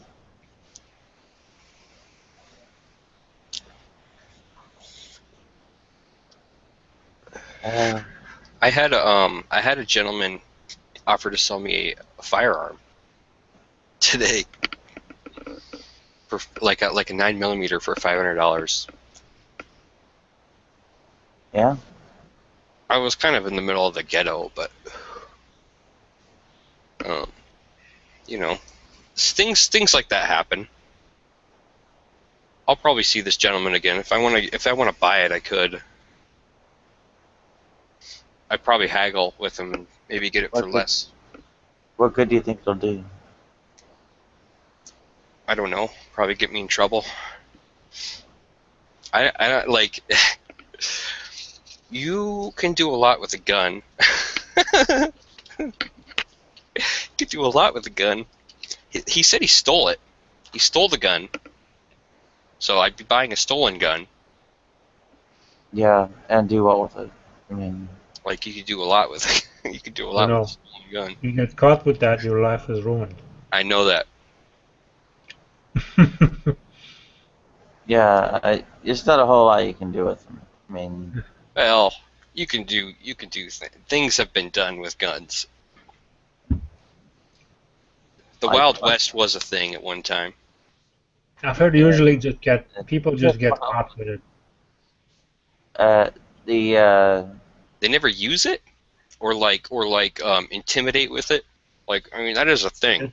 That's actually worse. If you use a gun that's not yours to intimidate people or whatever, that's much worse. That's. I know it's worse. I know it's worse, but the gunslingers in the Old West didn't really get that far. They're mostly noted for having raised how big of a stink they raised before they got killed. That's okay. That's okay. I would rather go down with a gun in my hand. I'm not gonna turn it on my own head. I might turn it on my own head, but I'm not gonna turn it on my own head without knowing that the situation's fucked. But I'm a bit of a fanatic. I might just be like, I'm having too much goddamn fun. I'm gonna keep going until they blow my brains out. Yeah, that's more than half of your gasoline budget.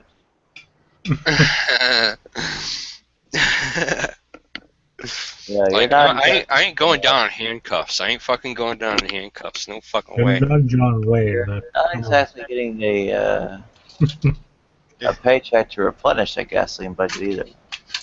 Oh yeah, my gasoline budget. I actually do. I have a check. I have a check in my wallet. I haven't cashed it. The fucking bank is trying to rob me. I gotta talk to them. Yeah. I hate banks. I robbed a bank once. Yeah. I actually did. I used a bogus check, and they cashed it, and I took the money, and I didn't give it back. Yeah, this is no evidence. Better not to do that. What? No, that'll come back down on your head. It might. Yeah. It might.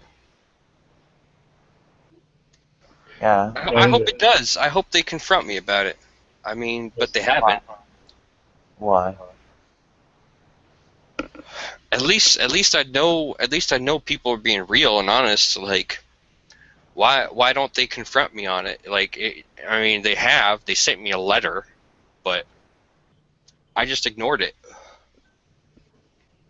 They didn't fucking knock on my door or anything. They should. Yeah.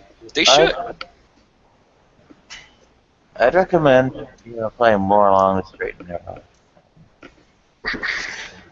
I mean, I've done a few. I've tried a few different things. Washington State has trans health insurance, right? This, you don't have to get too far for things to actually work out. Basically just kind of get a job lined up. You get an insurance policy that will actually pay out. A private plan, get the gold or platinum. And then you can, fix your face, fix downstairs. That'll all be fine. That's all you need to do. This. Granted, it's a tall order. These things. It's not that, say, involved with a series of steps to do, but it may be hard steps to do. Landing a job is not exactly easy in this economy, but there's a relatively decent chance you can still put off, right? So that insurance is out there to knock, I think, probably half or more of the cost off surgery. So at least get it cheaper in Thailand.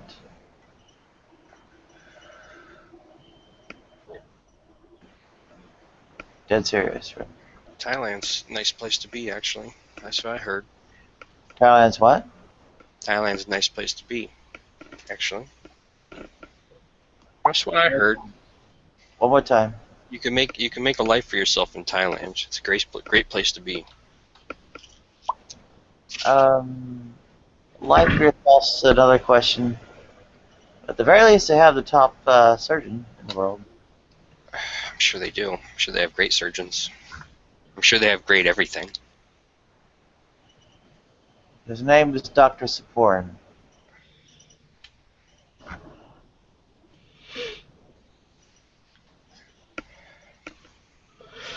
Yeah, they also have Dr. Chetawat.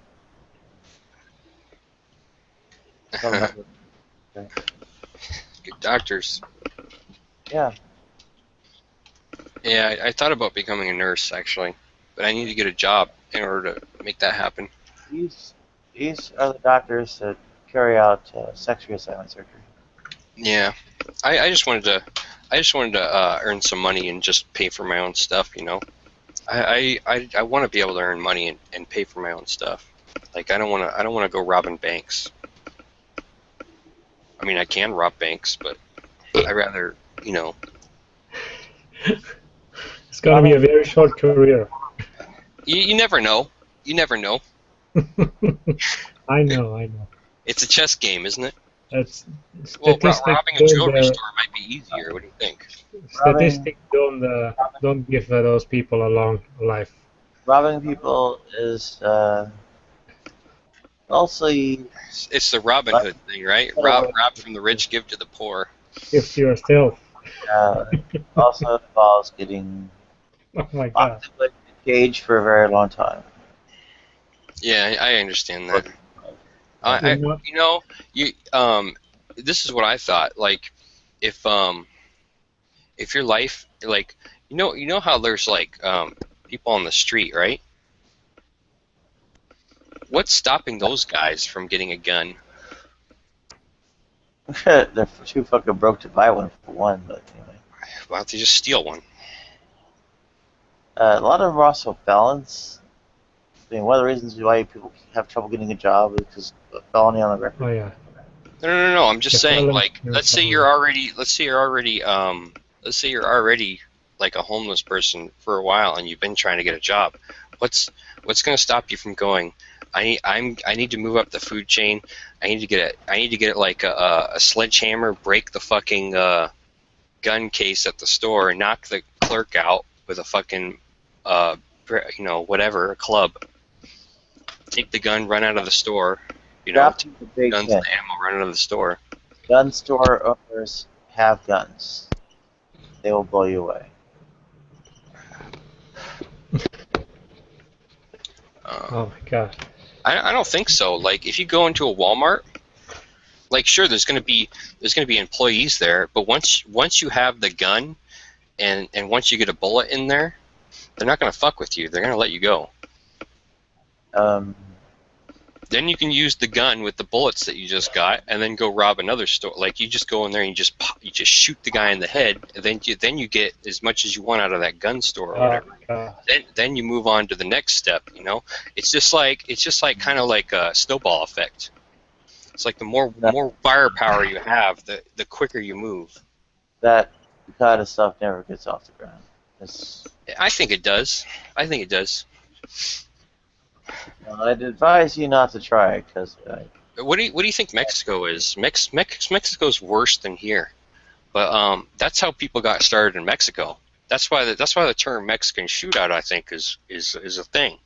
People just They didn't see any other way other than fighting. They flighted too much. Now it's time to fight. To work Hmm? is basically stealth and attack from a distance. You don't even want people don't even want their enemy to see them in the first place. I don't really care. Well, the trouble is that they care, and they can see you, they can stop you. Yeah, I can All be I have to stopped. do is be back. I can be stopped. It's pretty much I'm vulnerable. the target. Hmm? The people who are involved in defenses of things like police are actually trained in hitting their targets with guns. That's right. Hit the target. Hit the You are, target. and you aren't. Right? You Right. are not going to magically become a marksman just by. That's okay. I don't know, have to live. pissed off. I don't have to live. Well, Think about the situation I just described. Like you have nothing left. You have nothing left. You're already on the path of death. So you might as well try. The bad news is they're going to kill you. That's right. Them, So poverty is the equivalent of being shot by the police. They're Ultimately. going to blow a limb off of you and capture you and cage you. Nope. And just make sure you get set up to get raped. Right? This is the game they play, the system. It's That's not the game. What? That's the game. That's the one you're gonna sign up for. Try to pull a stunt like that. That's just that's everyday shit. That's everyday shit. It's every day. It's happening every day. It's happening in every major city. It is happening every day, and might be better not to get drawn into it. I mean, it might. Yeah, a better kind of strategy would be maybe to try and land a job. But you say you're already doing. Yep. Well, maybe. I mean, or maybe I'm on the right track. Who knows? You never know. Working on the strategy might that would be a good plan for all that. You never know. I have a plan. Look at what you were just describing. The one I was describing, the fucking steal a gun from Walmart or something. Yeah. Yeah. That's not my immediate plan, actually. I know where I can get a gun. I don't have to go to Walmart. Yeah. I was creating a hypothetical. See, to me, if you're in the situation where you see no other out than just walk back into society and just take, then that's not such a bad idea. Guns don't really seem to help much. Guns. They're offensive weapons. I mean. Right. They're quick. They're designed to kill human beings. Yeah. They do work. Yeah, but you don't really get a whole lot out of. No, probably not. Probably not. Who knows? Who knows? In those circumstances, who the fuck knows what you're capable of? Like, seriously. Yeah, actually. Hmm? Yeah. People don't actually get fired. Armed robbery. They don't get what? They don't get far. They don't get far? No. That's fine. Sometimes they don't have to.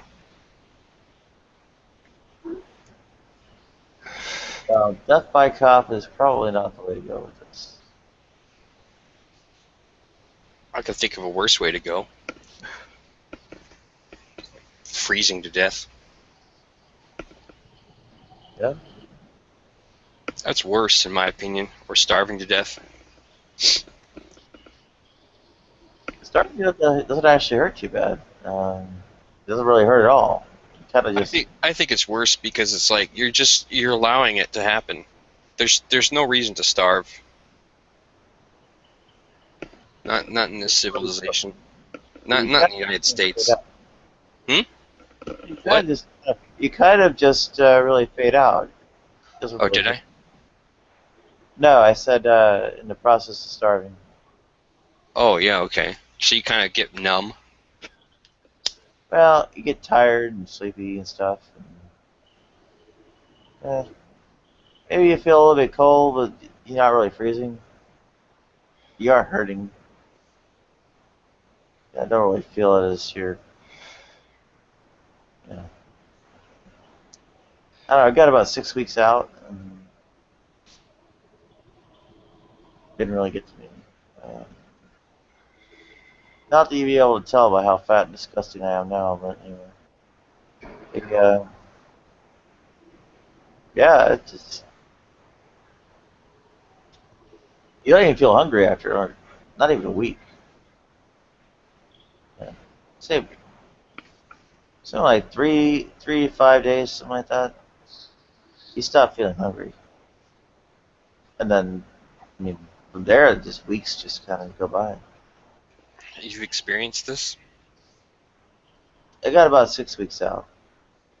Fuck. I can't believe that.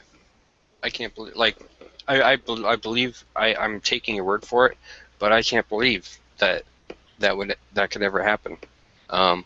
You know, I know there's people out there that don't eat for a while. Like, I get that, but it's like,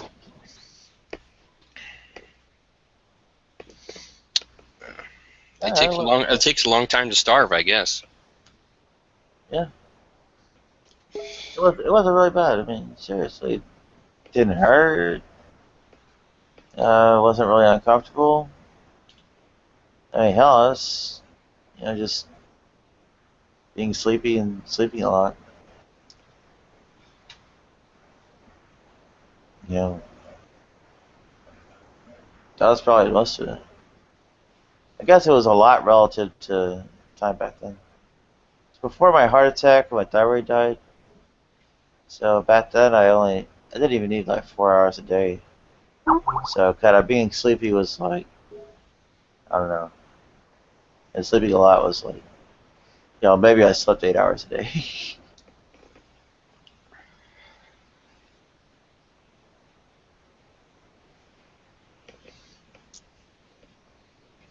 Like, seriously. I'll tell you something. It's fucking cold outside. Over here, it's fucking cold at night. There's no clouds. I'm not used to it being that cold.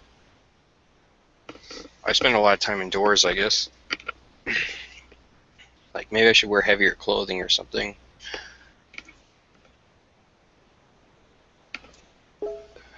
Yeah. But yeah, I'm just chilling in my room right now. I got my window open, two fans blowing. So One thing might be a good place to go work on might be, you can kind of like refocus on yourself and your body. One of the places you could actually, I mean, just cutting down body mass, uh, less body mass is, in some ways more feminine. yeah. Also, there's online tutorials and things about working on your voice, and voice work is another good area to focus and such.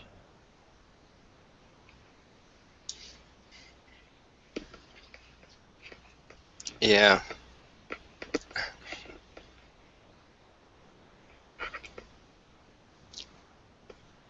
Yeah, there's stuff to focus on like that. Mm-hmm. To make a lot of progress that way.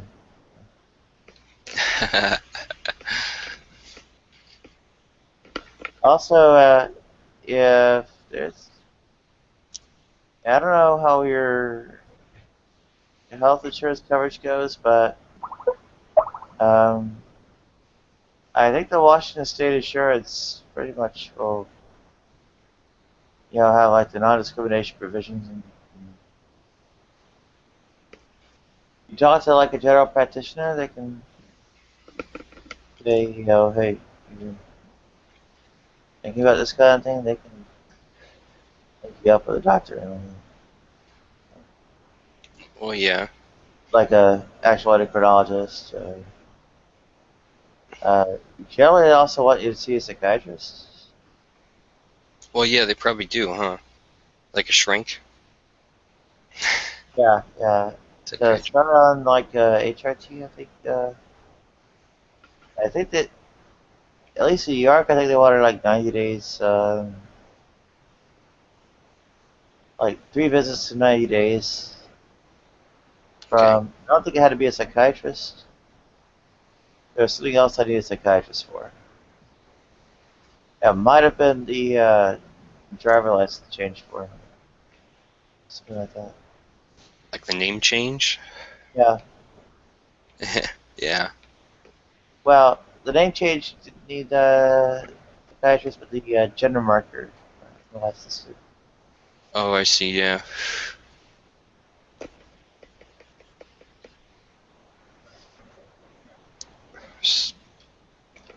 What does it say on your driver's license?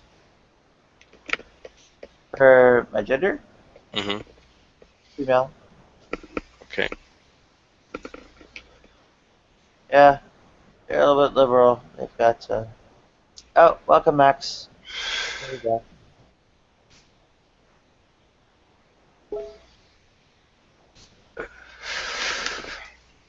Oh, hello. Hey.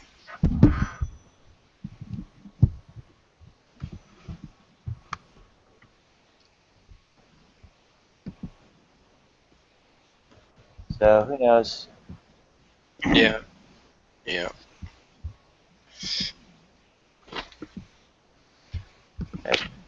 Lesbian, gay, bi, trans, questioning LGBTQ. Oh, well, yeah, it's going around. Yeah. It's pretty popular right now. Let's see. Max is up in Canada. Yeah. Land of Pierre Broussard. Canada. Pretty nice country. Can't complain about it. I definitely want to make a visit to Montreal. I haven't been to Canada in a long time. What's the procedure like? Do I have to do anything to go there from the States to Canada to visit? Do you have an American passport? So I just have to get a passport, that's it? Pretty much. Okay. That's easy to do. It takes like a week to get your passport though, right? You can't have a criminal record, I think. Yeah, that makes sense. That's cool.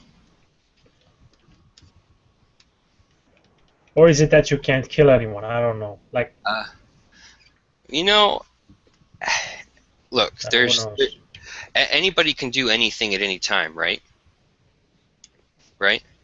It's just there's a reason why we don't do things. Well, wait. Why are we on killing? No, not to say I don't. Not to say I. Not to say I don't. Not to say I'm abhorring where this conversation is going. It's kind of interesting, but just so I know where we're at. Are we talking about the ethics of killing? No, in your past, like if you want to get to Canada, is it like just any criminal record, or like it's like if you killed someone, you can't go there? Yeah, like if you got I don't know, what would like a domestic violence or something, or let's say you stole someone's cat. I don't know. I don't even think, is that a misdemeanor or what is that? I have no idea. That would probably be a misdemeanor. Okay. Like if it's not gonna screw, like if it's not gonna screw up your chances of getting a job, it's not gonna screw up your chances of visiting Canada. Okay. Anyway. Honestly, the convicts have the easiest time getting jobs, like after they come back in. Because they're willing to work for less? No, actually they get paid more. Like there's programs to actually put those guys to work instead of having them go out and get a gun and shoot people to try and get by, you know? Like there are programs for convicts. I see. So Yeah, there's an incentive it's kind of an incentive program in a way, depending on if you're completely screwed or not. Like if you become a convict or a felon or something like that, they put you into a program where they try to help you get a job. Like at least I think they would, because if they're supposed to be like coming back into society and being a productive member of society, you'd think they'd want to place these people somewhere, right? Or not? The only real program is basically having a probation officer threaten you with putting you back in prison to find a job.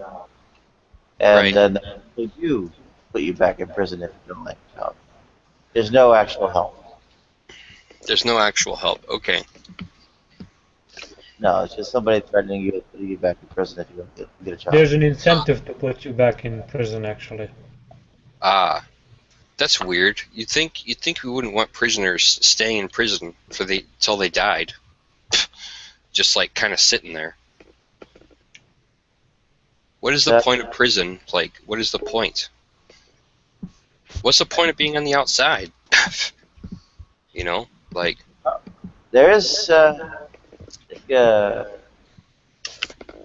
general excitement around potential for getting a new prime minister. Potential, well, the potential's there, but it might not happen. Oh wow! Another 5 years of Harper. Oh, it's not like you have to put up with him. I don't know. I kind of worry about damn near almost every political leader.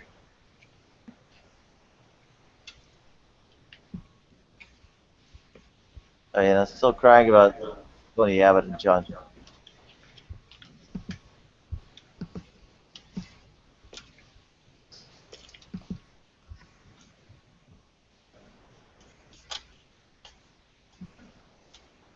And I used to have quite some tirades directed against Howard too.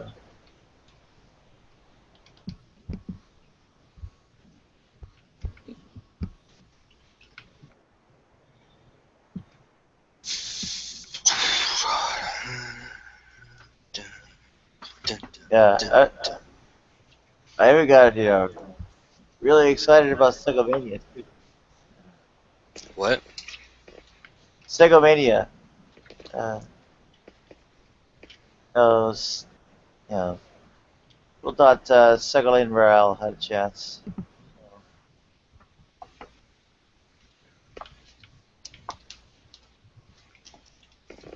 You just like.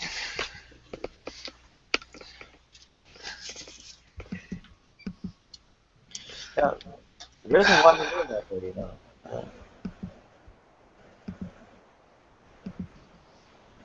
Yeah, other people get. I'm just taking another bong rip. Yeah, other people get trouble from bad governments too. Well, I think everybody's got a struggle, right? Like I don't know. Maybe I'm struggling, but everybody's got something going on, huh?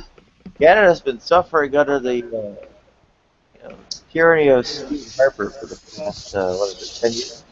I wouldn't call it a tyranny. I mean, to call it a tyranny would mean. I will.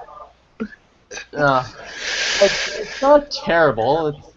it's not ideal, but it's not terrible. Like, I wouldn't compare it to being ruled by the Saudis, for example, or Okay, maybe it's something.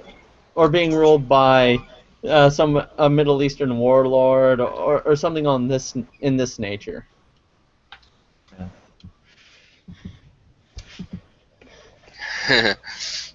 Consumerism.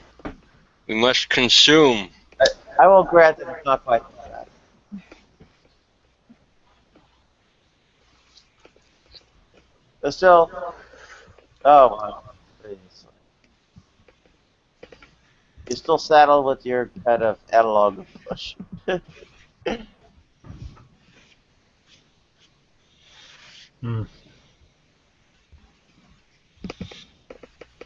Pretty much it. In the West, you're raised to value well, commercialism and materialism as Dollars. happiness. We worship the dollar. That our dollar base is our happiness level is based on off of how many dollars we make. It's the measure of how happy you are, like how much things you own. That's really what it is. Well, at least the Canadian dollar have the queen.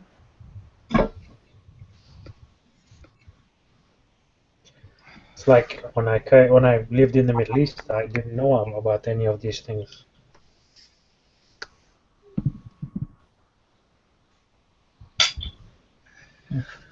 How many dollars? Canadian, Australian, or American?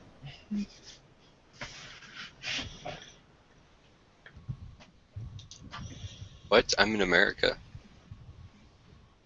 Well, Canadian dollar, Australian dollar, or American dollar? For what?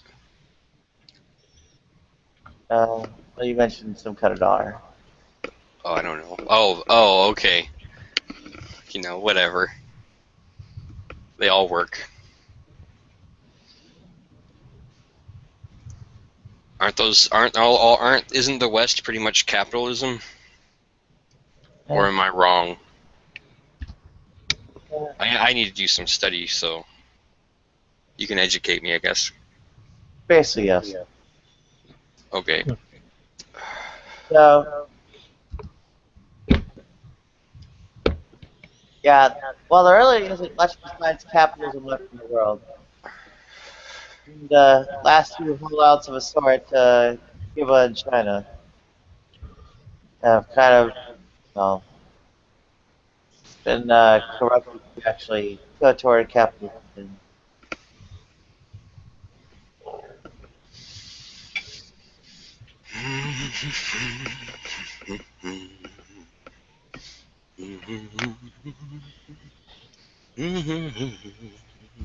Well, actually, would you qualify the feudal states as being exceptions? Hmm.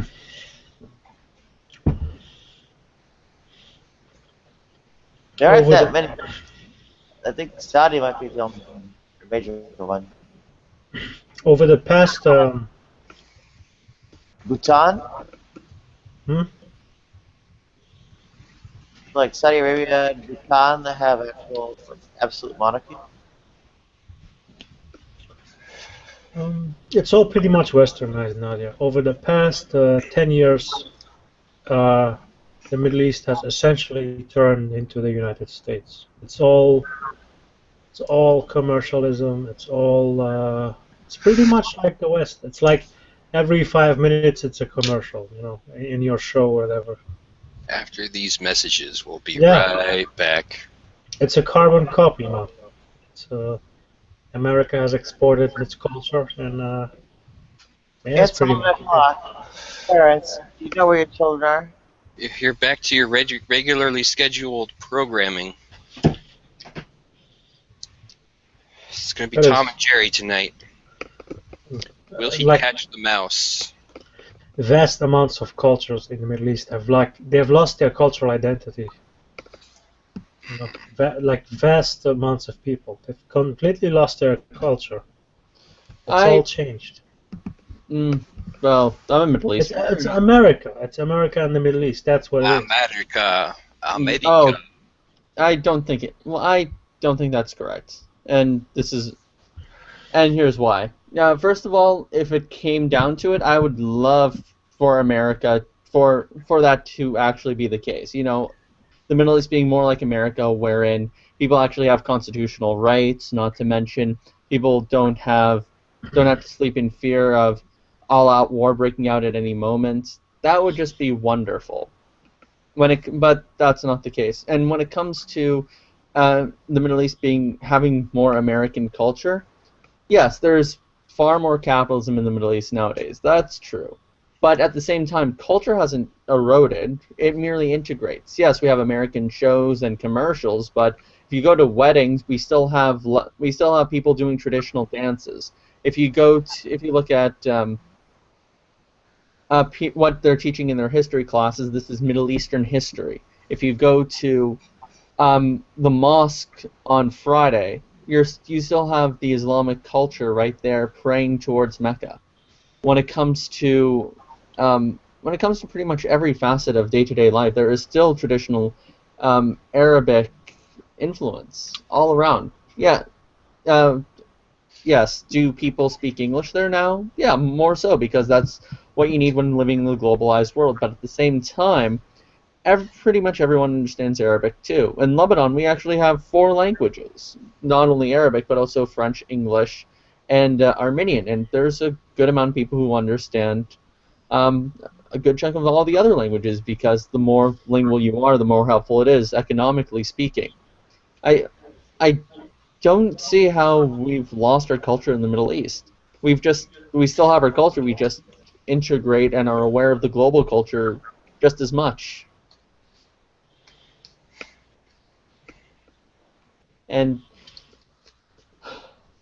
even when it comes right down to other things, like I need to participate in the market society. Yes, we have that, but trade and bargain has always been a tradition within the Middle East. Tim, yes, we can see you and we can hear you. Alright. Yeah. Yeah, to me, it just doesn't. What up? Hey. What To up? me, it just doesn't feel like the old times anymore. It's completely changed. It feels like the West.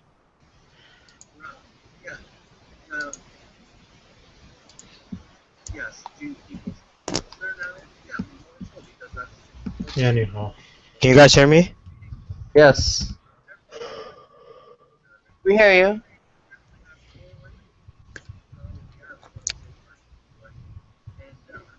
Okay. Well, I don't know. The U.S. is like way too parochial anyway. Perhaps my complaint is more that the culture is changing too fast, and perhaps that's why I perceive that it's losing it, because yeah, cultures do change over time. Like Islam was not even part of the Middle East. When Islam came, okay, they lost a big part of their own culture again. This happens. Culture is dynamic by nature. It's always going to change. But what has been changed? But now it's like my complaint is just it's changed too fast. In 10 years they've changed, like it's gone like crazy speeds. It's unreal how it has changed, how fast it has changed. Yeah, the U.S. culture isn't changing fast enough. I mean, you need like total LGBT integration, like trans surgery everywhere. You need I don't know, some kind of less parochial thing, like people Here's what actually being born in like I 2 or 3. remember. What? Here's what I remember from just 9 years ago. 9 years ago, when I went back, there were shitty little mud houses, and people were living like they were always living. And now, when I go back, it's like it's a freaking West. That's completely changed, like completely. You don't recognize it anymore.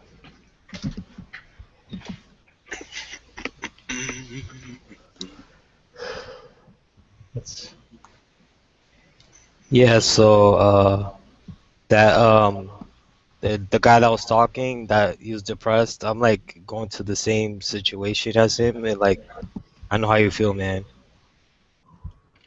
Who is this?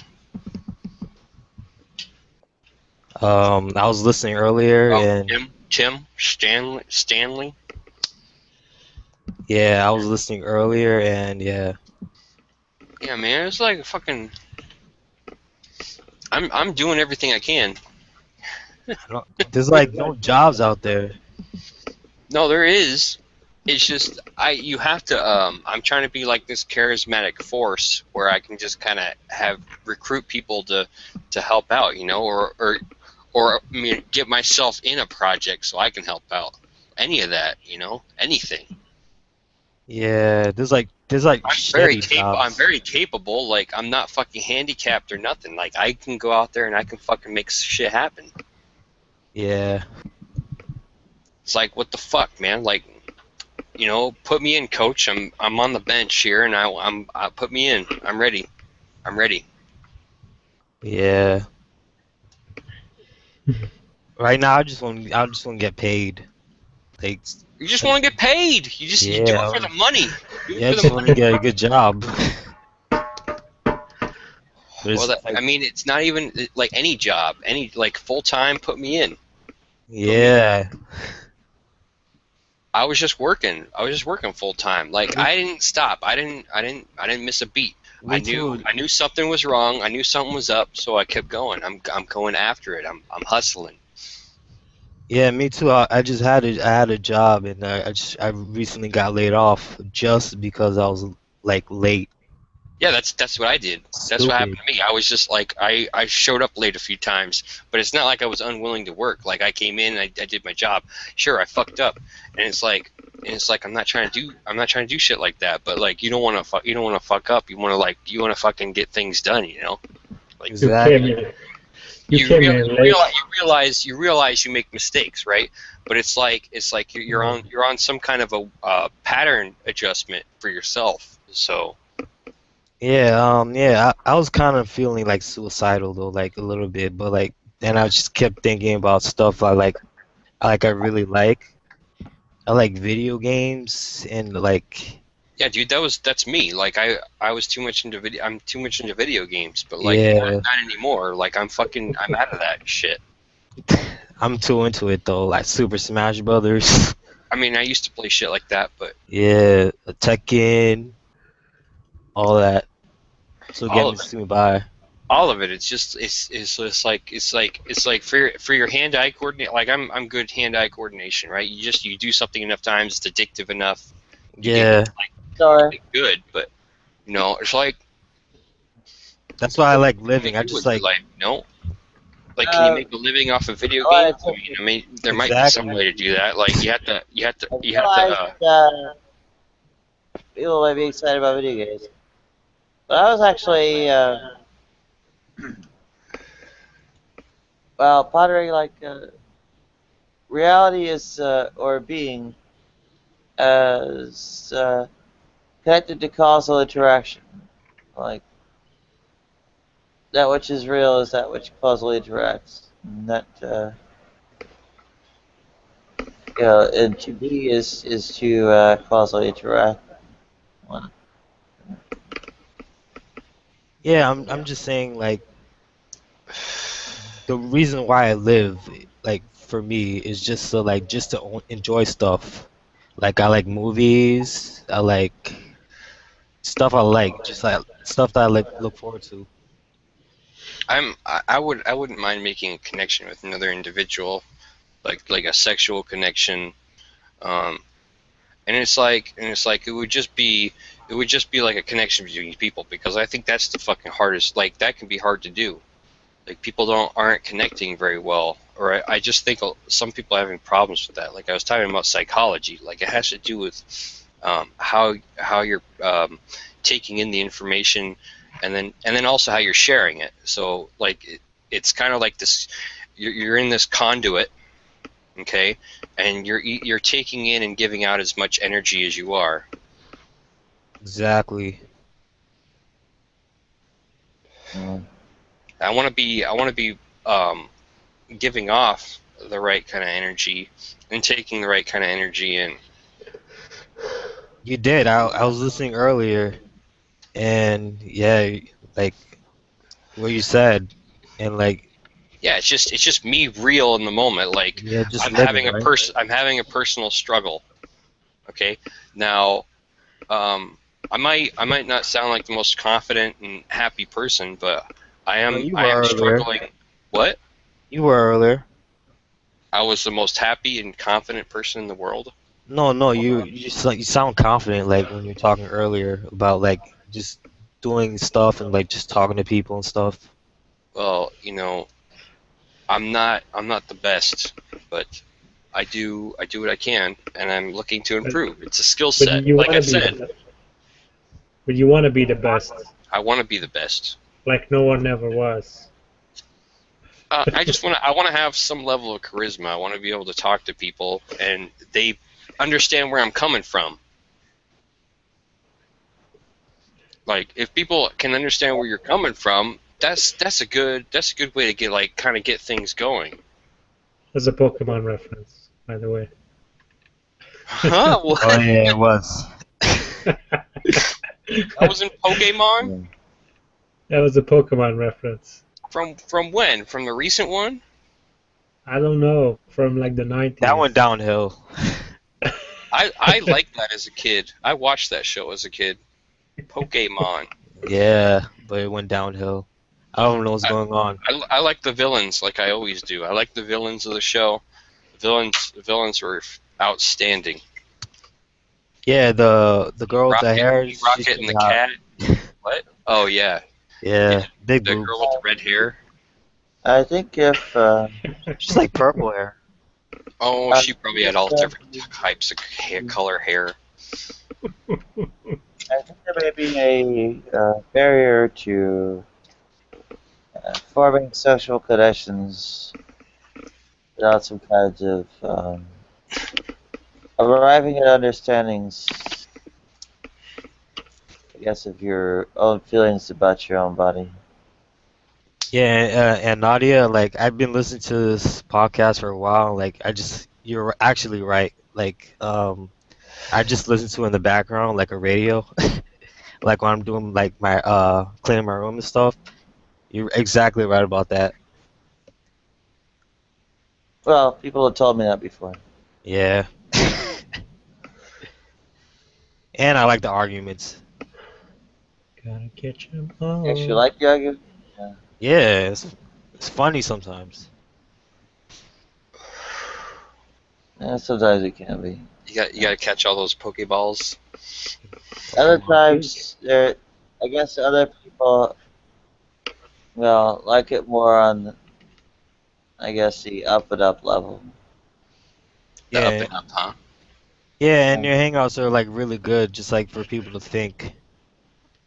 Like you're really doing something here with these hangouts. A think chamber.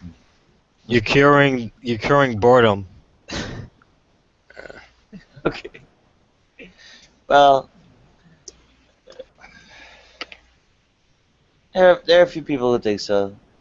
Yeah. Maybe not enough to keep me going. Not with just this. I actually think this is keeping you going though, because like you're just talking to people, like you're like connecting to everybody. Well, I'm a bit of a wild card, so yeah, I don't know where I'm going to end up. You're good, man. Not paying my rent. I'll put it that way. Man, I hope I'm good. Like I have a I actually have an appointment on Friday. So what is it today? I have an appointment tomorrow. Mm-hmm. I can't fucking wait. You know, I wanted to do this like 4 days ago. Like they told me to wait till the end of the week, and I'm like, what the fuck? I don't want to wait that long. I should just. What kind of appointment? I should go back to Dairy Queen again, like so they just see my face, and then it's like I'll go in there and order like a I don't know, like a fucking ice cream cone or something, or you know whatever. What's a Dairy Queen? Order a fucking hamburger, hot dog. What kind of appointment?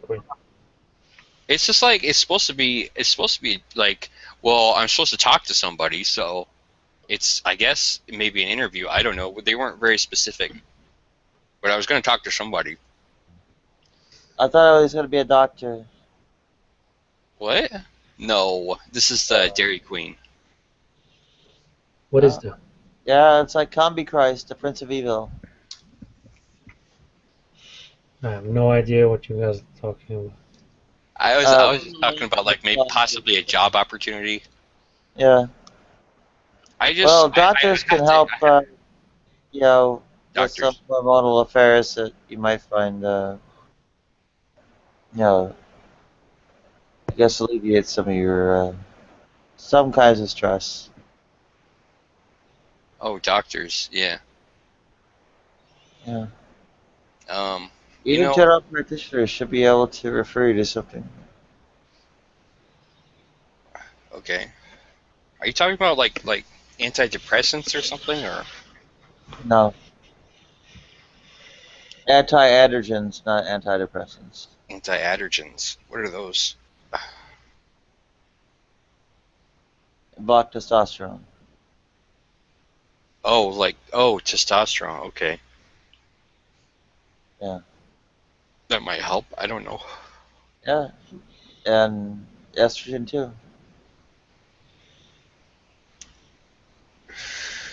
Yeah, maybe. I don't know. I don't know what's going on with my hormones, to be perfectly honest. They could do tests for that. Yeah. Yeah, I just want to know something. Like, what are you smoking right there? Like, Cigarette. like I'm just like I never like did weed and none of that. Does like how does that feel? Does it like feel like porn or something? Like you just having an orgasm or something like that? Like I don't know. I'm doing like oral. It's yeah, fucking. just Yeah, I but know. it's like, look at this thing. It's like, what am I doing? Yeah, Giving blowjobs? Like. yeah. I just like I'm just wondering, like when you smoke, like like weed or something like that, like does it feel like orgasm or something? I'm not ever gonna do that, but I'm just saying, like It just feels fucking good, dude. It feels good. feels like an orgasm. No, not like an. I mean, I don't know. I never really like. What the hell are you talking about? That's what I'm just wondering. It balances you. Like for me, I have this hypertension shit. Like I've always had high blood pressure. Okay, smoking weed. It made me start thinking. It made me start thinking differently about how I consumed food. Because I was like, well, I don't want to get fat smoking weed, so I gotta make a change in my diet. So I made a change in my diet, and I think it's affected like my overall mood. So I'm just like, I'm kind of just stronger. You have to exercise and eat proper food, otherwise you're not gonna really feel strong. You'll feel kind of weak. Yeah, I'm actually like I actually don't eat meat either. Like I'm like a vegetarian. I just became one because I saw like a lot of YouTube shit, like what they do to animals and you know. Yeah, I mean, I eat meat. I know, I know. I don't like. You could eat meat, but I'm just saying. Like I don't care if people eat meat, but I've never tried the vegetarian thing. I think I've gone without eating meat for a while, but yeah, I know it's hard. It just tastes so good. it's not only that, but it has stuff that you need in it. Protein. It's more than that. Like amino acids is like it's got it's think about it this way. Like we're omnivores, right? We can handle eating meat, so why not? Yeah. I mean, or even eggs, something, Yeah, those are vegans. They don't eat eggs. They don't eat eggs or milk. Do you eat eggs? Or meat. Oh no no. I eat eggs and I eat eggs and milk, but I'm just like, just wanted to send something, but like I don't eat it directly. Okay. Well, I drink a lot of milk. Yeah. I know, but yeah, that too. Like they like put shots in it, like I looked at a lot of YouTube stuff. Yeah, I mean, fucking milk. Like, I Yeah. don't know. don't know how to explain it, but like it gives you a lot of like stuff. You get bloated sometimes.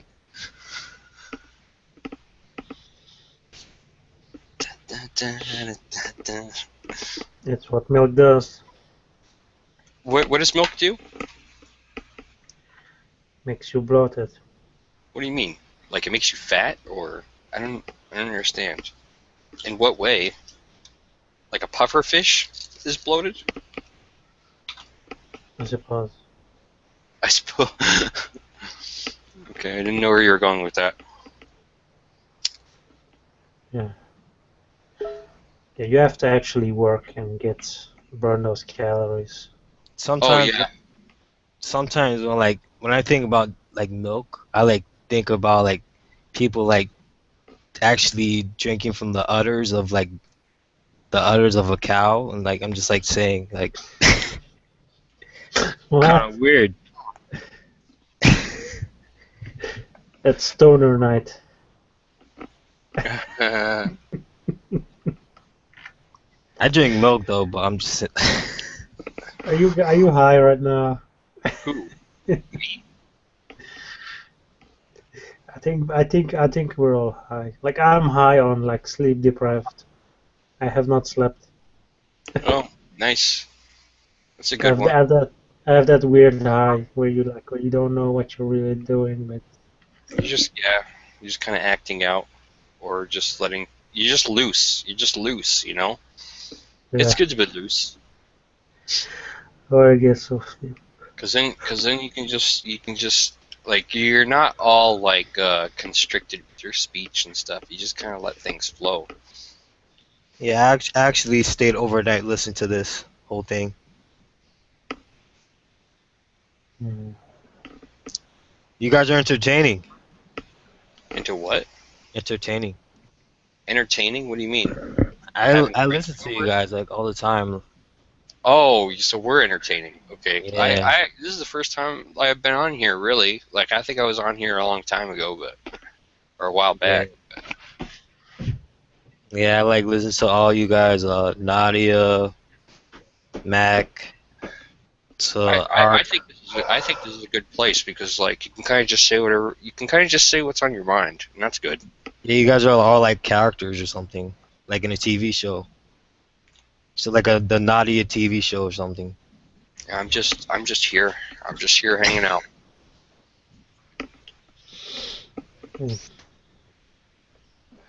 If I was on the Nadia TV show, that would be okay too. I don't mind. No, it is being recorded. All right. Good to be here.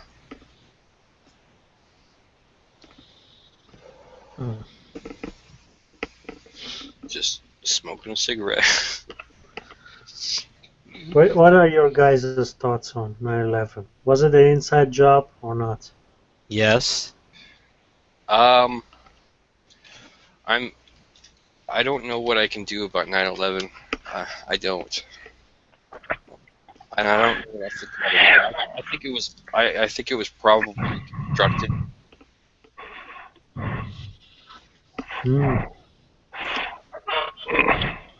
I think it was probably constructed. I mean, but then you say like crime doesn't pay. But in that situation it paid a lot, right? That was a crime, right? It was a crime against humanity. Right? You guys are just talking about stuff on a major scale. Actually, I believe it's not really a inside job though. You don't think it was constructed? Nah. Okay. It doesn't really matter. Like, to me, it doesn't really matter what we think, because, like, it's over and done, and we don't know who did it. Exactly. I wish we did. If we knew, well, I wonder what the consequences of that would be. But if we knew who did it, you know, we might, you know, who would we talk to though? Like, who could you trust with that information if you had it? Have you guys thought about that? Well, they know who did it. We know who did it. Who? Osama bin Laden, the terrorist. No, but wouldn't it be stupid for like the U.S. to actually like destroy themselves to like blow their own building? Fuck, That's just fuck, makes Fino, no dude. sense. No, it does. It does make sense because there was a war that came off of that, right? But they They, would they, no, they could have started a war for any reason they wanted, not just for that. they they would Uh, fly their own planes inside their own building. That just doesn't make sense. I don't know, dude. Well, it wasn't an inside job. Why do you say that? Or are you saying it for that? You're saying it's that because of that reason. Well, I mean, they got all. I mean, they got a lot of. You know, I haven't researched a lot of it, but I've seen stuff that where people say, you know, yeah, it's an inside job, and this is fake and that's fake, and I've gone and looked at that information, and these people are, you know, just not looking at the information right. Okay. Charlie Sheen seems to think that it was an inside job. Yeah, Charlie Sheen's a cokehead and a drunk, so. Yeah, he is. That's pretty funny, isn't it? Mhm. That's like these idiots with the Sandy Hook conspiracy too. You know. Well, you know, conspiracies are just that, aren't they? Yeah, I seen this idiot yesterday talking about they had a camera, a helicopter view of the parking lot outside the building. He's like, you know, oh, this building's been, you know, the school's been empty for years. But you can tell there's no oil in the parking lot. And I'm like, no, that's just, it depends on what part of the parking lot you're looking at. No schools fill up the whole parking lot, and new cars don't leak oil. It's like, come on, you can come up better, you know, something better than that. Well, there's no oil in the parking lot. Well, new cars don't leak parking lot, and a lot of these, like, you know, the area that Sandy Hook in, people were driving new cars. They weren't poor. I'm gonna leave for now, guys. I may come back at some point. Yeah, I gotta get going too. I gotta start go to work. Have a good time. I'll be FK for a little bit. Same here, probably. Although the name does suggest that you have been hooked in. Maybe something for that. They have some videos like of like Sandy Hook of like trying to prove that it actually happened. Some of it does look convincing, but I wouldn't say it's true though.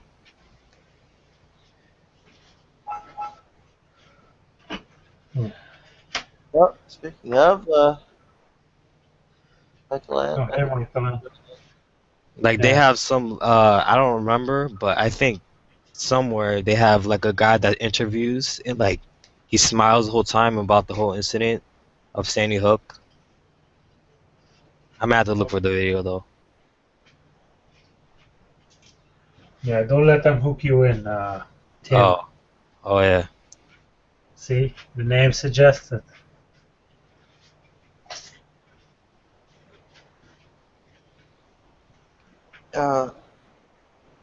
What test strips do you use, dear? yeah, Contour Freestyle Light.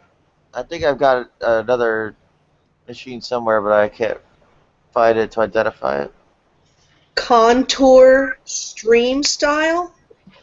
No, either Contour or Freestyle Light.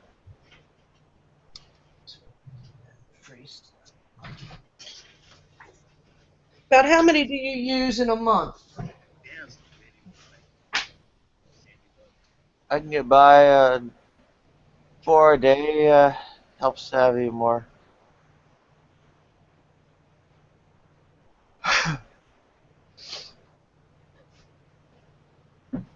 Do you need another?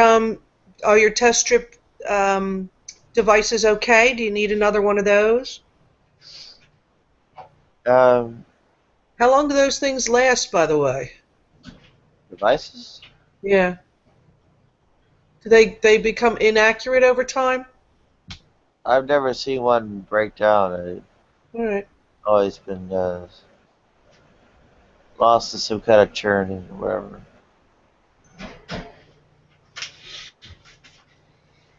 All right, let me see here.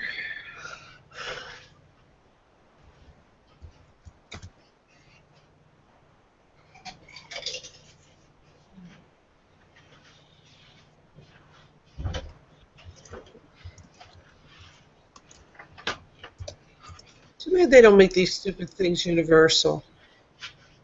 I'm going to an endocrinologist later on today. Should get, Oh, are you? Yeah, Will he be able to write for everything? almost certainly, yeah. But will that still afford you enough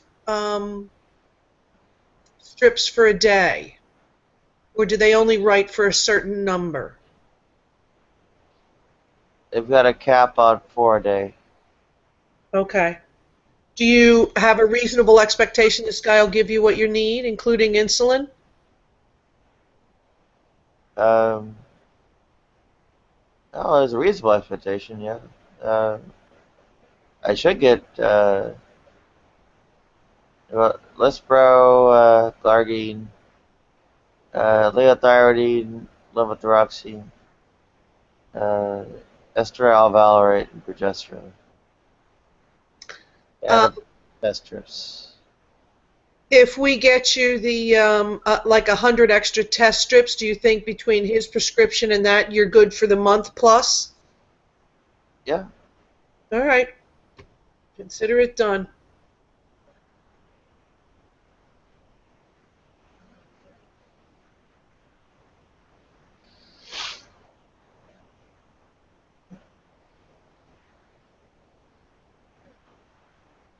You should get these on Friday.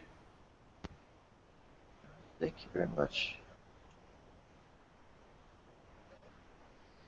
And I think Tim here has ideas about conspiracy. Welcome, Tim. Uh, Anne, do you believe that 9/11 is an inside job? Absolutely. Yeah, there you go. Food for the pod. How? A third grader could tell that. What? How? Did you see like videos or No, evidence? I'm just pulling it out of my ass. I didn't look at anything. I refuse to review tapes or speak to anybody about it. Of course I do. Hey, Michael.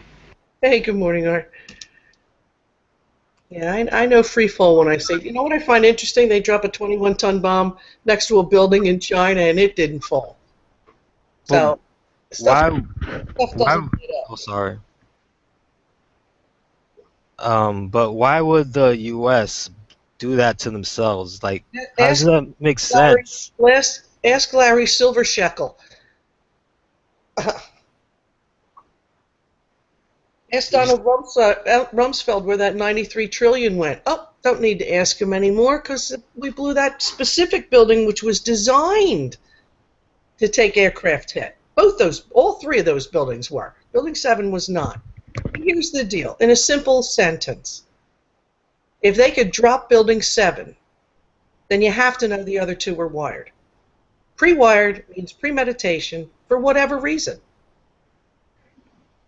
Now, the only thing the American people got out of that was we didn't spank 12 Iranians or whomever, Saudi Arabians, on the nose for that. Half those guys are still alive.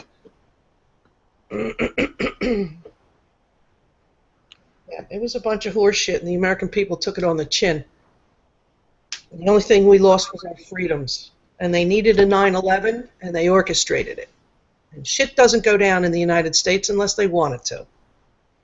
So you like research this? Did you like look in the internet or YouTube videos? How'd you come up with all?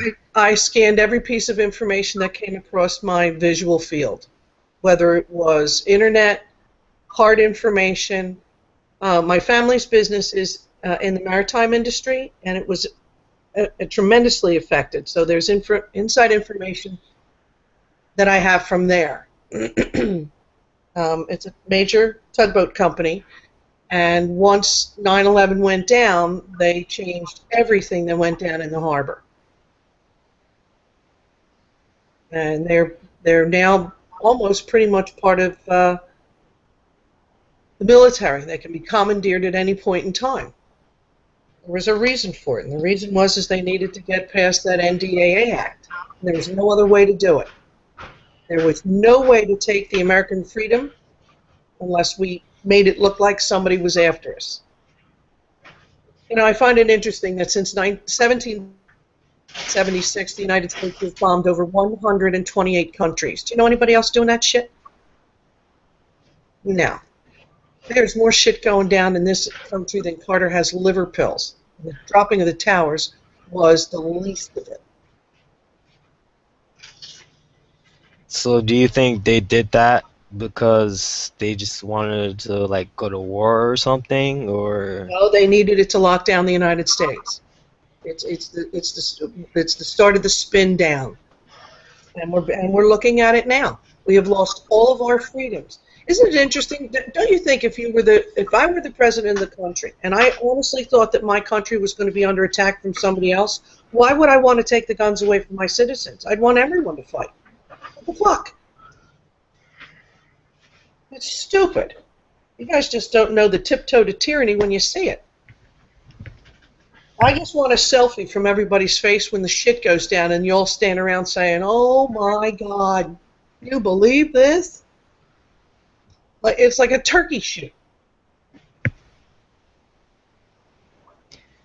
They're going to crash this economy, and you're all going to be standing around wondering how martial law had to come in because they pit white man against black man, have them finish themselves off, and have the American people call for a government to come and settle things. And at that point in time, we're done. We're a hair away from that. You have no recourse in the courts, none whatsoever. A police officer could come through your door, take you in, and you don't get to make the phone call. No one to call.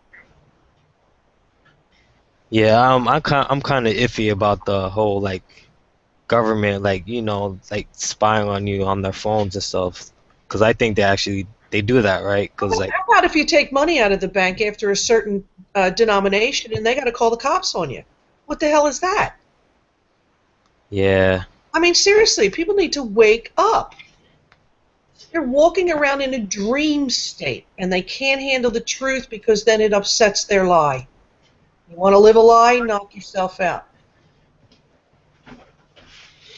I wonder what will happen if we ever do uncover that 9/11 was an inside job.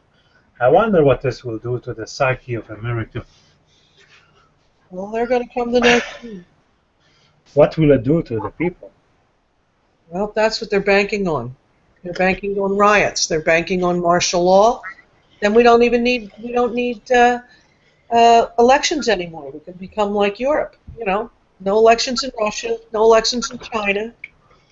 You can't get rid of the Queen, can't get rid of the Vatican. Why do we still elect popes? We're like the only country. just wondering why would the U.S. want to destroy its own, its own country? Because it's not the United States that did it. When you say it's an inside job, while Bush may have had a hand in it, understand we have been usurped by European bankers and co-owned as a vassal state to Israel. The United States doesn't own the United States anymore, and by the way, it's a corporation. It's a business entity. Your concept of the United States, with the apple pie and the flag and, the farmer in the blue jeans, it's a Rockefeller painting, a Rockefeller painting, rather. It doesn't exist. You can't even throw a fishing line into a local stream without having to pay a license fee. What the hell is that? What kind of planet do we have? We are owned and controlled. Prison planet, Michael Ann. Pardon me? It's prison planet. We are on a prison planet. Yes. I used to Alex Jones. I used to watch a lot of his videos, but I can't even listen to his voice. I can't listen to him speak one word. Yeah, I know. I don't care if it was the truth. I can't listen to him. Yeah, I know. It got I was like, oh yeah, some conspiracies are coming in, and I just Why like not? Why not, Michael? And why can't you listen to him? His voice is just too harsh. I can't listen to him. It's too harsh. it is Oh, really raspy. yeah. It's annoying. It's too annoying to listen to. I Yeah. wouldn't. I couldn't even tell you what he says. Yeah, the first video I ever saw of him was the water. Like they put stuff in our water or something like that. Well, there is. I mean, that's. Tap water. Do yourself a favor, just out of curiosity, when you go to brush your teeth today. Just read what's on your toothpick. Yeah, like It literally says that should you swallow this, you need to call your doctor. And that you should not give this product to anybody under the age of 6. it does say that. Yes, sir. Now, why do you think that is? The chemicals is only for your teeth. There it is. So if it's bad in your toothpaste, why would it not be bad in your water? I laugh every time man thinks he needs to improve something God did. Cracks me up. And it inevitably messes it up. There's not one aspect of mankind on this planet that man hasn't messed up. I agree with you that Science, religion, education, finance, pick one. yeah, okay. It's fine, Michael. It's fine. Go back to sleep. No, I don't sleep anymore. Go back to sleep. I took the red pill. You took the blue pill. Don't ask too many questions. Back to sleep. I agree with you, Michael, that some people are just really messed up, like just people. They can't handle the truth. And the problem is that we're going to need these people when the time comes, and we all have to stand up for our own rights. God gave us these rights, not a man in an outfit. Not some knucklehead, a majority rule thug system put into power, whom we now can't get out of power.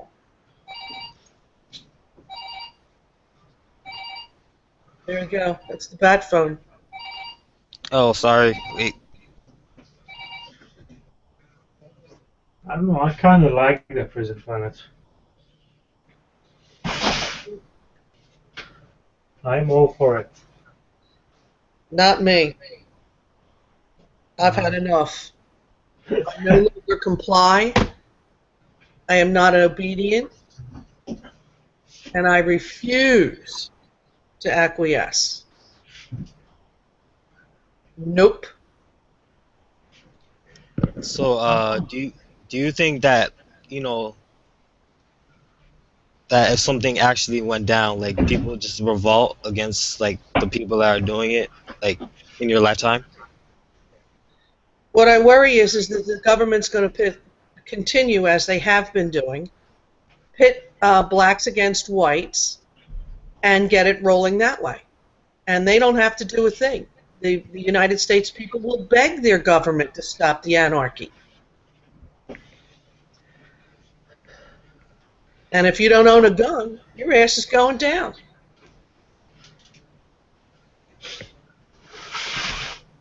And they're pushing it. It's their agenda. They can't outright come and just put us all on lockdown like the European Union. You know they want to get the North American Union ready.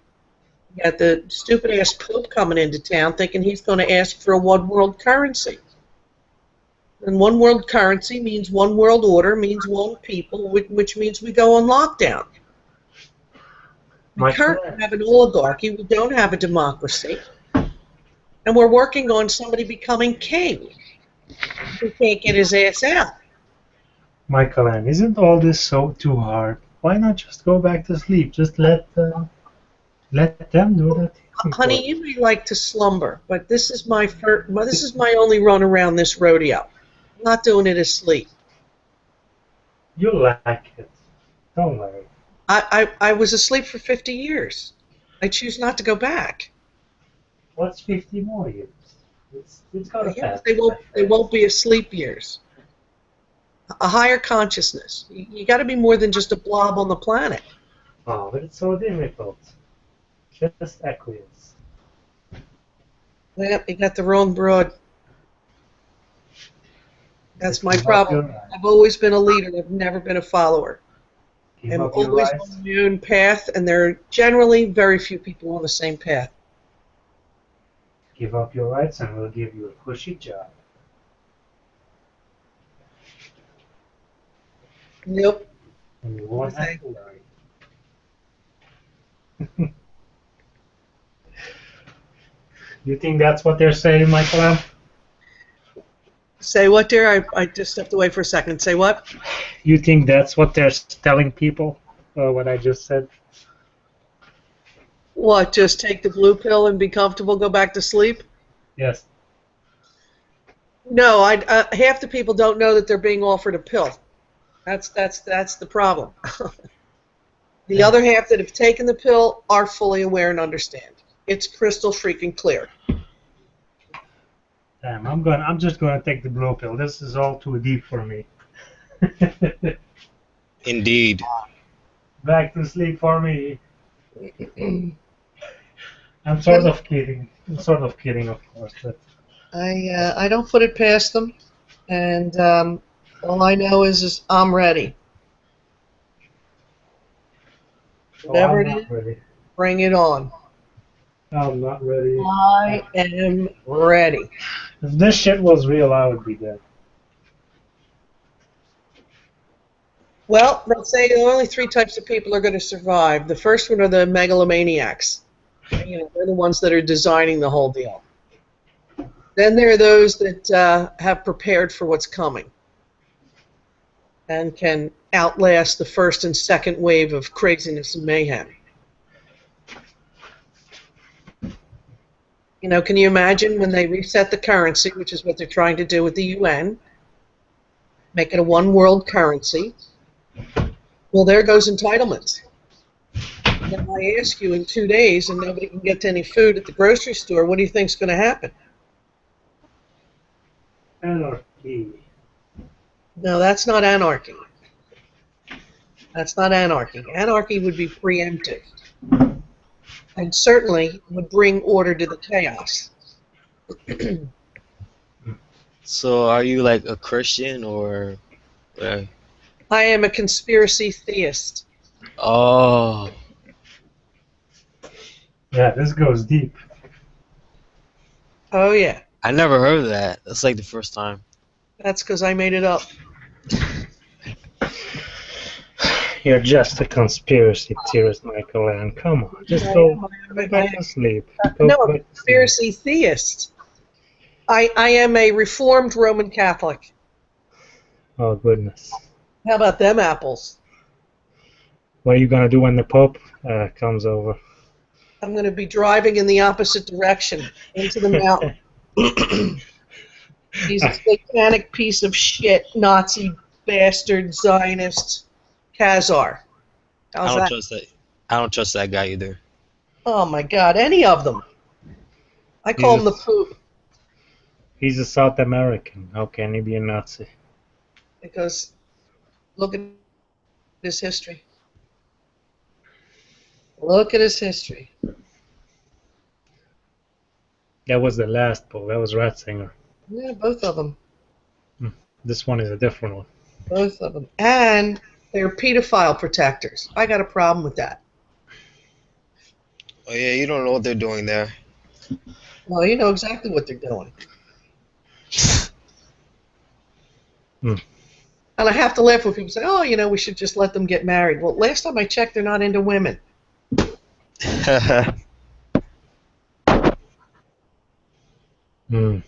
Yeah, I don't do collared men. Yeah. Men in power and secret societies, yeah, no.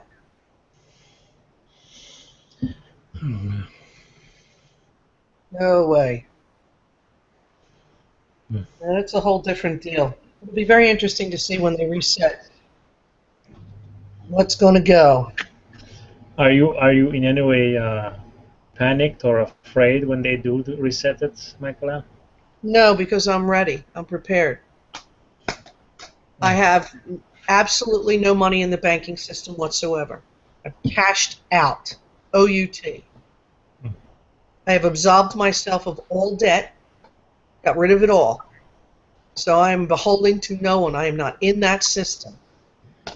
Did you buy gold by any chance? Absolutely. Right, because you know the money will be worthless when they do decide to change it. That's correct. Yeah, so gold is the only way. When will that happen? We're sooner than you think, my friend. Well, gold or silver or whatever, any raw material. Gold went down to $1,100 yesterday. I think 1102. Bye. That's unbelievable. It gets to 1,000 or 900. Yeah, you're done. We're so close you can't even imagine. If that actually ever happened, then we're all screwed. Well, that's why you need to make sure you can take care of yourself. You need to have food and water. You need a roof over your head, and you need ammunition. Actually, even if the value of gold goes like 10 times less, you will still have more than you had if you keep the paper money. Paper money will be worthless. It's worthless now. They want to try another quantitative easing. You know, these derivatives were specifically designed in order to tank this economy, and they knew how long it would take. I mean, if you don't think that there's planning and forethought, you need to look again. So, And they, you know, this dead dog bounce that the stock market took, just because they point the arrow up doesn't mean we're doing well. They just keep printing paper money, making it look like it's working, and they're just draining the shit out of people. so do you think like the dollar bill will be obsolete? Yeah, they're absolutely going to a cashless system, and when that happens, they got to come for the guns. And then you're on total lockdown. So I can't get potato chips? You might not be able to. Damn.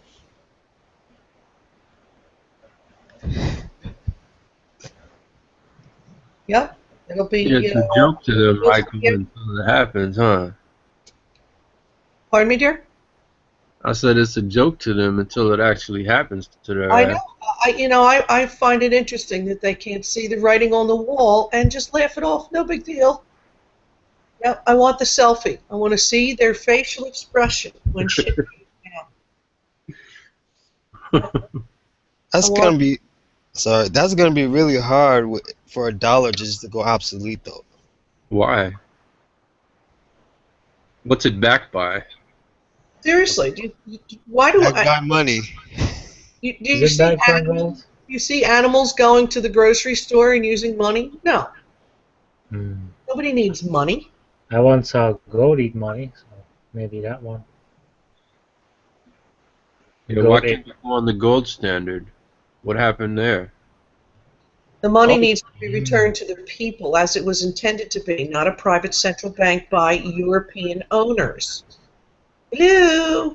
It's not that hard either to see the freaking scheme that they're playing if you just step back for a second and take the wool over your eyes. Congress has the ability to produce money without an interest, without it costing the taxpayers, but yet they refuse to exercise that. Why is that?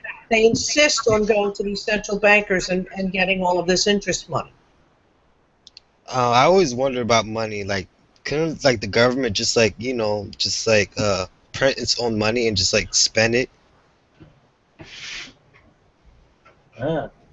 They could. Their job is to make money. That's the piece of the puzzle you're not plugging in. Aren't they already doing that? Like printing like trillions of dollars to fund like No Child Left Behind or whatever. Yeah, but the government isn't doing that. The private central banks own the United States. People do not have their own bank. You're not getting it. Wait a minute. I have a bank? No, you don't. Of course I do. Now you have to pay them to put your money in the bank. Who the hell needs a bank? You don't pay for the bank unless you don't have any money if it goes over. You actually do, because the trust that you put into the banks and the entire the fiat monetary system is not designed for you. It's designed for You're them. not considered a customer. You're a liability. Right.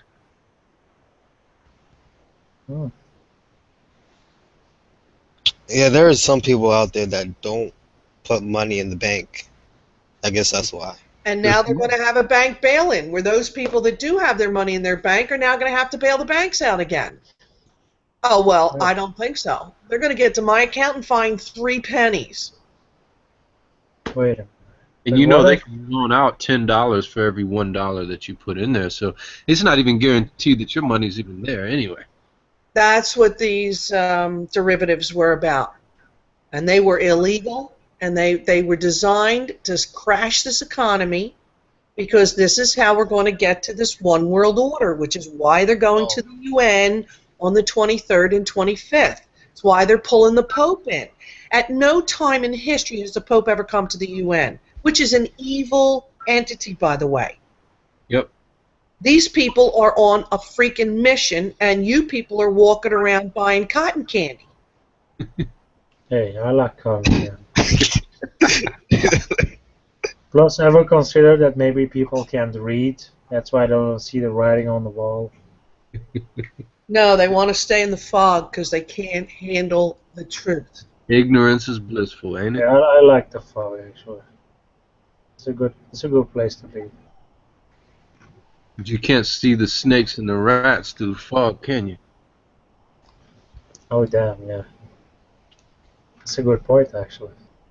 Arcane, do you think the government's making black people against white people? I think the people that own the government are trying to put all people against all people. Oh yeah. Not the Right. government. People have this misconception that when people speak about government conspiracies, it's not the government that's doing it, it's the people that own the government that's doing it. Correct. And it's basically the people that own the money. You follow the money, you'll see who profits and who benefits from the loss of rights of the populace. See, the more they get rich, the more rights they take away, or vice versa. They're trying to clamp down, kind of like when you look at the monetary system in Europe, how it's the European Union. They're trying to do the same thing over here and make it the North American Union. Then they'll have the 4 unions: the Asian Union, European Union, North American Union, and the what's the other one? Anyway, there's another union.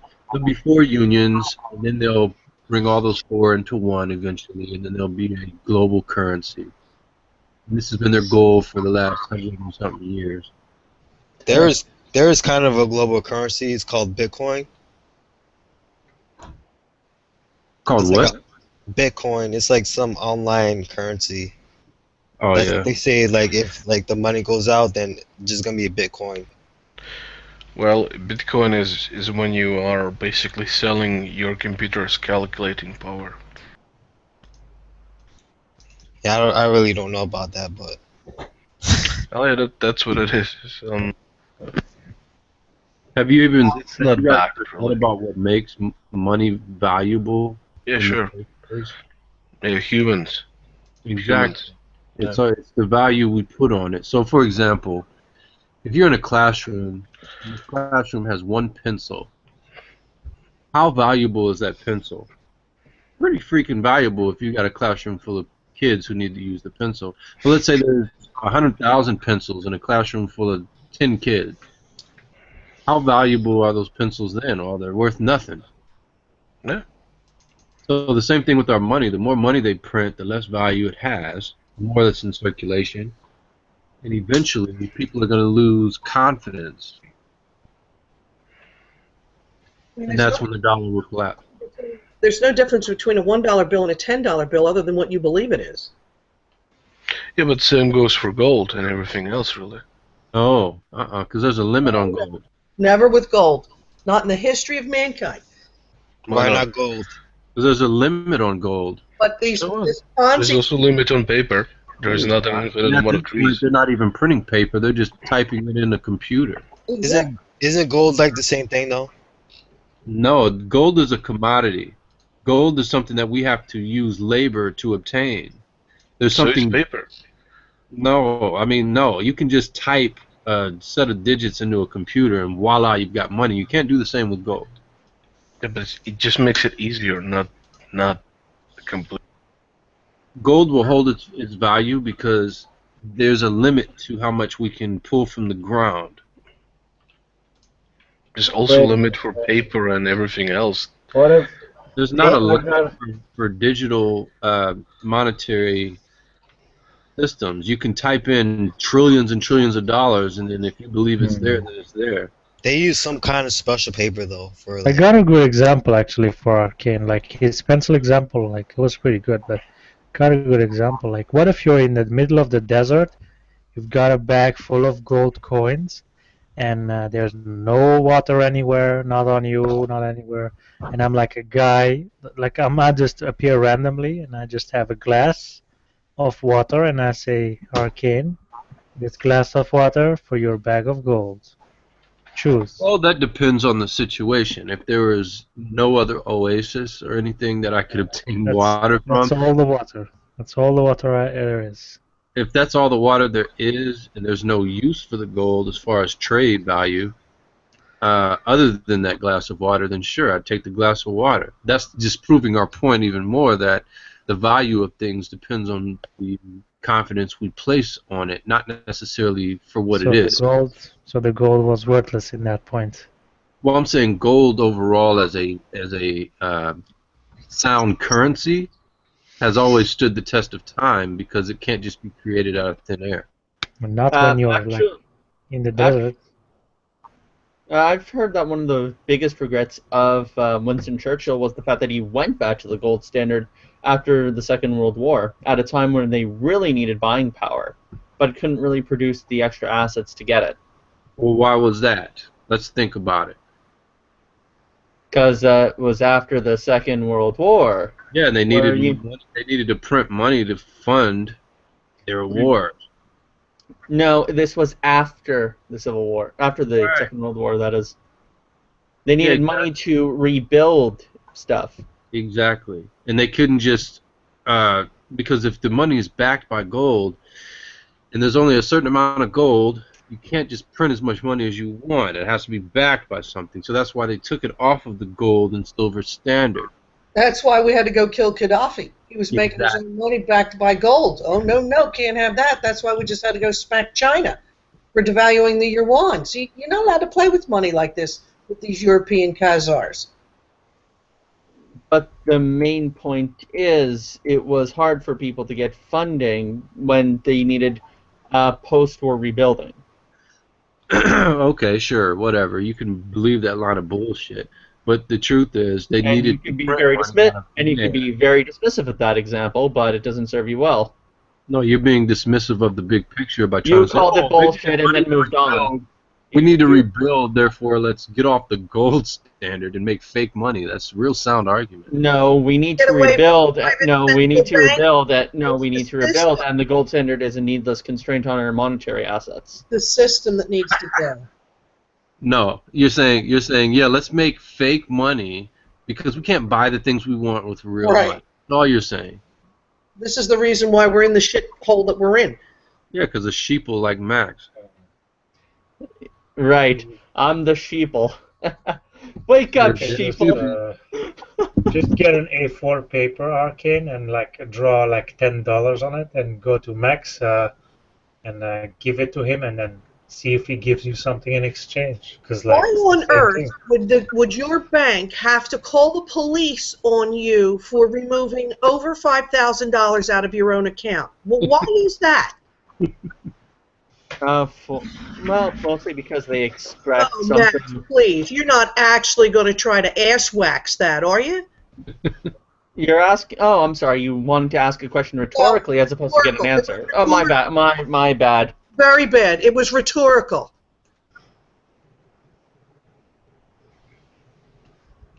I'm guessing we are now about to enter a world of conspiracy and silence of anyone who's trying to talk sense. Fair enough. I'll be to bad. Why was Gaddafi killed? Because he was for freedom, or what was that about? Are you saying that Gaddafi was about freedom? I'm asking you, why was he killed? I suppose it was because he was kind of a shitty person. And just so you know, Osama bin Laden died in '01. Okay, so if you think that the black guy took him out, you're wrong. Wait a minute. How was The Gaddafi? black guy took him out. How was Gaddafi a shitty person? What leads you to this conclusion? Fox News, Maximus? Well, the fact that I know Libyans and the No, fact that I'm also Middle Eastern descent. CNN guy. Oh, because you're from Middle East. Oh, that's not a freak. And I have Libyan friends. Give me an answer. Why is he a shitty person? He's a dictator. That would go. That So would is be one. Obama. What? Yes, he was elected twice, and he's a dictator. Yeah, read the U.S. You read the Yeah, and the president of China also golfed a perfect golf game.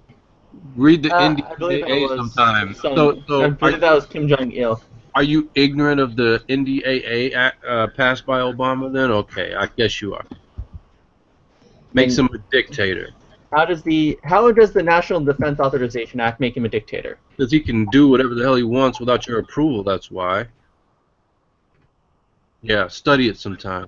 It's not a dictator. By it's law. No, he might do anything that he wants with a few exceptions, sure, but he cannot stay for Yes, 2 terms, right? More than 2 Okay, terms. so this is Call martial law, and he goes. dictator well, can this, stay for well, life. yeah. Not to mention, this expands the power of the presidency. It doesn't necessarily expand his own personal power. This is going to go on to other presidents as well. And The yes, it's a terrible. And yes, I agree. It is a terrible act, and America is a hawkish country. And that's something it should not America be. is not hawkish. The people that run this country are. Americans would not go to war for all the tea in China. I believe It's the five assholes at the top that get to make that decision. I believe that the outstanding support of the Iraq War would be a challenge to that, because most Americans were in support of the Iraq War. Nobody's in charge. Nobody's in support of war. We've been at war since 1776. And that war was based on a lie. I believe I just. Then why doesn't he declare war? Why have they No. never declared war? Most people. When was the last time they declared war? You're out of your mind. Right. Well, people are usually for wars. They can be. The Second World War is probably one of the most proudest wars America has fought. Most people think that fighting that war was a good idea. And she left. She might have some So kind of we connection. weren't- so they didn't lie to get America's support to go to the Iraq War. It was did. all. They did. Yeah. Okay. Right. But So the that's po- why but they- my point. But my point they stands. accepted it because But of a my law. point. But my point. Because it was a right thing to do. Okay. But my point is, they accepted going into war in Iraq. Because So- of lies. Yeah. But they accepted it. Because Yes. of lies, not the truth. So yeah, that's a justification for people like you who don't give a damn.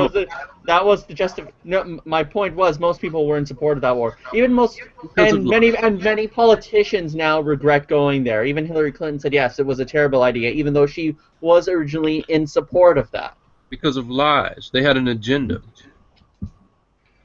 That's not a point. That is the point. No, it's not. The point was there were people supporting the Iraq War. And the that point was- is they that supported was the something- Iraq War based on false information. You're like, oh, that doesn't matter. They're still supporting. Listen, Michael or you made a point that Vietnam. They've had false information for just about every war. There is no justification for war. So were you against fighting the Second World War, Michael Ann? I'm against all war. I don't Oh. do war. All wars are economic. Check that out. so we should have not stopped Hitler. They created Hitler. Right. Who's the they? The Greys. The establishment. Government. Which government? Which establishment? Is And it backed by both sides. Is it the secret Illuminati government? The world It's the government. same bankers that are robbing you of every damn dime you own. They run Yeah. and Are they- war happens to be our biggest export. Are Well, they are they Jewish bankers? Oh. Shut up, man. Actually, they are Khazars, smarty pants. Right, just shut That's up. not a religion. Just shut up. Wake up and shut up. No kidding. It wasn't supposed to be a religion. It's to distinguish between the Jews and the Khazars and those that are doing what they're doing. So they are Jews. No, they're Khazars. Get it straight. Do your homework. Just because you're a Khazar doesn't mean you're not a Jew. We're talking about Zionists. Zionist Khazars. Okay, we're not talking about your average standard Jew walking around on the street corner. Right. Make the distinction. I'm sure you can do it. Okay, so they're not regular Jews, they're super Jews. No, they're up. Khazars. Oh, like we're making the ridiculous points here. No, you're fucking fool. Look, you can't even discuss something in all seriousness. You can't discuss anything in seriousness if you don't have anything in You don't have anything. It sounds made up, though. That's all. You don't have anything we are to add. being All you do is as make a mockery of what people say, and it's fucking pathetic. Get over yourself. Either provide something. Shut up. Let me finish. Either provide something productive, give some constructive criticism, or shut the fuck up. No one needs to hear you make mockery and joke out of something that's very real. Sorry, I should not. Sorry, I shouldn't make a. Maximus. Sorry, you're right. I should take more seriously the notion that everything in the world happens because of the authority of the super Jews. Seriously, why don't you take the real shit seriously instead of making a mockery out of everything that doesn't agree with your screwed up paradigm?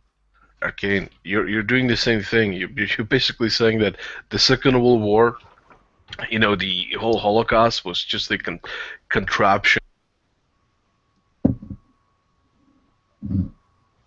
Did somebody mute Art right there? Oh no, sorry. It's I'm playing a game and it mutes me automatically. The physical demonstration of what went on in Germany absolutely went on, just like the physicality of the towers coming down. Can you people not separate the event from the narrative? Any shot you can do a little discerning, or do we just want to stick to whatever it is the state puts in our mouth? Well, I just don't believe there's this whole grand narrative about the whole huge mess of. Because you're ignorant.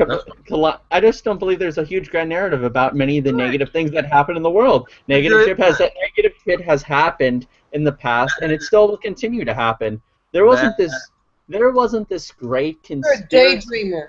You're a daydreamer. Wake up, son, because seriously. There wasn't. He's going to bite you in the ass so fast, your head's going to spin. And then what will you say? Oh, these were just nice people that run these banks and have these wars. Jeez, I can't believe they turned out to be such bad guys. So there isn't one concentrated grand narrative explaining this. What usually goes on is that there are various interests and powers that usually have to abide and attack one another, and sometimes they cooperate with one another to get their intended goal or purpose. Right. Let me guess. Does that mean that's a conspiracy where two people get together and conspire? Not two people. Not oh my God! I believe that was the definition. No. We're gonna roll tape on that one. You just shit on your own explanation. No, I didn't. So before I was interrupted, that was a victory, Michael. So just before I was interrupted, I just want to go back to what I was saying. What we have is basically a free market of powers that sometimes cooperate and sometimes work against one another. So, for example, that would be a conspiracy. No, that's not a conspiracy. That's just how we interact with ourselves as people. Two or more people get together. That's a conspiracy. Nailed it again there, Toots. You're doing a good job. Well, no, I just think. Oh wow! Really? Wow. That's the one that you're laughing at. Okay, sure. I just think that countries and corporations, world leaders, these institutions work just like people. Each one has a vested interest. Sometimes these institutions work with each other, sometimes against each other, depending on their own individual interest. And what happens is sometimes that leads to catastrophe. Sometimes it works, sometimes it leads to catastrophe. Yuck. Max, you're so naive, bro. It's not even. Sometimes it could even just be one person who makes big changes, and they could be unconnected with one another. there's no Or they connection. could be connected, or they could be connected, like the evidence clearly shows. Okay, what's the Or, evidence? please connect the evidence that the same people who are behind JFK being assassinated were also responsible for blowing up the towers. Hold on, who said Okay, anything well, about I'm that? gonna answer that one. George Prescott Bush was in charge of the CIA, standing, and they have a picture of him standing outside the school book depository. You don't get to kill a president in the United States unless the CIA lets you. Mm-hmm. Which I might add, by the way, true. folks, are not governmental agencies, but act independently, with It's powers easy given to to them by I kill. don't know who. I believe George Prescott Bush was dead by the time the towers collapsed. No, I'm sorry, not Prescott, George H.W. Herbert Walker, Daddy, and then we had the son. Okay, they were alive at the Prescott Bush was around when Hitler was around. So these Bushes have had their hands in all sorts of shit forever and a day. My grandmother was also alive during. Also related to the Queen. Yeah, they're Right. business partners with Bin Laden at the same time.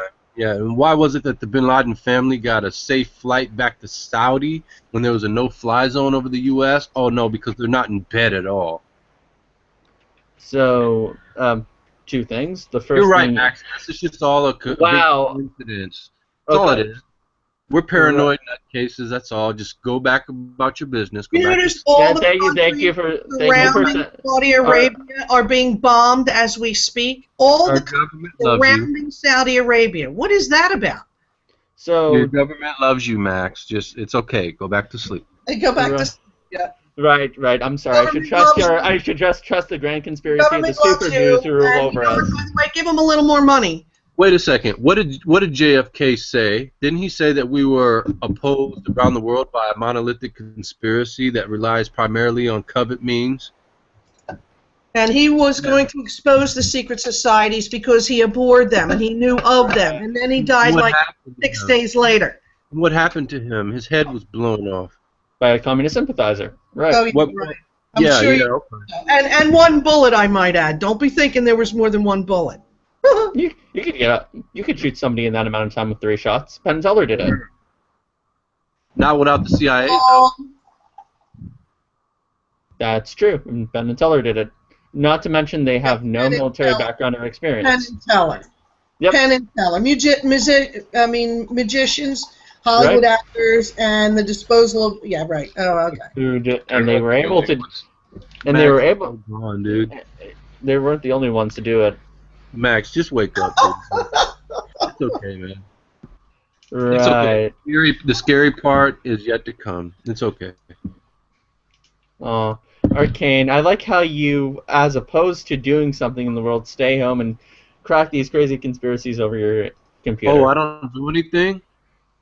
No? You know me that well, don't you? Well, I know what you're not doing. You're not really getting the news out and challenging this. You're just spouting off this nonsense on the computer. Oh, You're no oh, yeah, different. nonsense. You're no Right. different than the. You're no I'm different not doing than anything. Or what are you doing to expose? You don't the know conspiracy? me, dude. You don't What know are me. You what don't are even you know doing? my fucking name. What are you doing to expose the conspiracy? Well, I've done enough. How about that? Hey, he's on YouTube, dude. Come on.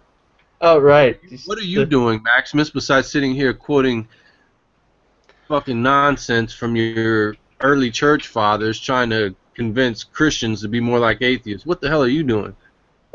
Well, making apologetics videos and defending the faith. And in fact, I just got done with the script. In fact, I just got done with the. Well, actually, Thomas Aquinas. Aquinas, right? Exactly. Yeah.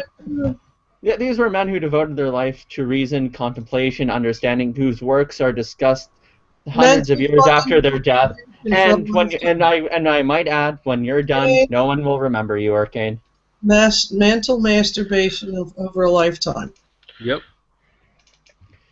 St. Thomas Aquinas actually revitalized the natural sciences in the West. St. Augustine is considered to be one of the forefathers of philosophical existentialism. You speak more about them than you speak about Jesus Christ. You know that, right? You know that you speak more about these freaking dudes than Jesus Christ, right? And glorifying Christ. I never hear you praising Christ, glorifying Christ at all. You glorify these freaking guys. In glorifying them, I lend ultimate glorification to God and to Jesus Christ. Yeah, I don't hear it from you though. I hear everything you're saying going against the words of Jesus Christ. Yep. Well. Yep. Yep. Jesus is the way, the truth, and the life. And the truth and the way. Your way and your truth is through these freaking people, not Jesus Christ. Right. So when So did I would Jesus? imagine So when Max did? So is when did waking Jesus? up as So, many people as you are, right, Arcanine? Exactly. Well, when Jesus Getting the did say job is, done. Get her done. Just don't be a sheeple, Max. That's all I'm saying, man. Like, open your eyes a little bit. You know what I'm saying? Oh, He's gonna be I'm sorry. the I'm gonna front line cut. of people run over when this shit hits. Look. I'm sorry I didn't stay up and watch Alex Jones videos all the time, but I have more important things to do. Just don't be a sheeple. That's all I'm saying. I don't care who you watch. Just don't be a fucking idiot. Open your eyes. Right. This coming from People a like man. you are why the world. People like you are why the world today is in the condition that it is. People like me. People as opposed to people like you who are probably home right now getting high and participating in these hangouts. So you know what I'm doing right now? Seriously? You know where I'm at, what I'm doing? So oh, can yeah. you, so in You're all the so can you honestly tell?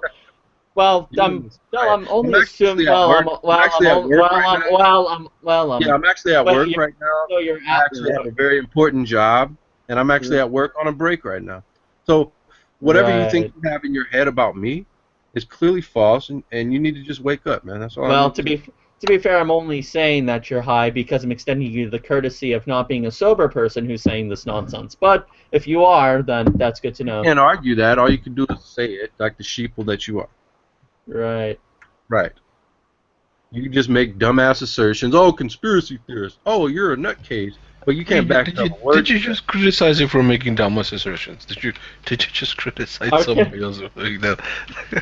That's all you people say. Oh, you're making a dumbass assertion, Arcane. You're a dummy, Arcane. But you can't argue that. You kind of are. You can't argue it.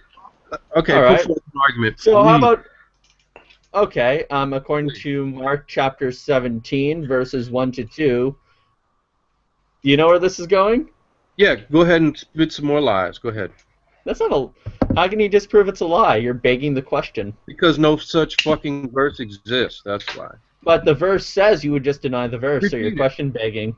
Repeat it. Go ahead. Okay. There's a verse that says there's a guy named Arcane Logos who has no penis and is so in self-denial that he even would deny the existence of that very verse. Bravo for the absurdity. Please refute the existence Bravo of it. for the absurdity, Max. Congratulations. You're proving me right. Thank you very much. That's an argument from incredulity right there. That was a win for Arcane big time. He had to argue from incredulity there, All you so I have don't to see do how is it's a open your win. mouth. All you have to do is open your mouth, Max, and you prove me right. Thank you. That you don't have a penis? Okay. Yeah, You're suppressing it in unrighteousness? Yeah, okay, sure, buddy. That all you got? Seriously? By the way, Is that all verse you 3... Well, okay, that's what you I haven't thought. refuted it yet. I don't need to refute it. So you're begging the mom's question. address. Well, you don't. Well, you don't. Well, Give me you your don't need to. That's true. You don't need your to mom's refute it, address. but you couldn't. Give me your mom's address, and she'll testify on my behalf. Are you really saying you had sex with my mother right now? No, I'm saying give me her address, and I'll go prove it to her, and she can testify on my behalf. You would send a picture of your dick to my mom? No, I would go to your mom and let her testify to what it is, okay? So give me the address to your mom, and I'll prove your little verse. I'm not gay, or else I'd show it to you. So you're saying I'd be your type if you were gay. Good to know. It's nice to know you thought about that. Oh, if I was gay, yeah, I'd fuck you every way from Sunday, but I'm not. Oh, Jesus. Somebody has a verse, though, right? Sorry. And Arcade officially has a man crush on me. Yeah, because you look so much like a little bitch. I mean, if I was gay, you'd be the first target. Oh, I'm the one with the mustache. Your face is clean Yeah, you like look a 15-year-old your boy. face looks like a vagina. So you... Well, if my Boys, face looked come like on. if my face looks like a vagina, that would just mean you couldn't get with it. No, it's a little bit too masculine for me. I like feminine vaginas, not masculine ones. A vagina is by definition feminine. It's like the No, most I've feminine seen thing you some could pretty get. masculine vaginas in my day. Let me tell you. How does a masculine vagina look like? Yeah, I'm Does kind it of have curious. like a? Probably really hairy. Art, it looks like Epi's face. That's what it looks like. So pubic hair means it's muscular, huh? I mean, I would think that vagina. No, all the shit I mean, coming out of the hole. If there's shit coming out of the hole, then it's not really attractive to me. So everything that comes out of his then it's an asshole. This That this the just hole tells in me front of well, his you face can't comes even out. so you can't even tell the difference Brown. between an anus and a vagina. Something tells me that When I this would look at explain you, your yeah. this would to me this When would I look at explain what you, to it's hard this to tell to the me difference. to me this would explain why you suck so much at biology. Yeah, when I look at you, it's hard to tell the difference between an ass and a vagina. It's very the line is blurred Well, very this much. also- Okay, well, how this would we also- just move on here? Would this also explain why you think birds No, fart no, while no. they fly? Art, this is what you guys live for, man. Talking shit. So let's No. do it. Let's not talk about anything real. Let's not talk about real shit. Let's talk about all this all right. nonsense. You guys I love agree. so much. I agree. We should talk shit about each other rather than talking about super Jews who control the world. Do the banking. So you really don't think that there's so you deny all the evidence that says that there's a group of people, a family. What that evidence? owns- We're waiting for the evidence. You've been just making Oh, claims okay. this whole time. Like, Okay. give us something. Where'd you hear this from? This is common knowledge, dude. First of all, you can do a search on the blood relation between all of these people, and most of them that are in the public eye are related by blood, and you can actually trace these people's blood back to the pharaohs of Egypt. And actually, this comports with Scripture when all of Scripture basically, well, starting in Genesis, where God said that He would put enmity between the seed of the serpent and the seed of the woman. Now, Epi, do you not believe that? Of course not, because you don't believe Genesis anyway. You believe Aquinas and all these people. Nah. So, So first of all, prove that this is the case. Like, give a link or something. And how do they know? Do they do blood tests? yes, they did blood tests. On all of them. Oh, so they were like, hey, Bush, we're trying to do some blood tests on you and compare you to the Queen of England. Would you mind sending us some kind of DNA or follicle or something? Oh, great. Awesome. It's called a bloodline through history. You don't even have to sample. How do you so they didn't use blood then, because this is going against what you were just saying. Do you know who your ancestors are? Any shot? Or are you an aberrant, seedling? I just want to know. Well, how do you know I don't have exact names or anything. I just know. So this is what I know of my ancestry. I know that I have a mix of French and Phoenician and a bit of Arab background. That's about it. I don't know particular names. Okay, well, we're not interested in That's what all you I know. The Karam family traces back to. volumes. I'm sorry. My family. I can trace my family history all the way back to beyond 1864. Minimally. 18 beyond. Okay, what's it maximally? Well, that's just because where we stopped so far. But you can go all the way back. So, well, kings and queens. Wait. If that's as far back as we can go, that's not exactly all the way back to the ancient pharaohs of Egypt. No one says so. No one is saying that. As a matter of fact, Arcane did. my point. Arcane just did a few minutes ago. You can go. No, you misunderstood. You misunderstood. I misunderstood what he blatantly said. Go all the way back to Abraham. No. Your denialism is very telling. It's okay. You keep denying the truth. You can. All right. Yeah, I mean, I'm sure you could go back to Abraham with the help of divine revelation, but I'm sorry, when it comes to actually showing me this stuff empirically. Just because you don't know your lineage doesn't mean the rest of us haven't traced our own. Okay, but has anyone traced all these other people's lineages all the way back to the ancient pharaohs? Has anybody done this? And what evidence do they have? Go look. Go look. The bloodlines are all spelled. By what? Historical documentation? Blood samples? What? Sent down from the ages, passed on. I mean, what do you think? Everybody is related by blood to everyone else. That's no surprise. You got that chimpanzee thing working. I forgot. Yeah. It's not about. Wait, even on biblical terms, everyone goes back to Adam and Eve. So the No point one, still stands. no So one the is point still immediately stands whether or not There's a evolution is the big case. difference between me being related to I you. know if Adam and Eve had a belly button, and what does that mean? That doesn't relate at all to what we're discussing here. The point is we're all related to one another. Be it on. There's a big difference between me being related to you and me being related to like my 13th or 11th cousin. Okay, there's a closer relation. Okay, but how do we know how approximate these measurements of relation are? What is it based off of? Well, it's based on, for one, historical record. For two, some people actually have given their blood to trace their ancestry. People do this all the freaking time, and the databases that they've collected are very vast and extensive. And when they do dating, or not dating, but when they do their analysis on not only the historical record and the blood records, they can very accurately tie you to a lineage that goes back very far. Oh, And so for example, they tested the queen's blood, and she's related to the pharaohs, one of the pharaohs of Egypt. The queen is actually related to President Obama. who did the blood testing? Well, for one, there was a guy named Fritz Springmeier. He's a researcher, and most people say he's a conspiracy theorist, but he's a very good researcher. And the people who discredit him for being a conspiracy theorist obviously have an agenda. So you can sit here and point the finger at who it's coming from all you want to, but the facts don't lie.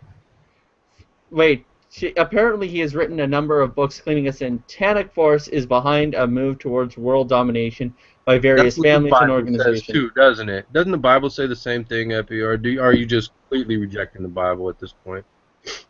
The Bible doesn't say that. Yes, it does. No, it doesn't. In fact, it does. Read Revelation sometime. And matter of fact, read from Genesis to Revelation, and you might get the big picture. Just maybe. Two things. First of all, it's called the Book of Revelation, singular, not plural. You would know that if you actually paid close attention. There are several revelations in the Book of Revelation. No, read the Book of Revelation. Anyway, there are revelations throughout the Bible itself. Point and quit nitpicking. It's in the Bible, and every Christian who actually reads the Bible knows that this is the second of all, the Book of Revelation mostly dates back to the 1st century. It's not only until we get to the resurrection where we get into a futurist account. Who wrote Revelation? Saint John the Apostle. And where'd the revelation come from? From God. Yeah, thank you very much. Jesus Christ. What does that have to do with anything? The point was, most of the events in the Book of Revelation took place in the 1st century. No, they did not. Yes, it did. Okay, so it's not foreseeing the future. He's not telling us about the things that are going to come in the last days. Obviously, those weren't the last days, Epi. We're still here. Two things. One, it was written before the destruction of the temple. Two, it is a future. Two, it is written about the last days as well, but the last days being spoken of refer to the resurrection. Up until then, it's describing how Israel is divorced from God, and it's also describing how God himself is being wedded onto the church, and this is going on through the various political powers of the world. Art, do you have mod? Can you broadcast these people? Yeah, just a second, sorry. Playing a game here. I jumped off and went onto my phone. Oh, actually, I don't have mods.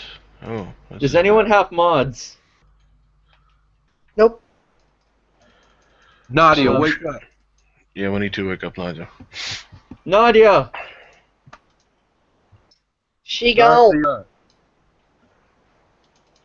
I think she's asleep. You're drooling. Wake up.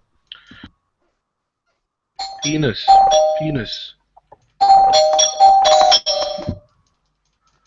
Wake up.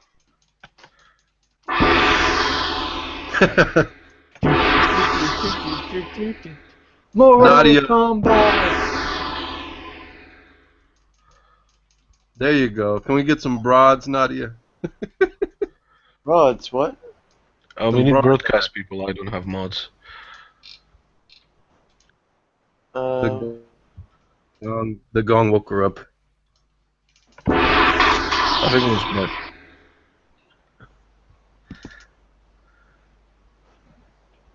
Thanks, Nadia. Hey, can you hear me? Thanks, Nadia. Hey, Vecco, what's up, bro? Not much. Hey, I want to ask, Max, are you a preterist? Partial preterist. Oh, okay. So you don't believe that Jesus returned yet, do you? No, I don't. He will return. Oh, okay. But I'm also a postmillennialist, so I think that God will establish His rule on Earth, and then Christ will come, and the rule will be established through the church. Oh, okay. I'm horrible at eschatology, so it's a area I haven't really delved into. Oh, no worries. There's a very good book on the matter. It's free on the internet. I think I gave it to you last time.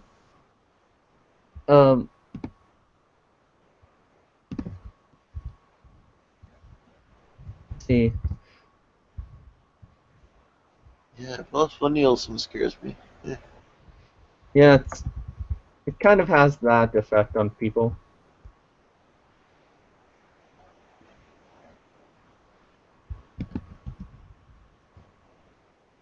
So, Vecco, what do you think about the Bible's describing the end of days and the one world government and that kind of thing? I do believe it's there are several events that were very similar to that already occurred, but I do believe that there's also another event coming that will be, you know, pretty much going along the lines of what we see written in Scripture regarding the end times. So, what do you think about the Antichrist and his reign that's to come? Don't you think that has to be forged in a way, like throughout history, in order for that to happen, or do you think he's just going to miraculously come on the scene and take over? Yeah, I think there will be a buildup. I would think. We'll see things that may lead us to believe that that this event's coming. But like I say all the time, we can't say anything is a prophecy until we see all of the elements come to pass. Because the way you see it in Scripture, nobody saw a prophecy in progress and said that that was a prophecy until, nobody said it was a prophecy until after all of it was fulfilled. So, and then they could look back in hindsight and say, aha, this is the prophecy. So, I don't know. For me, I don't really study eschatology that much. It's definitely a weakness of mine. But I do love listening to people talk about it, though. Oh, check out Kenneth Gentry Jr. He has brilliant lectures on it. He takes my position, even though we're opposed on other modes of theology. You might like him. He's a very strong Reformed theologian, so you might like his very Calvinist bent. Yeah, I do believe that there is a one world government coming. I see it. To me personally, I see it kind of building up to that point now. I mean, the people shootings going on, and I think that's just going to lead up to eventually people just giving up their rights and fighting against the Second Amendment. And right. Well, how would we take the mark of the beast if there wasn't this very intricate system already in place for that to happen? Simple. The mark of the beast was the very meat itself that you couldn't buy or eat because it was made to sacrifice. What? What? No, that's not a mark in your hand or your. Wait. Did you say the mark of the beast is meat? Meat. Well, I'm sorry. It's not as intricate as a computer chip, but the mark of the beast was simply a way for Christians to avoid. Was simply a way to prevent Christians from eating the meat which they were allowed to because, well, that was sacrificed to foreign gods, and of course that's a huge no-no. No, it said no man shall buy or sell without the mark in their right hand or their forehead. So you're saying we're putting meat in our hands and foreheads? Come on, dude. Wait. I've never heard that in my life. I mean, it sounds like Max, you're mixing up what's mentioned in Romans 14 with what's mentioned in Revelation 13. Here, let me just find it for you. Romans 14 is talking about not eating meats offered to idols, but even if a believer wanted to eat meat offered to idols, as long as it's not contrary to their conviction, they can eat it, no problem. They're not going to get cursed or anything because they ate it. Now, that was the case with Daniel. He chose not to eat meat from Nebuchadnezzar because it was offered to idols first. It was blessed by the pagan priest or whatever. But in the last days, with the mark of the beast, I don't think it's going to be like a slab of bologna or something like that. Yeah. Let me inject bologna in your forehead. I think it's going to be a system, whether it's going to be a microchip put in your hand or in your forehead, I don't know. But it's going to be more than just, something tangible. It's going to be an allegiance made to the Antichrist. So how is it going to actually read? Yeah. And if you actually read Revelation where it talks about that, very clear. It's not meat or anything like that. Okay, it's whatever it is, it says something about the hand, that something going in the hand and in the forehead. Now, what does that mean? I don't know. well. It said. Well, it the- says here in Revelation 13:10. It says, "He leadeth into captivity shall go into captivity. He that killeth with the sword must be killed with the sword. Here is the patience and the faith of the saints. And I behold another beast coming out of the earth. He had two horns like a lamb, and he spoke as a dragon. And he exercised all his power of the first beast before him, and caused it the earth and which him to dwell therein to worship the first beast, whose deadly head wound was healed. And he doeth great wonders, so that he maketh fire come down from heaven on the earth, and like sight of men. He deceiveth them that dwell on the earth by means of those miracles which he had power to do in the sight of the beast, saying that to them that dwell on the earth, that they should make an image to the beast, which had the wound by the sword and did live. And he had power to give life. He said he causes all, both small and great, rich and poor, free and bond, to receive the mark on their right hand or in their foreheads, that no man might buy or sell, save that he had the mark of the name of the beast or the number of his name.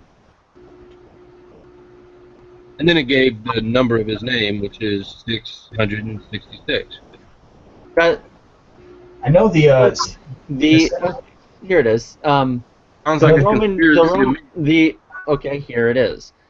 Therefore, it would be impossible to buy or sell without the mark of the beast in fulfillment of Revelation 13:17. No one can buy or sell unless he had the mark, which was the name of the beast. The Roman beast, with its 7 heads, represents 7 Caesars, beginning with the first Julius. The head of the beast that had a fatal wound at Revelation 13:3 is the 6th head of the beast, and the 6th Caesar. Nero, who committed suicide by stabbing himself in the neck. After his death, the Roman Empire collapsed into a civil war. Peace and order was not restored until the Flavian dynasty 1 year later.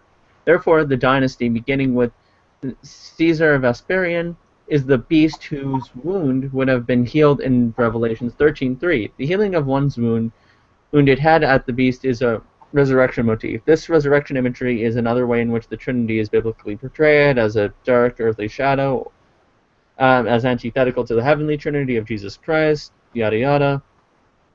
So, well, it says that's what the point was. But it says here in 18, it says, "Here is wisdom. Let him that hath understanding count the number of the beast, for it is the number of man, and his number is 666." Yeah, Nero's. Yeah, if you take Nero's name in Hebrew and assign each letter value according to the way they use their numbering system, it would tally up to 666. Oh, wait a minute. Wait. This sounds like the same guy was criticizing Arcane earlier for conspiracy theory stuff. And now it seems like you're using the same type of thing that I hear other people accused of being conspiracy Antichrist. Yeah, he's a hypocritical heretic. Well, no, this is No, see, no, no. But John the reason why I say that, John the Apostle was a Jew, and of course he no, would no, have been writing to Christian Jews. the reason why I say that, though, I mean, everything that you read out of that commentary, that can't really be substantiated either. I mean, maybe historically, yes, but as far as lining it up with the things mentioned in eschatology, I mean, that can be done with anything. Yeah, people said that George Bush was the Antichrist because he has 6 letters in his name. Same thing for Prince. What's his name? He was married to Prince Charles. Some people said that he was the Antichrist. Right. Well, Nero. Well, of course, Nero is the Antichrist because he lived at the time the Revelations was being spoken of. Not to mention that he was part of the 7 heads of the beast, which is the Roman Empire. Each head represents one of the Caesars from the dynasty. Antichrist. No, but if the Revelation was referring to Nero, then it would have said his name. And where do they give evidence? Actually, it wouldn't. Where's the evidence of the mark being in their right hand or their forehead? I think if it was talking about Nero, it would have said his name. No, it wouldn't. In fact, if you look at other apocalyptic literature in the Bible, such as Daniel, no actual political figure is mentioned by name. The point was you wrote down the names of these people in secret because they could persecute you and destroy the document if found. This is why it required. Where's your evidence? This is why on their hands or their forehead. That sounds like speculation to me, though. No, it's not. You could actually find this in any thorough analysis of apocalyptic literature. Well, I'm talking about by what the text says itself. I mean, what you're doing is going by what a commentary a human being has said. I mean, we're talking about. Well, unless I'm talking to 2 gods right in front of me, so are you. Well, that's my point. That's one of the reasons why I'm kind of iffy on eschatology, because it's an area that I really don't study that often. Because how many times have I heard people say, "Oh, this means this happened already," or "This means this person is the Antichrist," and they're all wrong, or either they're all wrong, or they don't have a strong means to substantiate their conclusion. Well, right just now, because you have similarity. I mean, that could I ask a question towards that? Hold on. That type of argumentation is similar to the syncretism that we hear some atheists bring up. They say because this pagan god existed before Christianity, there was 12 of this. This is where Jesus got the 12 disciples from. Yada yada. So to me, it seems to me that similarities don't necessarily prove a certain thing. But I mean, that's just me. I don't study eschatology that much, so I don't know. Well, Vekal, could I ask you? It's not a leading question or anything, but I'm curious. If you're going to put that kind of Hello? Straight them to a conclusion. Hold on, you broke up a little bit. Say it again. Sorry, man. I was saying, if you're going to put that kind of restraint on these things, how can you ever come to a conclusion? You can come to a conclusion once you have hard evidence of a thing.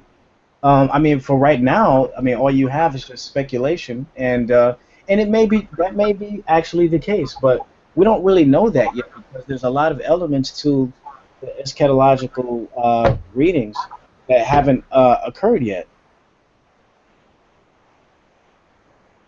I mean, we don't see the natural catastrophes that are mentioned in Revelation that's happened yet. At least not in the fashion that it's described.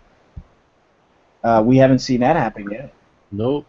What else haven't we seen yet? The mark in the right hand of the forehead. I'm still waiting on evidence for that. Now I'm going to say something that's really controversial amongst Christians. Maybe some of you already know my position on this, but a while back, I used to accept the idea of May 14th, 1948 being a fulfillment of prophecy. I no longer accept that. The reason why I don't accept that anymore is real simple. I mean, there's a lot of details. I won't go into it right now.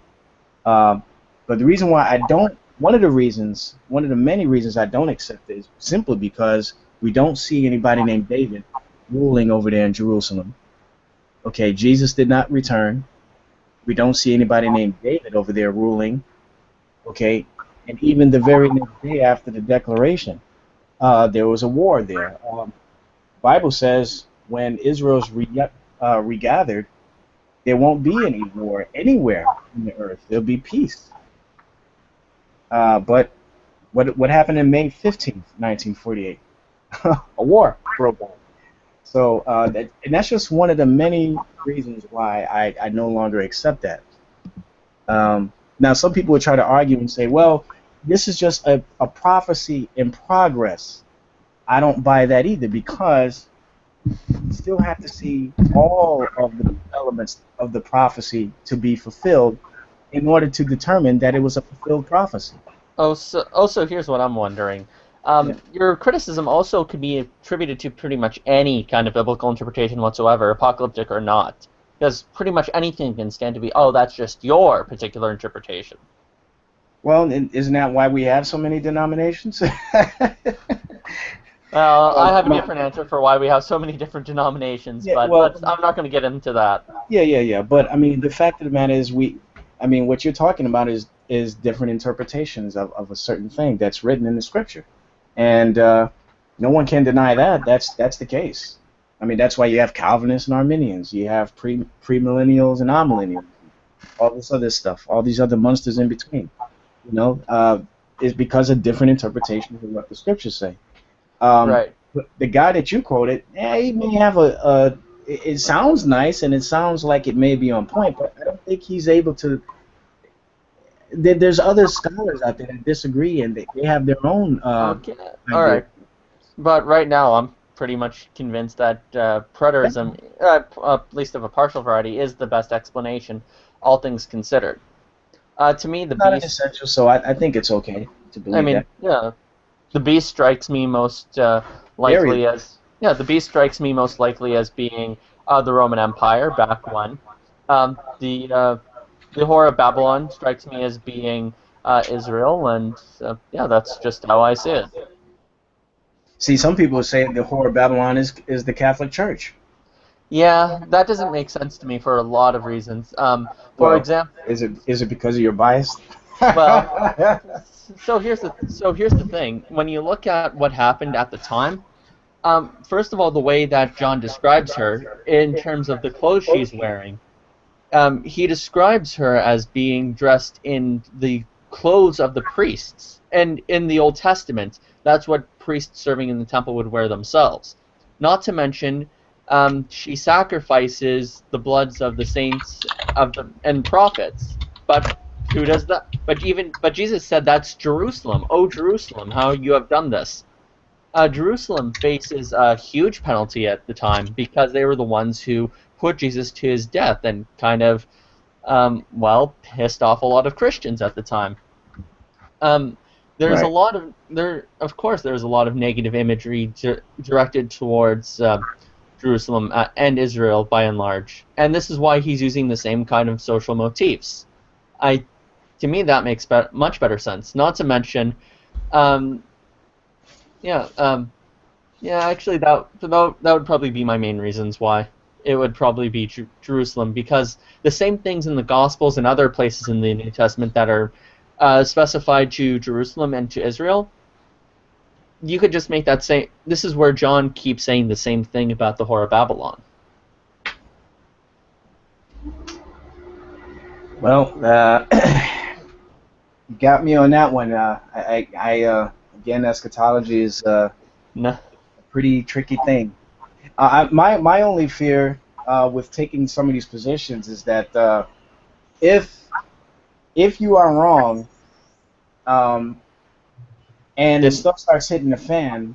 Now, I don't believe that a person could lose their salvation. So a person that's truly in Christ, if they go through the persecution, they're not gonna. So I guess your worry is once my pet theory is destroyed, I'll just give up on Christianity. No. I'm worried that if people, in general, accept this, then I think it could be a detriment to their faith. For instance, let's look at John MacArthur. I love listening to the guy preach. However, unfortunately, he has this really, really stupid teaching that people can accept the mark of the beast and still be saved.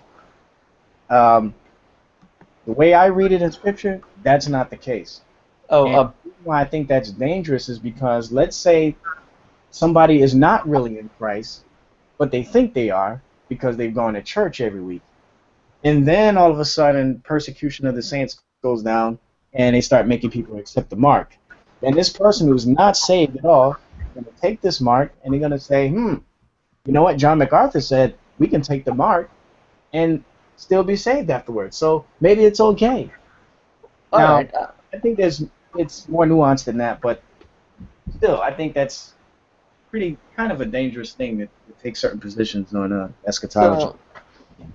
So out of curiosity, in chapter 14 of Revelations, it says that the believers, the 144,000, will also have a mark on their forehead. Do you think that that's a literal mark? No, I think the mark on both occasions. Well, I don't know if the one in 13:10 is physical or not. I don't know. It says in the hand and in the forehead in the King James, so the other translations say on. I don't think it matters, but I don't know. I don't know if it's a physical thing or not. I think there has to be some physical aspect to it because Satan tries to imitate everything that God does. So God does stuff spiritually, supernaturally, materially, while Satan, he has to do stuff the other way, the other means. I think it is a physical thing, and I think the way that technology is going today is very easily understood that we will one day be microchipped or something like that, and that you wouldn't be able to buy or sell without it. And if we got out of line or bucked the system, they can just turn off your damn chip, and you can't buy or sell. So I think that's the end game of the ultimate control that they would have to have in order to usher in the reign of the Antichrist. How would you stop trading? That makes no sense. Sorry, Max, but that makes no sense. How would you stop people trading? Turn off the chip. So turning off the chip in my hand stops me from handing you some shiny jewels for food. If there was a global currency and the currency was placed electronically on the chips, then you wouldn't be able to buy or sell without it. That then implies that nothing else has any value. Why can't I trade you my sofa or my TV or the clothes off my back for some food? Why do I need a chip for that? Sure you could, but the people that you're trading with, they're at risk of their chip being shut off too for dealing with you. So they remotely control these chips from outer space. From a computer. This sounds like so much hassle. This technology is already in practice. There are dogs and humans already with microchips implanted in them, with their medical history, with their bank history, the whole nine. This is a reality. This is why, you know what? This is why at times I will agree with Deidre, where she makes a valiant point. When we focus too much as Christians on the end times, we have a tendency of missing what's in front of our faces. Pastor Doug Wilson said something really insightful about this. When it came to the 1980s, the people who were fighting the culture war were the post-millennialists. They were the people who were looking at the destructiveness of the current culture. They were the people like Bonson. They were people like R.J. Rushdoony. Now, granted, I don't affiliate with them, but it was mostly the post-millennials doing this. Yet the pre-millennialists were all kind of disposed to, oh no, there's computer chip technology everywhere, and we're all screwed. This is actually something that kind of worries me. Yeah, that's. I'm not really big on eschatology, like I said before. And when stuff happens, I just pray to God that give me the grace to deal with whatever is occurring. But at the same time, these warnings are in the Bible for a reason. So I don't think that it's a bad thing for us to talk about these things and for people to talk about these conspiracies that are going on in the government. No, also, there are other places where the notion of a sign or a symbol on your hand or forehead is seen as mostly symbolic. Like, thou shalt set bind for a sign upon thine hand, and they shall be as frontlets between thine eyes. That's in Deuteronomy 6:8. Not to mention, there seems to be, in the book of Revelations itself, a sign on the forehead of the 144,000. Yet, doesn't this seem kind of ridiculous on God's hand to make that an actual sign on people's foreheads? I mean, for people for people in the Illuminati who are just tracking us down, forget about chips. Just look at the people with signs on their forehead. So it seems to me that the mark could. So to me, the mark where it's on your forehead or on your hand could just be symbolic. It could just symbolize that the beast has dominion over people. I think there will be something physical though, because the text says that without this mark, you won't be able to buy or sell. Well, it could just be the currency as well. The mark of Nero or the emperors can also just as well be on the currency. But why on the right hand or forehead? They seem to make that pretty distinct in that passage. You're trying to skirt it away from what it's actually saying and say, well, maybe it's this, maybe we'll take it for what it actually says. Without this mark, you can't buy or sell. Because I already gave you examples of where it is indeed symbolic in Deuteronomy 6:8 and also in Revelations 14. I'm not talking about the same thing. Oh, okay. Hey, does anybody has mods? Not I. Nope. Looks like I do. Yeah, I'll. You've been passing it along. Question then, Effie, if we came to a point where you had to accept this mark of the beast or reject it, since you say it's already came and gone, you would accept this microchip, wouldn't you? So, couple of things. First of all, the money has already come and gone, yes. Second of all, if there was a microchip that I can use to buy things, yeah, I'd probably use it if it just became very popular, like a credit card or anything else. So if they said, we're going to put this in your right hand or your forehead, you'd take it? Yeah, I'd probably take it on the right hand. I don't know why they'd go on the forehead. Although it would be kind of eerie. I'd probably have some reservations, but they also, but consider this. Many people who were pre-millennial, but also understand this. People actually had other ideas of what would consider to be the mark of the beast. Credit cards, for example, were considered the mark of the beast by some people. Well, it doesn't fit the criteria in the passage where it says right hand or forehead. So I don't walk around with a credit card in my right hand or my forehead. Do you never hold your credit card in your right hand? I hold it in my left hand. Oh. I take out my wallet with my right hand and I pull out the credit card with my left hand. You see how ridiculous the argument reduces to? No, I'm not licking the back of the credit card and sticking it on your forehead either, so... Yeah. Hey guys, just a second, because we need her procedural thing, so does somebody have mods? Actually, can he broadcast? Yes. I tried broadcasting, I don't know why, clicking on it, it's not working. Oh, are you sure you have mods? Because I'm gonna reconnect, because I think I'm bugged. Yeah, That's why I cannot have mods. It says I have mod. Okay, cool. Also, what happens if you're a child? Let me ask you this: if you were a child and you were given the mark of the beast, and you grow up and you talk to some of the Christians who are left behind, is that child screwed just for all eternity because their parents put the microchip in their forehead or hand? Question. No, see, that's the thing. And actually, the Left Behind books actually cover. There's a scene like that in one of the Left Behind books. It has to be taken willfully. That's why the people are killed for it, because they don't take the mark. Willfully take it. Where does it say that in the Bible? You have to willfully take it. Okay, and what if they want to remove it? Can't they just cut their hands off? They can, but to take it in the first place shows that you're already not in Christ. You don't take the mark. Well, if my hand is removed from me, I'm no longer having the beast. But sir, it doesn't work that way, because this is why the warning is there in the first place. That's like saying if I rape a girl. That's like saying if you rape a girl and you cut off your penis, you're no longer in God's.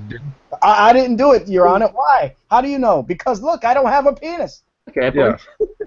I cut it off right after I did the broad. Oops, I spoke out too loud. But yeah, So, I mean, Effie, if they came to you and said you can't buy or sell without this mark on your right hand or your forehead, you'd take it. it's more than just a simple temporal accepting of something. It's an allegiance. You're making a total allegiance to this being, whoever it is, this beast, whether it's a man or if it's a group of people, I don't know. But you're making an allegiance to this thing. And it's just not a if it's simple, an eternal well, thing, and then I'll cut it off, cut my hand off later, right before the rapture occurs. No, that's not going to happen like that. If it's an eternal thing, and granted, I don't believe in this stuff, so you guys can probably correct this at your leisure. But if it's an eternal thing, doesn't it make more sense that it would be a mark on one's soul? But it has to do with real world events. That's the thing. So the soul doesn't exist in the real world? Yeah. No, we're talking about the state of affairs that we're currently in, and he's giving us warning about signs, things to look for the end times. So yeah, we are soulful beings, we're spiritual beings, no doubt, but we are still in our human construct. We have rules to abide by in this humanly condition.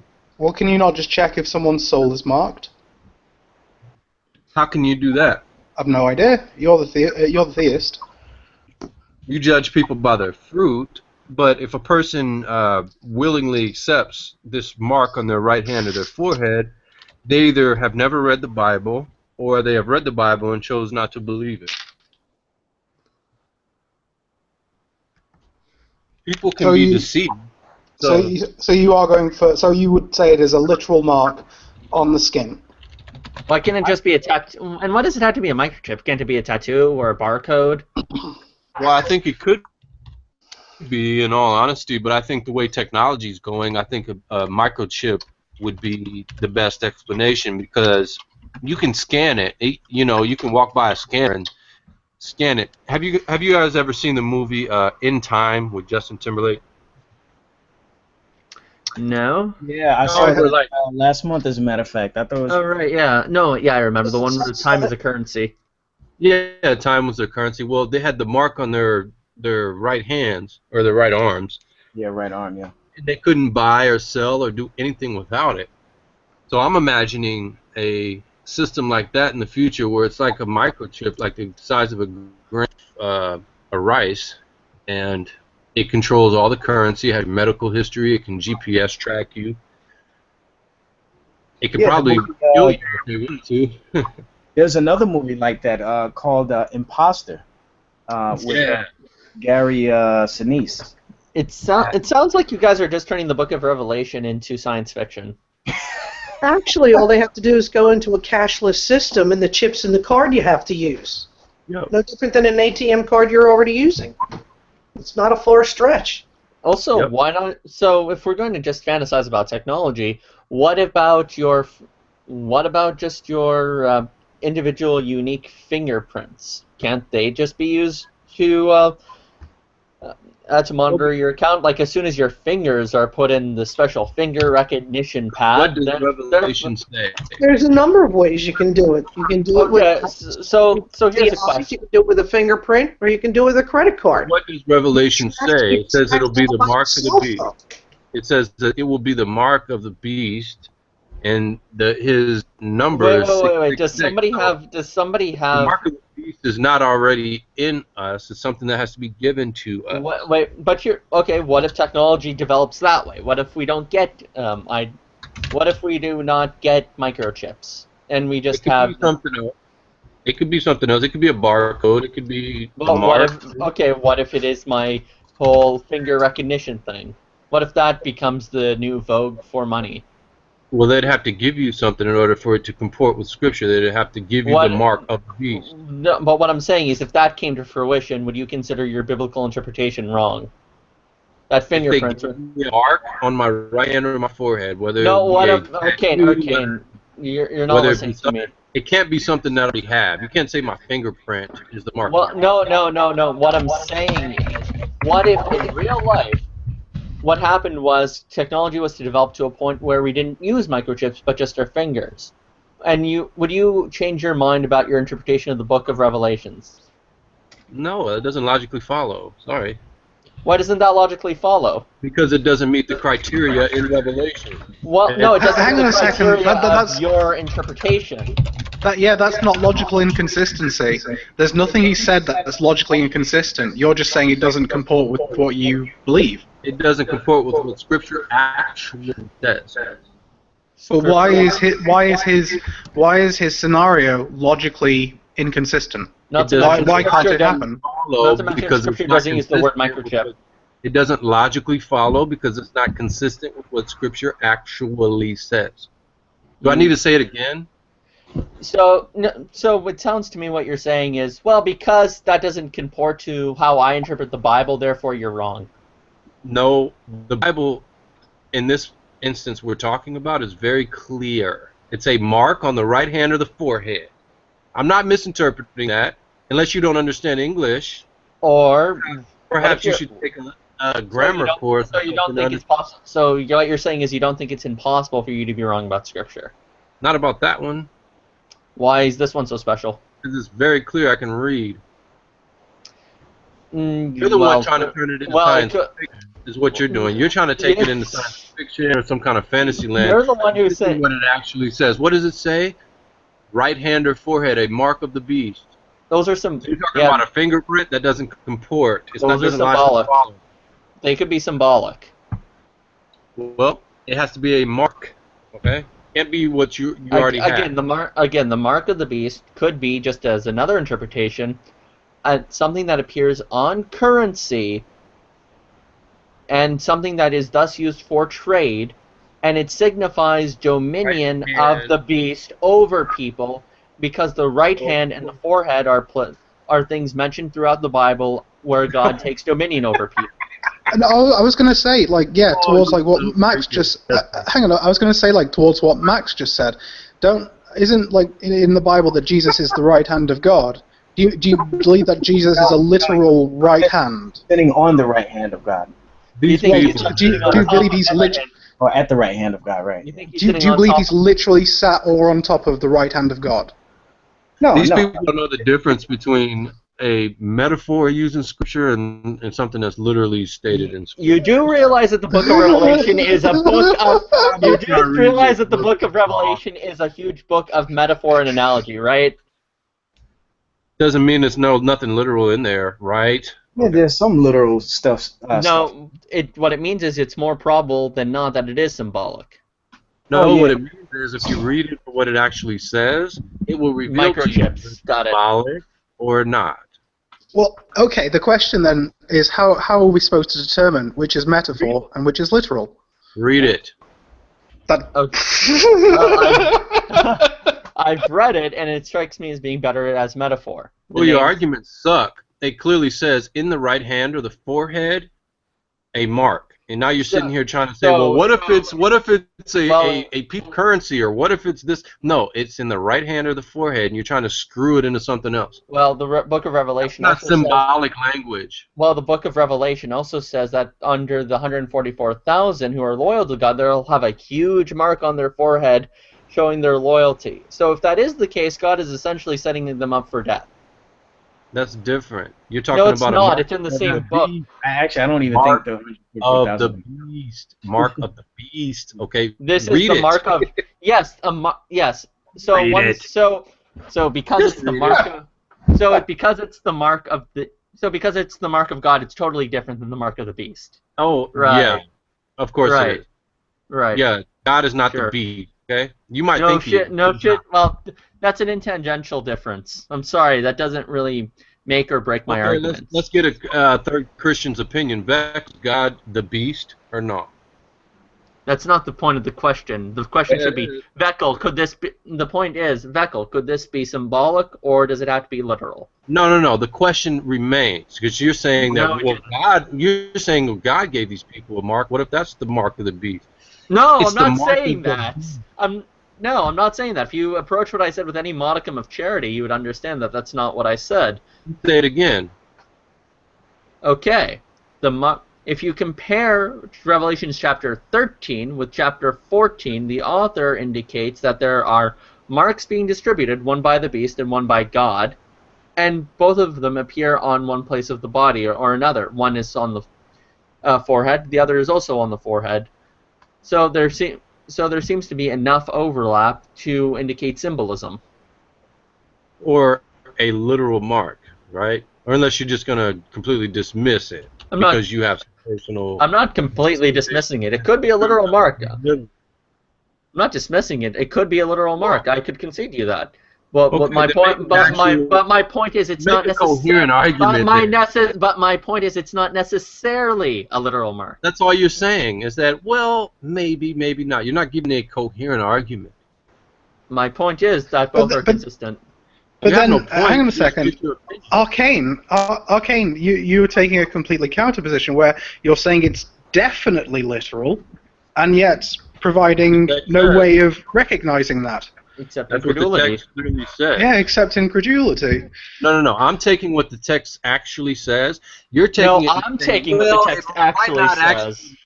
Wait a second. You're saying it might not actually mean what it actually says. It might be symbolic of something that I've made up in my own head, which is not a good argument. I'm sticking to what it actually says. Actually says. Not what I think it might maybe somehow could possibly say. Arcane, you're being completely uncharitable, and it's pretty apparent at this point. I'm not going to continue on with this. Yeah, I'm not going to give you any wiggle room to misquote scripture and bring up nonsense you've been doing. You're saying no, it's definitely. You're just saying it's literal. It's literal because it's literal. You just read it. It's literal. Yeah, read it. You're completely crying over it. Just like Genesis is literal. Well, I would say it's better to be err on the side of safety and be, mindful and watchful of these things. So in case something does go down where we are forced to take some sort of, chip or something like that under the guise of this person who we have to pledge allegiance to, I would say, when is that going to happen? I don't know. Just like when Jesus quoted from Genesis, and people are still like, no, that's not as literal. He didn't mean. Where did he quote from? Which verse from Genesis? Have you not read that he which made them in the beginning male and female? Who's he talking about? Moses or Deuteronomy? Are you talking about Genesis in the book? Oh yeah, that was in the beginning of marriage. Because that's what Jesus was talking about, not the beginning of all of creation. He made them. He said he who made them made in the beginning male and female, didn't he? Yes, in the beginning of marriage. Yeah. No, he didn't make them in the beginning of marriage. He made them. That's what the context of the text says. Have you not read that he which made them in the beginning male and female? Therefore, male and women should be together and they should come together in one flesh. Yeah, he was talking about marriage. It's pretty obvious. No, he's talking about when they were made. Pretty obvious. Yeah, they were made. There's no one arguing about that. Yeah, that's what he was talking about. When they were made, not when they were married. Okay. This is my point. I'm sticking to a literal interpretation because that's actually what the text says, and you're taking it and saying, well, maybe he was talking about something else. Some Pharisees came to Jesus, testing him and asking, "Is it lawful for a man to divorce his wife for any reason at all?" And he answered and said, "Have you not read, he who created them from the beginning had made them male and female, and said, For this reason a man shall leave his father and mother to be joined with his wife, and the two shall be one flesh, so that they are no longer two, but one flesh. What therefore has God joined together, let them not separate." He's obviously talking about the institution of marriage here. Well, and he's referencing Adam and Eve, who are at the very beginning of it. Come on, let's be intellectuals, okay? What is he basing the institution of marriage on? The creation? Yes. No, he's referencing Genesis, where marriage started. Where they were created, male and female. Where they were made. They were made for marriage. That was the point of their That was the point of their dual creation, which happened on the 6th day, not in the very beginning. Wow. Okay, so even Arcane, your interpretation is wrong on this one, because if it was in the beginning, Based God would on have what? done this. Because if it was in the beginning, it would be on the very first day. No. In the beginning, God created the heavens and the earth. He's talking about the beginning of humans, No, not necessarily well, the beginning of the creation of the earth. That's what you just said. Humans you said were it was in. Well, if it's at the beginning of something, it's creation the most likely that it's in the beginning of marriage, because that's what Jesus is talking about. Now, I'm just reading from the context here, but it seems to me that you are very dead set on your creationist interpretation, so I'm not going to bother reasoning with. Why would he reference? Why would he reference Genesis, the creation? Because that's where marriage was started. That's where the creation started. Do you mind if I ask a question towards marriage. Arcane? Do you mind if I ask you a question like towards like the literal interpretation of the Bible? And this is something that my own little gripe, as it were. Genesis 3:14, where I'll read it out. The Lord said to the serpent, "Because you have done this, cursed are you more than all cattle and more than every beast on the field. And on your belly you will go, and dust you will eat for all the days of your life." Do serpents eat dust? Do serpents eat dust? Yeah. Maybe incidentally, but yeah, some of that is incidentally in language. But the fact, well, let's look at what's literal. He's literally cursed, right? Is he literally eating dust? Literally putting enmity between them. See, this is why it's stupid to even argue scripture with you, because this is where you guys. Hold on, let me finish my statement. This is where you people take stuff that you don't understand and say, look, we don't know if it's literal or not, therefore we shouldn't trust the whole thing. Arcane, Arcane, take the text literally. It's obviously saying that snakes eat dust. And he answered them and said unto them, have you not read that he which made them at the beginning made them male and female? Then he says, and said, for this cause man shall leave his father and mother and shall cleave to his wife, and they shall become. It's like he's saying because, hold on, let me finish. He's saying because they were created male and female, they were made for each other. Mm-hmm. Do you think homosexual sex is okay?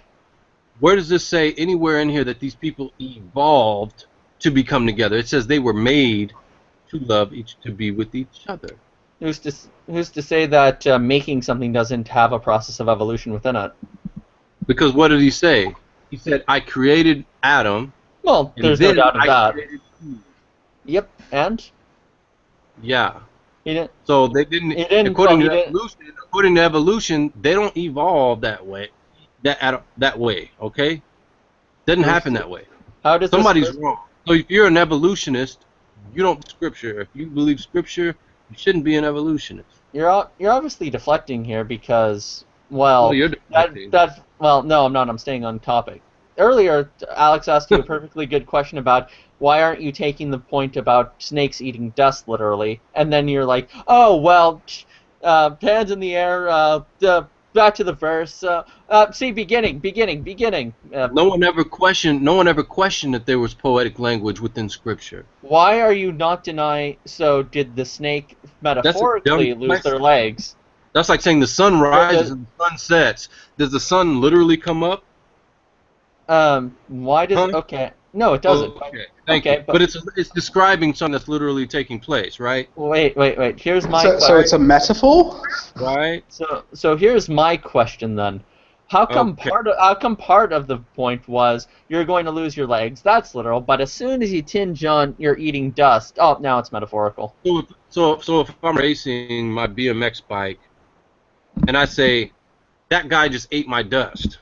You didn't answer the question. Hold on a second. I think we're all of the intellectual capacity to understand. Yeah, sure. Hang on. You would be using a metaphor. I think we're mature enough to understand that some things are used to describe literal events. Literally, I beat him in a race, a.k.a. They're known as metaphors. So if I were this is a dumb argument.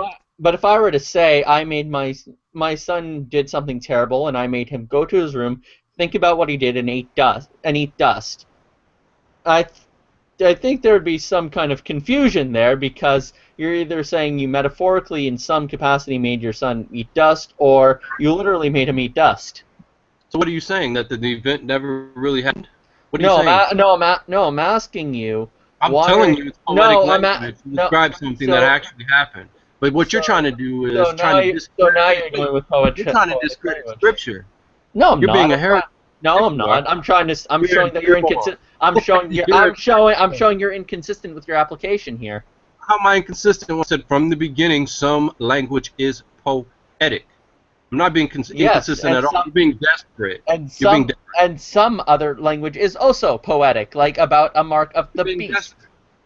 You're being desperate. It's okay. No, I'm not. So when that mark comes, you be sure to take it. I hope you take that mark, and then I hope you're wrong, okay? And you can prove. I hope you're right, and you can prove me wrong. I hope you take the mark, and it's not really the mark, and you can say, "Oh, okay, Arcane, this really wasn't the mark of the beast. I told you so."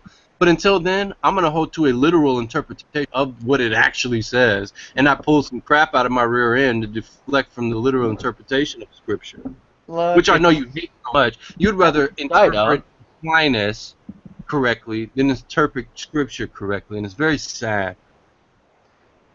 Yeah, I mean, I would just rather trust Aquinas than, well, you. So Aquinas for me actually answered a lot. Scripture, of course. Arcane. I'm going to describe to you a big difference between you and Aquinas. Aquinas, on one hand, I'm a Christian. Aquinas, on one hand, settled a lot of doubts I had about the faith and intellectually reconciled it. You masturbate online, providing no real substance or response to any authority as Aquinas. Deflecting. Jesus sanctified my faith. Aquinas sanctifies yours. You see the difference? Aquinas reassures my reason. Jesus Christ restores my soul. Reassures my reason as well as my soul. Jesus didn't come here just to be some pie in the sky guy that we can hope to. He came here for sure. He said, what did he say? I'm the way, the truth, and the life? Wait a second. So that and you act like we don't need instructors to tell us what the truth is. We do. Jesus didn't do that? Jesus didn't do that. So he didn't do that well enough for you. Well, Jesus, okay, a couple of things. One, answer the question. Did he do that or no? Through Aquinas, yes. Why not? Why can't God use people as instruments like he did in the Old Testament, or even now? I was going to say, aren't you reliant on that very fact for your scripture? Don't you have to rely that God can communicate that to other people?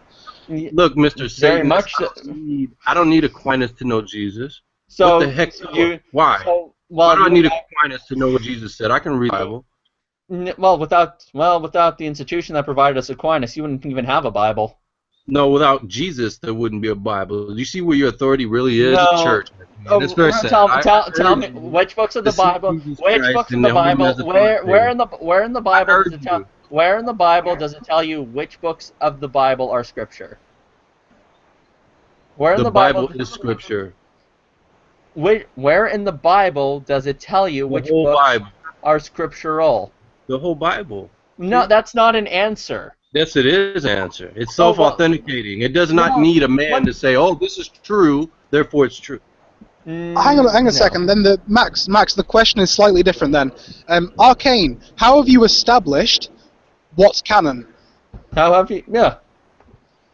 I don't need to establish what's canon. Yes, you do. How do you? This is a question about epistemology. The question is, how do you know which books are canonical? Okay. Why don't you be smart about it and actually understand for once my position? My position is the axiom of revelation is Scripture. If I appeal to something outside of Scripture to justify Scripture, it's no longer my axiom. How do you know? Do you read Koine Greek at all? Or Biblical Hebrew? Do you? I'm asking you the question. Answer. No, not at all. Neither do I. So you at least rely on translators to give you... So you at the very least rely on translators to tell you what's in that revelation.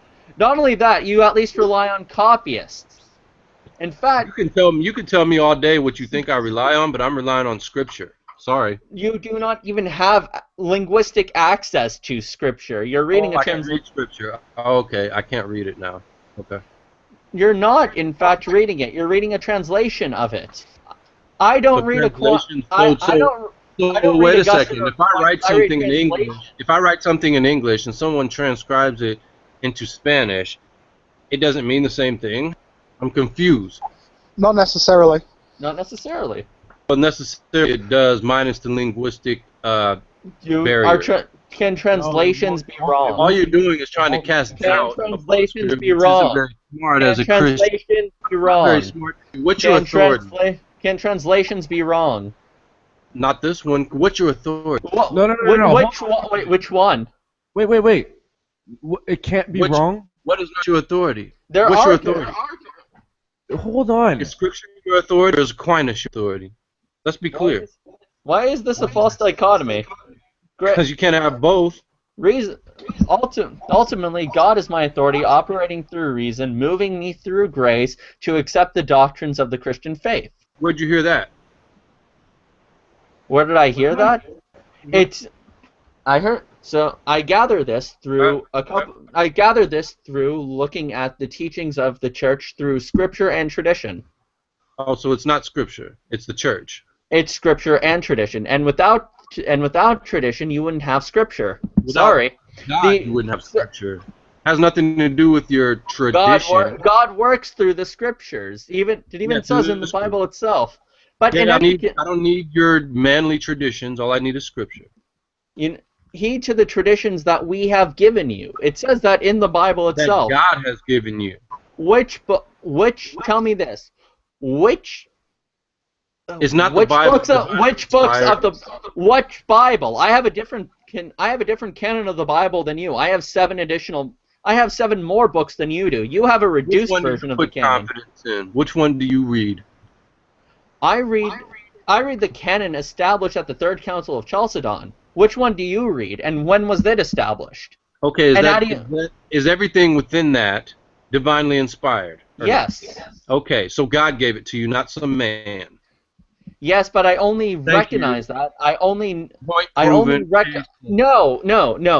recognize that. Sorry, if it's divinely inspired, it didn't come from man. I only recognize this. Is man divine? Is man divine? Is man mind?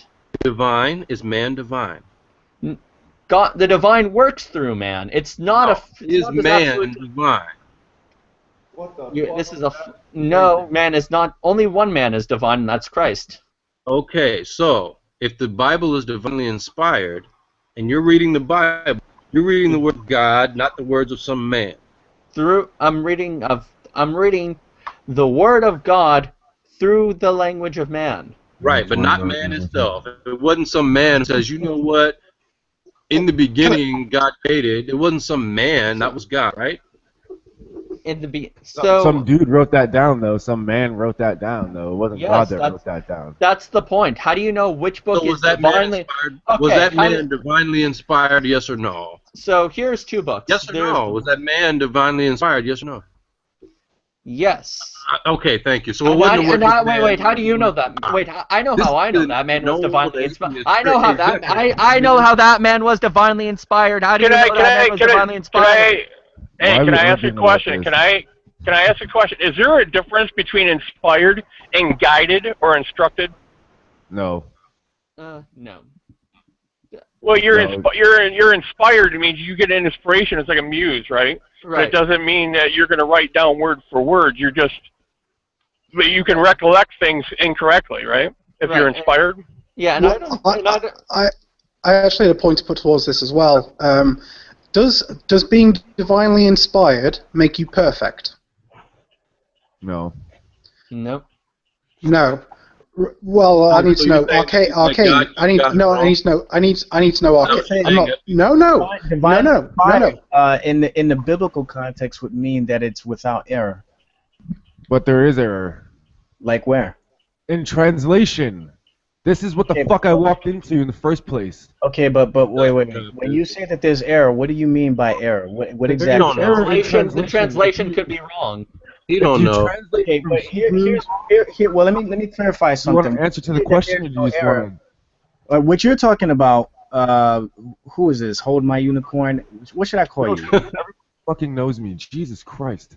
His name is Gary. Just call him Gary. Gary. Right. No, I know it's not Gary. I know that's not your name. Anyway, look. The Bible. You should already know this because you've heard this many times in these hangouts. Okay, there are over 400,000 textual variances between the different manuscripts that are out there. Okay, that does not mean that there is error or contradictions or anything between the different. No, but it means that it's not a perfect word. And it means that translations are not perfect. But what we're saying though is that they are consistent with one another. So there's no major differences between the manuscripts. When you say that they're so that's what I'm trying to clarify. What do you mean by an error? Like what are you referring to? Well, I'd like you to clarify something first. When we gave the definition of inspired, you said biblically inspired is something different. That means without error. So there's two different definitions of the word inspired. Well, hey, I'm playing the atheist game because whenever I bring up a word, you guys immediately want to try to change the definition and go to wait, another wait. So wait a minute. So I'm using a word that is in accordance with what the Christian worldview uses. All right. But now it's not right when we do it though, right? But all of a sudden I didn't say it wasn't. Wait, get off your high horse, dude. I didn't say it wasn't right. I asked the question. I'm responding to whoever's laughing because it sounds like they don't like the answer. I was laughing at something in the side chat. Something in the side chat was said, and it was fucking hilarious. Oh, okay. So what? I asked you a question. Just respond to me. I mean, so there's a difference between like biblical definitions and our definition. Because I haven't looked up the definition. I don't know. That's why I'm asking. Well, when I say biblical, I'm referring to the language that most Christians use in regards to the text. Okay, so you will never find a Christian assert that there is a different meaning to the term inspired other than the way the scripture portrays it. When we say that the text is inspired, we're asserting that because it's divine revelation from God, that there is no error in it. So there may be different interpretations of what God is saying to people, but those interpretations won't contradict each other because they are coming from the same source, and it's God who's actually maintaining the consistency of the message. But they hate that, Becco. They don't like to hear that. Yeah, that's why. That doesn't bother me. Like for instance, atheists used to bring up all the time. I don't hear too much these days. That one gospel said Jesus had a scarlet robe, another one says he had a purple robe. That's a contradiction. Well, yeah, yes and no. That's not the kind of errors that I at least walked into listening to. We're talking about errors in translation, right? So if you translate from one language to another language, and then translate that into another language, you're losing information along the way, and it's not going to be the same as. Show me an error. I agree. Hold on, wait a second. Show me an error. Guys, hold on. Wait. Why the fuck is everyone jumping down my fucking throat when I'm in the middle of a goddamn sentence? I agree with you. I agree with you on that. Jesus Christ. But again, what I'm saying is that there's no being applied to the scriptures upon that happening. So again, you're never going to find a major. Here's an interesting question. You're going to say that the writers were divinely inspired. Were the translators divinely inspired? No, I said the writings. So there's the original. The words are. Yes, it was divinely inspired. Yeah. According to the Chicago Statement of Inerrancy, the notion wasn't that all translations are inspired. The notion is that the manuscripts in their original penning were inspired. Yeah. Anything else after that could be mistaken. Actually, no, because it says in Scripture that God will preserve and has preserved His word. So is every translation accurate? I think because I've been caught Mark caught me on the word kill. In the King James version it says kill, but it should say murder because the original translation should translate to murder. but it says kill in the King James version. No, it's perfectly fine. No, it's perfectly fine. No, it's perfectly fine the way it is. Because again, you got the Hebrew word ros. I think it's pronounced rosak, which could mean, depending on the context, could mean just simply kill or it can mean murder. Depends on. Well, but in the Ten Commandments, kill and murder are completely two different things. You can not murder someone because it's right, but the killing is in certain instances is okay. No, it depends on which translation you're reading. Of course, if you're reading out of the King James, it doesn't. The word "kill" is used in both cases. Oh, by the way, so okay, Perfectly so fine. It doesn't need to change. right. So here's another. All right, I think the point still stands though. There are translational mistakes. The King James version originally translated "Thou shalt kill," as opposed to "Thou shalt not kill." They forgot a "not" there. Not to mention, most scholars think that the Johannine comma from, I think it's First John 5:7 is mistaken. Not something even accepted by more conservative scholars. Even James White talks about it. So we can accommodate mistakes, especially if we have evidence for them. Yeah, what I'm saying though is that none of those things. You go ahead, Arcane. No, go ahead. I was going to ask something more deep than that, but go ahead. I was just going to say real quick, you do have those cases where, some words here, there's a different word here in this manuscript, and you compare it to another manuscript, but it's actually using a different word, and that's fine. But these are what's called textual variances, and none of those things jeopardize the consistency of the actual word. So we can still, you don't need 1 John 5:7 to know that the Bible talks about the Trinity. There's several other passages that support that doctrine. Right. The same thing with thou shalt kill versus thou shalt not kill. We see in other passages in Exodus. Exodus 21, as a matter of fact, says, again, thou shalt not kill. Whoever kills is going to be, killed for killing that person. So that's all throughout the Pentateuch. Right. So, but here's another thing that doesn't really come up. How come? You remember when Jesus prays alone at the Garden of Gethsemane? Yeah. How do we know about it today? Like no one else was there. No one else observed Jesus. How do we know this event took place? He told them. Does that say okay? Is that said in the Bible? No, but you see other places where he says, "Don't tell anybody this, such and such and such," and then he says, but then he follows up by saying, "Till when the Son of Man become." But is this a particular situation where he says, "Don't tell people"? Okay, wait. So the situation with the Garden of Gethsemane, he says, "Don't tell people." No. I'm asking you, was this such a situation? No, and the fact that he doesn't say anything, well, it's not recorded, that doesn't mean that he didn't want them to tell anybody.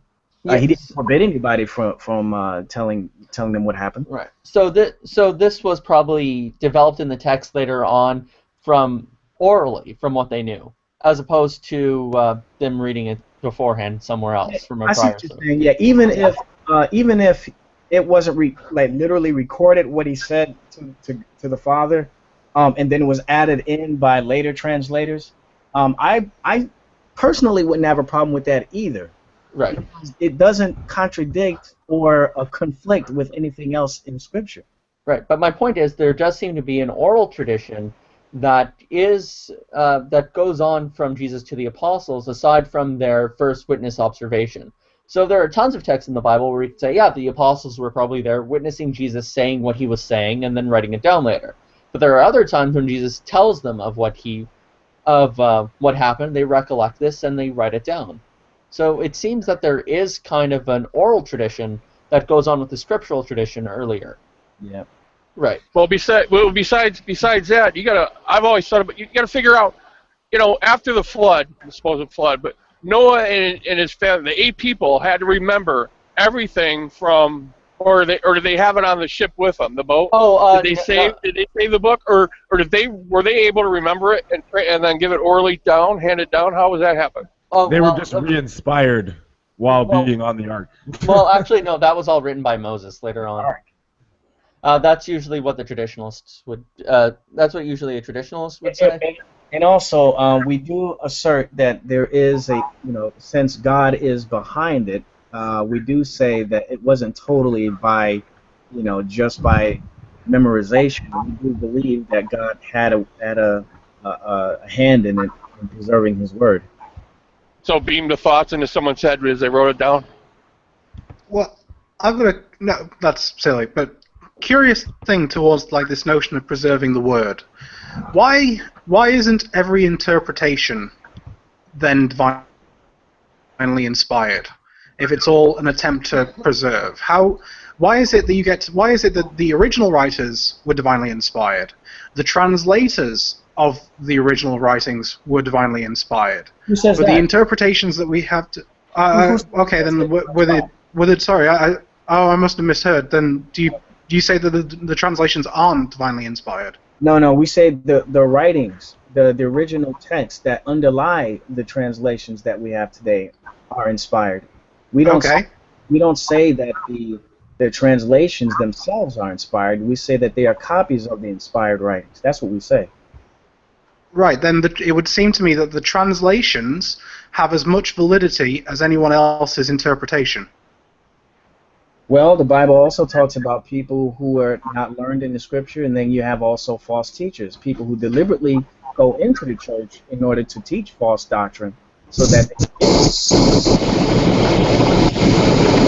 Whoa! Hold on, Bob. Yeah, but got a lot of Hang on a second. But, yeah, so I mean, those are sorry other, about that to meet you.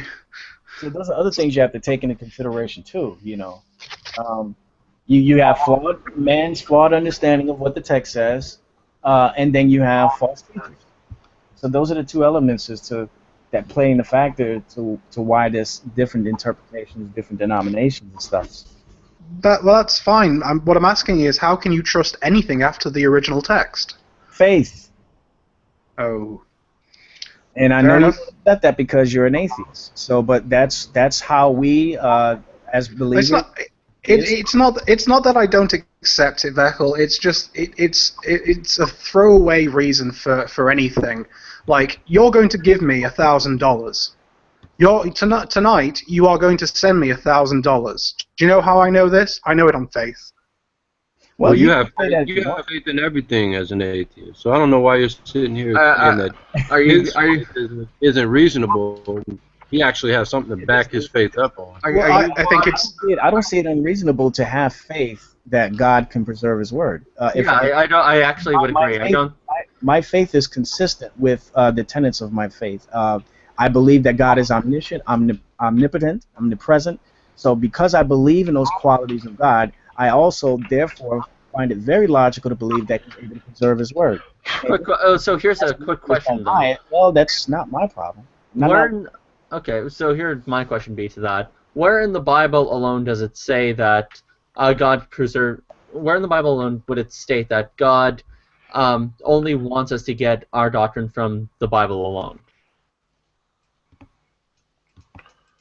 Actually, yeah, that's a very good question, because why will you not extend your faith to people like Thomas Aquinas? Hi, sugar. Or not just Thomas Aquinas, but maybe I wouldn't extend my faith to anybody except for if I know for certain that they are ordained of God and the things that they're saying are comporting with what Scripture says.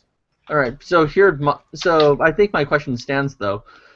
So if you were to look in the Bible, nowhere does it says that only derive doctrines from Scripture alone. It doesn't say that.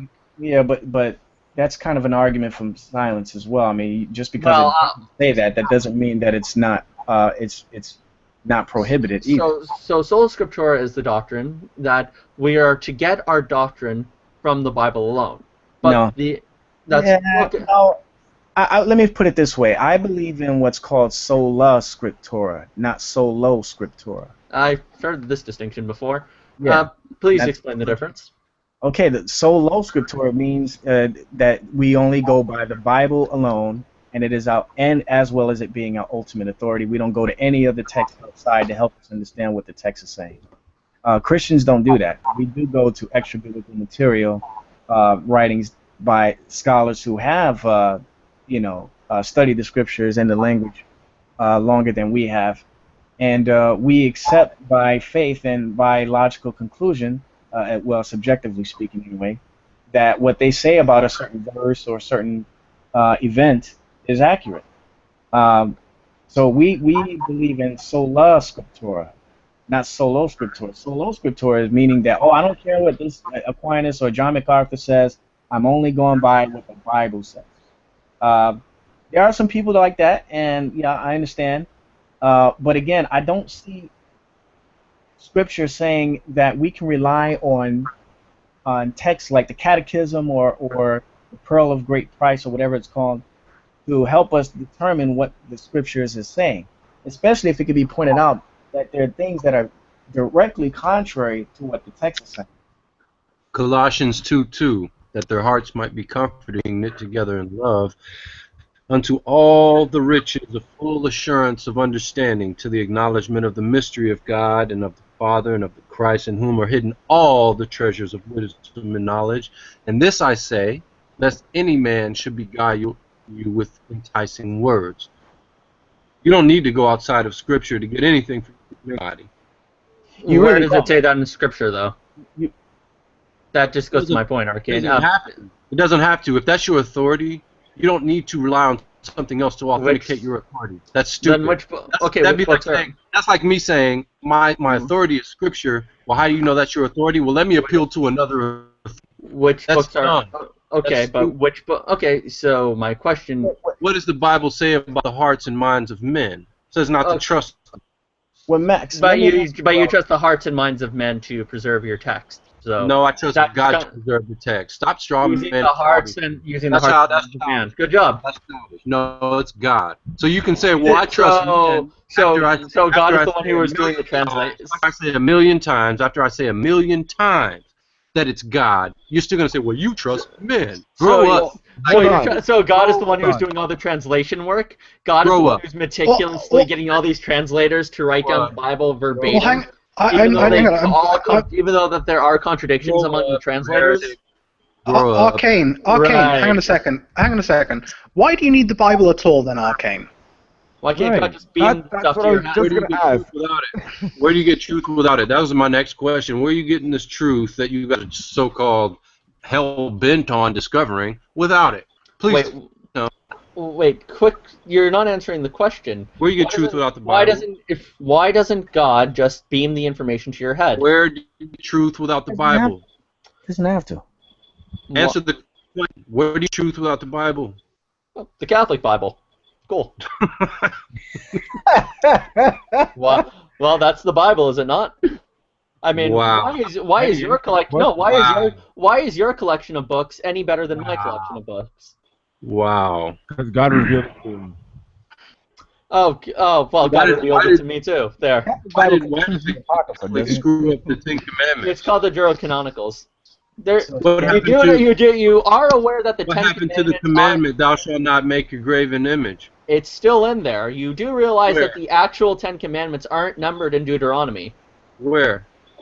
No, they're not. The book of you do realize that the Ten Commandments are not numbered in the book of Deuteronomy, and in fact, what are the Catholics? What are the Catholic Ten Commandments? The Catholic Ten Commandments are the same ones in the book of Deuteronomy. No, they're not. Yes, they are. It's verbatim. No. It's just the numerical system that's different. No. Let's read. Okay, let's read the Ten Commandments. Exodus 20. Compare the Catholic version of the Ten Commandments to what's in the Bible in Exodus chapter 20. The second commandment is taken out, and the 10th commandment is sliced in half and made into the 9th and 10th commandment. Okay. Then God spoke to them, saying, I am the Lord your God, who brought you out of the house of Egypt. You shall have no other gods before thee. You shall not make of yourself an idol, or any likeness what is in heaven above, or on the earth beneath, or in the waters under the earth. You shall not worship them, or serve them, for I am the Lord thy God. I am a jealous God, visiting the iniquity of the fathers on the children, on the third and fourth generation of those who hate me, but showing loving kindness to thousands of those who would keep my commandments. You shall not make the name of the Lord of your God in vain, for the Lord will not leave him. That's the next commandment. Yeah, what you're doing. No. It's not listing them. You do realize that verses and chapters are added there afterwards. There is no numerical system. The Jews actually believe that the phrase "I am the Lord thy God who brought you out of the house of Egypt" is a commandment. But Max, the reason why most Christians assert that these are numbered, because if you go into the New Testament, each of these things that we're looking at have been reiterated, with the exception of the Sabbath. So we do see the first. But they're not numbered. It doesn't matter. Yes, it does. If you're saying that there's a difference in numbers, Deuteronomy, it says commandments. It talks about that. No, because if you're saying that they're different, remove stuff, whether it's numbered or listed in order, it doesn't matter. You can't just remove stuff altogether. Okay, no. So here's So the Catholic Church is wrong. So how about this? How about we number them where God says "you shall" and "you shall not"? Deal? The first. So the first commandment is you shall have no other gods before me. That's a commandment. You shall not make yourself an idol or any likeness of what is in heaven above, or on the earth beneath, or under the waters of the earth below. That's a second. Right. You shall not worship them or serve them, for I am the Lord your God. I am a jealous God, visiting the iniquity of the fathers of the children on the third, fourth generations, and those who hate me. Now stop right there. Now. No. We're not stopping. We're reading these all through. That this is number 3. I'm going to say this is number 3. Yes. Okay. Why would you say it's number 3? Why would I say it's number 3? Because in verse 4 it says you shall not make an idol for yourself. Then it says you shall not worship them or serve them. Wait. What's the key word? It says them, right? Who is the them? It's the idols. Exactly. That's why you don't separate these two. Right. That doesn't matter. The original criterion was you shall not. The original criterion was what you should. This is why I didn't want to stop. We're getting into a debate as soon as it hits this part. Let's keep going. You shall not take the name of the Lord your God in vain, for the Lord will not leave him unpunished who takes his name in vain. That's the fourth. Okay. You shall remember the Sabbath day. Right. Keep it holy. Now I see where you're going, but right. The point is they break up after you shall not. Remember the Sabbath day and keep it holy. 6 days of the Lord shall labor and do all the work, but the seventh day is the Sabbath, and you shall take and you shall not do any work, nor your sons or your daughters. Max, but anybody reading this, even the guy who invented verses and chapters, could clearly see that there's a distinction there between. Beckel, the point is Beckel, please let me finish until the end, then we can discuss it, please. All right, go ahead. Okay. So remember the Sabbath and keep. So far we finished off with you shall not take the name of the Lord in vain. Yeah, right. The Lord will not leave him unpunished. That was the fourth one. The fifth one. Go ahead. Okay. The fifth one is remember the Sabbath day, keep it. Remember the Sabbath day, keep it holy. 6 days you shall labor, but on the seventh day is the Sabbath. The Lord is God. It is not in it. You shall not do any work. So this is the you shall not, indicating this is indeed the fifth one. The next one is honor your father and mother, that they may be prolonged in the land in which God gave you. You shall not murder. This would be This would be what, 7? You shall not commit adultery. That would be 8. You shall not steal. That would be 9. You shall not bear false witness against your neighbor, and you shall not covet your neighbor's wife, neighbor's house. You shall not covet your neighbor's wife or his male servants. This is getting to 11 because it keeps saying you shall not. But wait. Now, Max. I know what you're trying to do, and I get the point. But here's the one thing that you're missing, though. Reading. He wasn't doing anything but reading. No. Thank you. You're the one who's interpreting. No. You're missing one very important thing. Okay. Which is? You're missing what English reading people call a semicolon. Because they had semicolons in the original text. Let's go back to the second commandment here. Let's read it again. It says, "Thou shalt not make unto thee any graven image or any likeness of anything that is in heaven above, or that is in earth beneath, or that is in the water under the earth." colon. You can just imagine. Can you just imagine the giant booming voice near the burning bush? Thou shalt not kill, colon. Bow down in front of statues and pray. They're told to adore the host, which is a what does piece that of mean? bread. That means that light candles and pray to the dead. Look, stop, Arcane, stop being a blasphemous douche for 1 second. Arcane, stop being a blasphemous douche for 1 second. We're Catholics are taught to bow down in front of statues.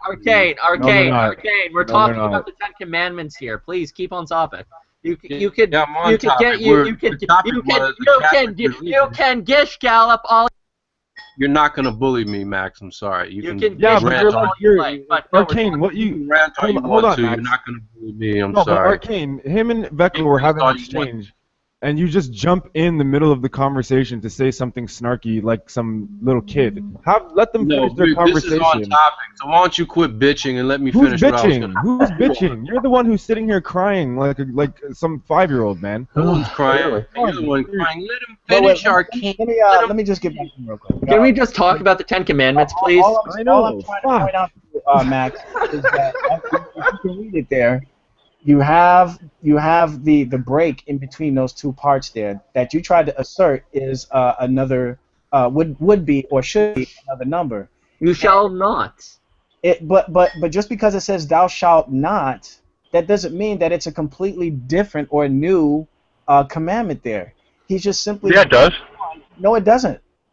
No, it There's doesn't. two different things. But making something, wait a no, minute. they are. They're two different. Wait a minute. Hold on a second.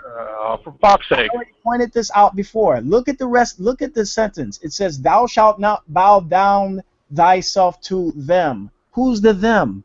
You do realize that this is also images. By the way, Protestants don't universally disregard this. In fact, Lutherans number the Ten Commandments in the same way Catholics do. I know that's a bad thing.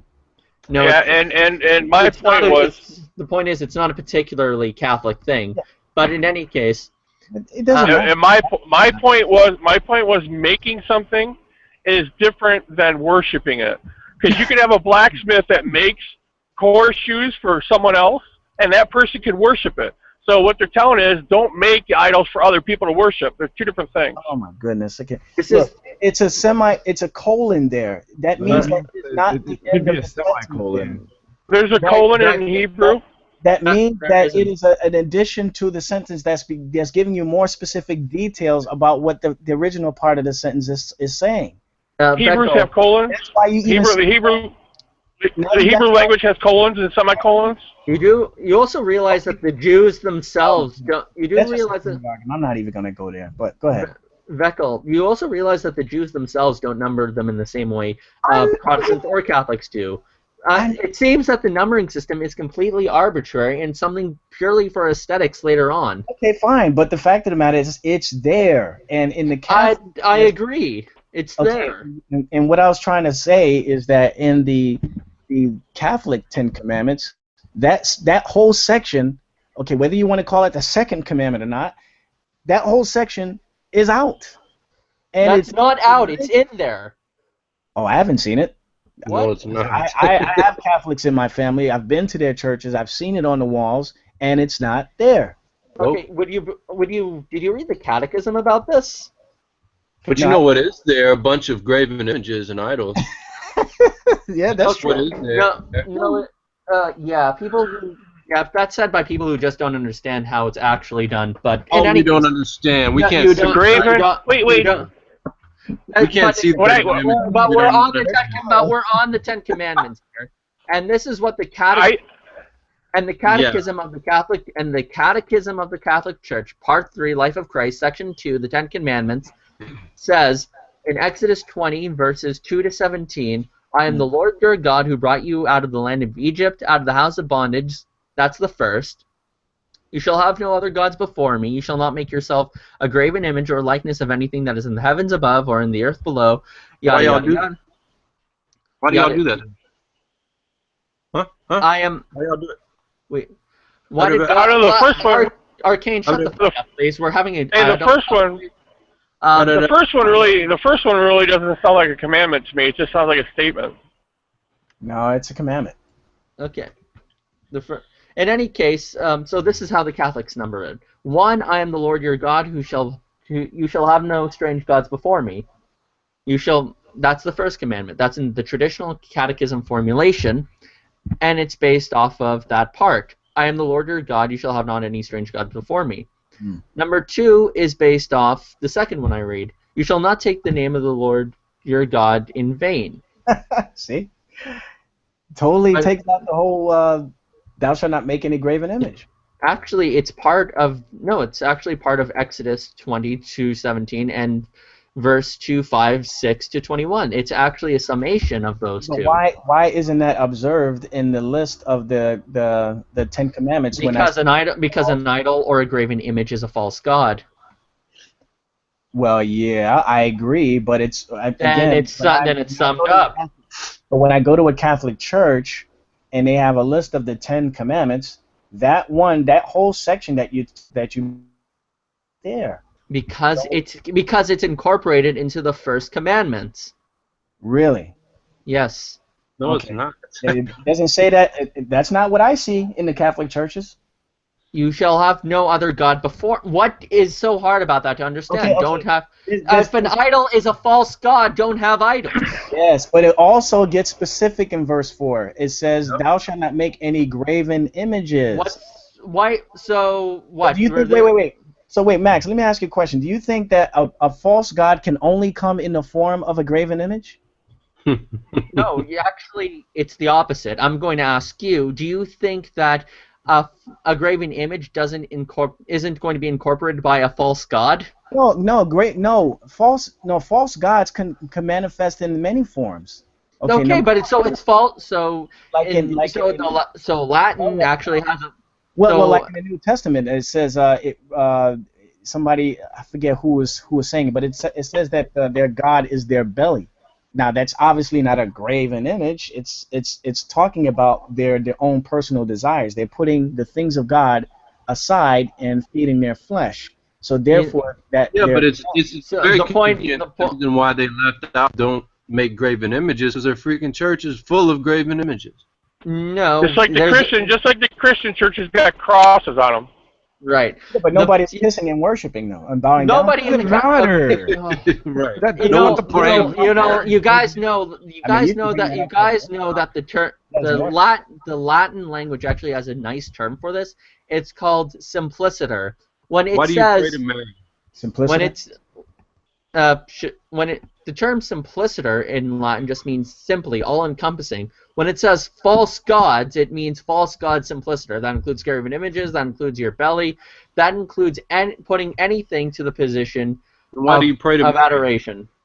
Then why pray to Mary? No one prays to Mary. The prayer is called Hail Mary. You're praying to Mary. It's not a prayer. Called Hail Mary. You're not praying to Mary. Yes, they are praying Hail to Mary. Mary. No, they're not. Hello. Hello. Okay, Hail Mary. Hail Mary. Okay, Hail Mary is a term that the angel greeted Mary with. It's in the King James version. Why are you praying to Mary? It's in the Bible. If you bothered to read the Bible, you would fucking know this shit. If you bothered to even study Catholicism for 10 minutes, you would know this shit. No, don't tell people to shut up. Ignorance, bro. Hail Mary. Out of here. So yes, I have, and it's what's the prayer? Hail Mary, full of grace, the Lord is with thee. Blessed art thou above women, and blessed is the fruit of thine womb. Mary. Pray for us now and the hour of our need. We're asking for her to pray for us. We're not praying to. It's no different than. You're not praying to her. No. Do you know what? No, prayer. No, that's not prayer. Yes, you are. You're asking her to do something. You're asking her to pray for you. As being the mother of Jesus Christ, you're asking her to pray for you. That is not. But then it's necromancy then. No, it's not. Praying to Mary. Yes, it is. No, it is. Mary's dead. Prayer. Okay. Exactly. Mary. Why do I need Mary to pray for me? Why do you need anyone to pray for you? I don't need anyone to pray for me. But God, but then why? You've never asked someone to pray for you before. You've never That's said, "Can you different pray than for me?" praying to someone. No, That's no, no, different. no. praying. You're We're not praying no, to listen, Mary. you're asking Mary a question. That's like me saying, "Hail Tupac, why don't you pray for me?" Did That's Tupac praying give to birth to your Tupac. That's savior? not praying. That's not Did praying Tupac to give God birth for to your Tupac. That's savior? Yeah, You're Tupac. praying to Mary. You're praying to Mary. Praying Bottom. to Mary. This is the exact stuff the angel said to Mary, and this is what Elizabeth also Are you an angel? But what does that matter? Do But angels Max, get It special matter what the permissions? angels called her. You're praying to Mary. You're saying, "Hail Mary, full of grace." Do you even know what prayer is? So you're telling me angels? Are you telling me God's angels were praying to Mary?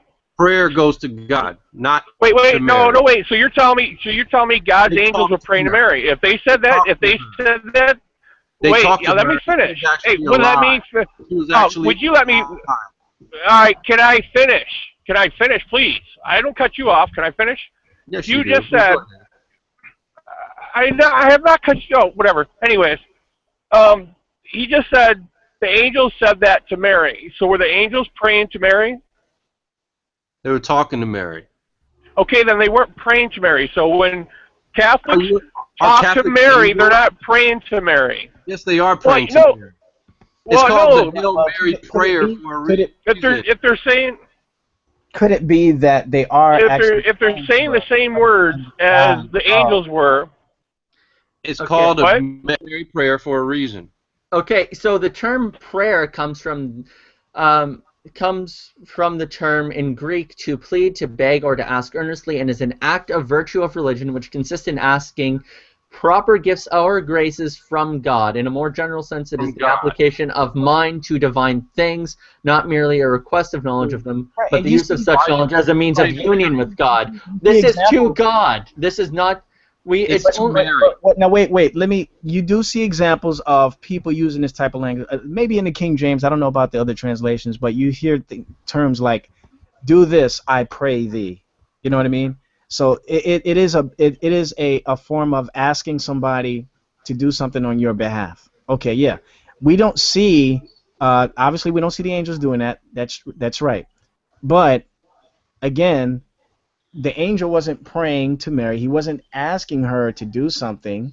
Okay, he was just going there to tell her, listen, you about to get knocked up, okay, by God. All right? Better phrase, Beckle. Yeah, And yeah. now Actually, you're saying- now you're I saying sincerely that apologize. You're not praying to Mary, even though you're apologize asking about Mary to pray for you. You're talking to God. No, if you're asking Mary to pray for you, you're praying to Mary. Period. No, you're not. You're asking her to pray for you. There's a difference. Then you're praying to her. No, you're not. You're asking for her prayers. This is a request of prayer. This goes back to what Bob said. Hang on, Mary, this goes back to what Bob said. Have you never asked anyone to pray for you? Max, Is Mary talking back to you? Does she respond to you? Is she God? Why are you Max. talking to Mary? She does. Max, it is a form of prayer though, because if you just look at the definition of the term prayer that you just gave us, that's exactly what you're doing. You're asking her to intercede between you and Christ. You're asking her to do something for you. That's prayer. So in the King James version it says, "I pray thee." Yes, like the point is we do it for ourselves as people who are Christians for one another. Why can't we ask this of the saints who are fully alive in the presence of God? Because for a saint to be absent from the body is to be present with the Lord. Wait a minute. Christ wasn't enough for you? Is that what you're saying? You need more? Are you saying that whenever you request somebody for prayer, they're being unfaithful to God? No, there's a difference between me praying to God. No, let me finish, you heretic. There's a difference between me praying to God for someone else and me praying to someone else to God. That's a huge difference. And if you don't see that, it's okay. Well, Arcane. So have you never asked your family or your church or your friends to pray for you? I don't pray to them. Nope. I don't get down on my knees at night and say, "Oh, that's not what I asked." That's not what he asked. I ask you to pray for me. Your name here. Oh, hail your name here. Hell no. The term "hail" just is a greeting. Right. I don't pray to people that aren't there. No. So it's okay. It's because right now you are severely missing the point here. Whenever you request prayer from somebody else, what you're doing is you're asking them to participate for you and with People you. that are actually and pray- here, right? And People pray that for actually God. have to talk Are you to saying? Are you? Yeah, Mary. Yeah, Do the I can say, saints. hey, buddy, would you mind praying for me tonight? Or do I get down on my knees and say, Maximus, Hail Maximus, full of grace, Well, will you I'm pray not for going me? to. I'm not. Well, I'm obviously not going to. Well, if you come into direct Will you contact, answer my prayers? Will you answer that if I get down on my knees tonight and pray to you? Will you answer me? No, I'm but not. he can pray for you. I can pray for you. No. I'm not going to answer them for you. Well, Right, when there's a you difference. when There's you a see difference between saying, Hail Mary, will you pray for me? And me asking you, hey, buddy, will you pray for me? I'm not praying. You're in my presence when I'm asking you. Mary is not in your presence. Actually, God can.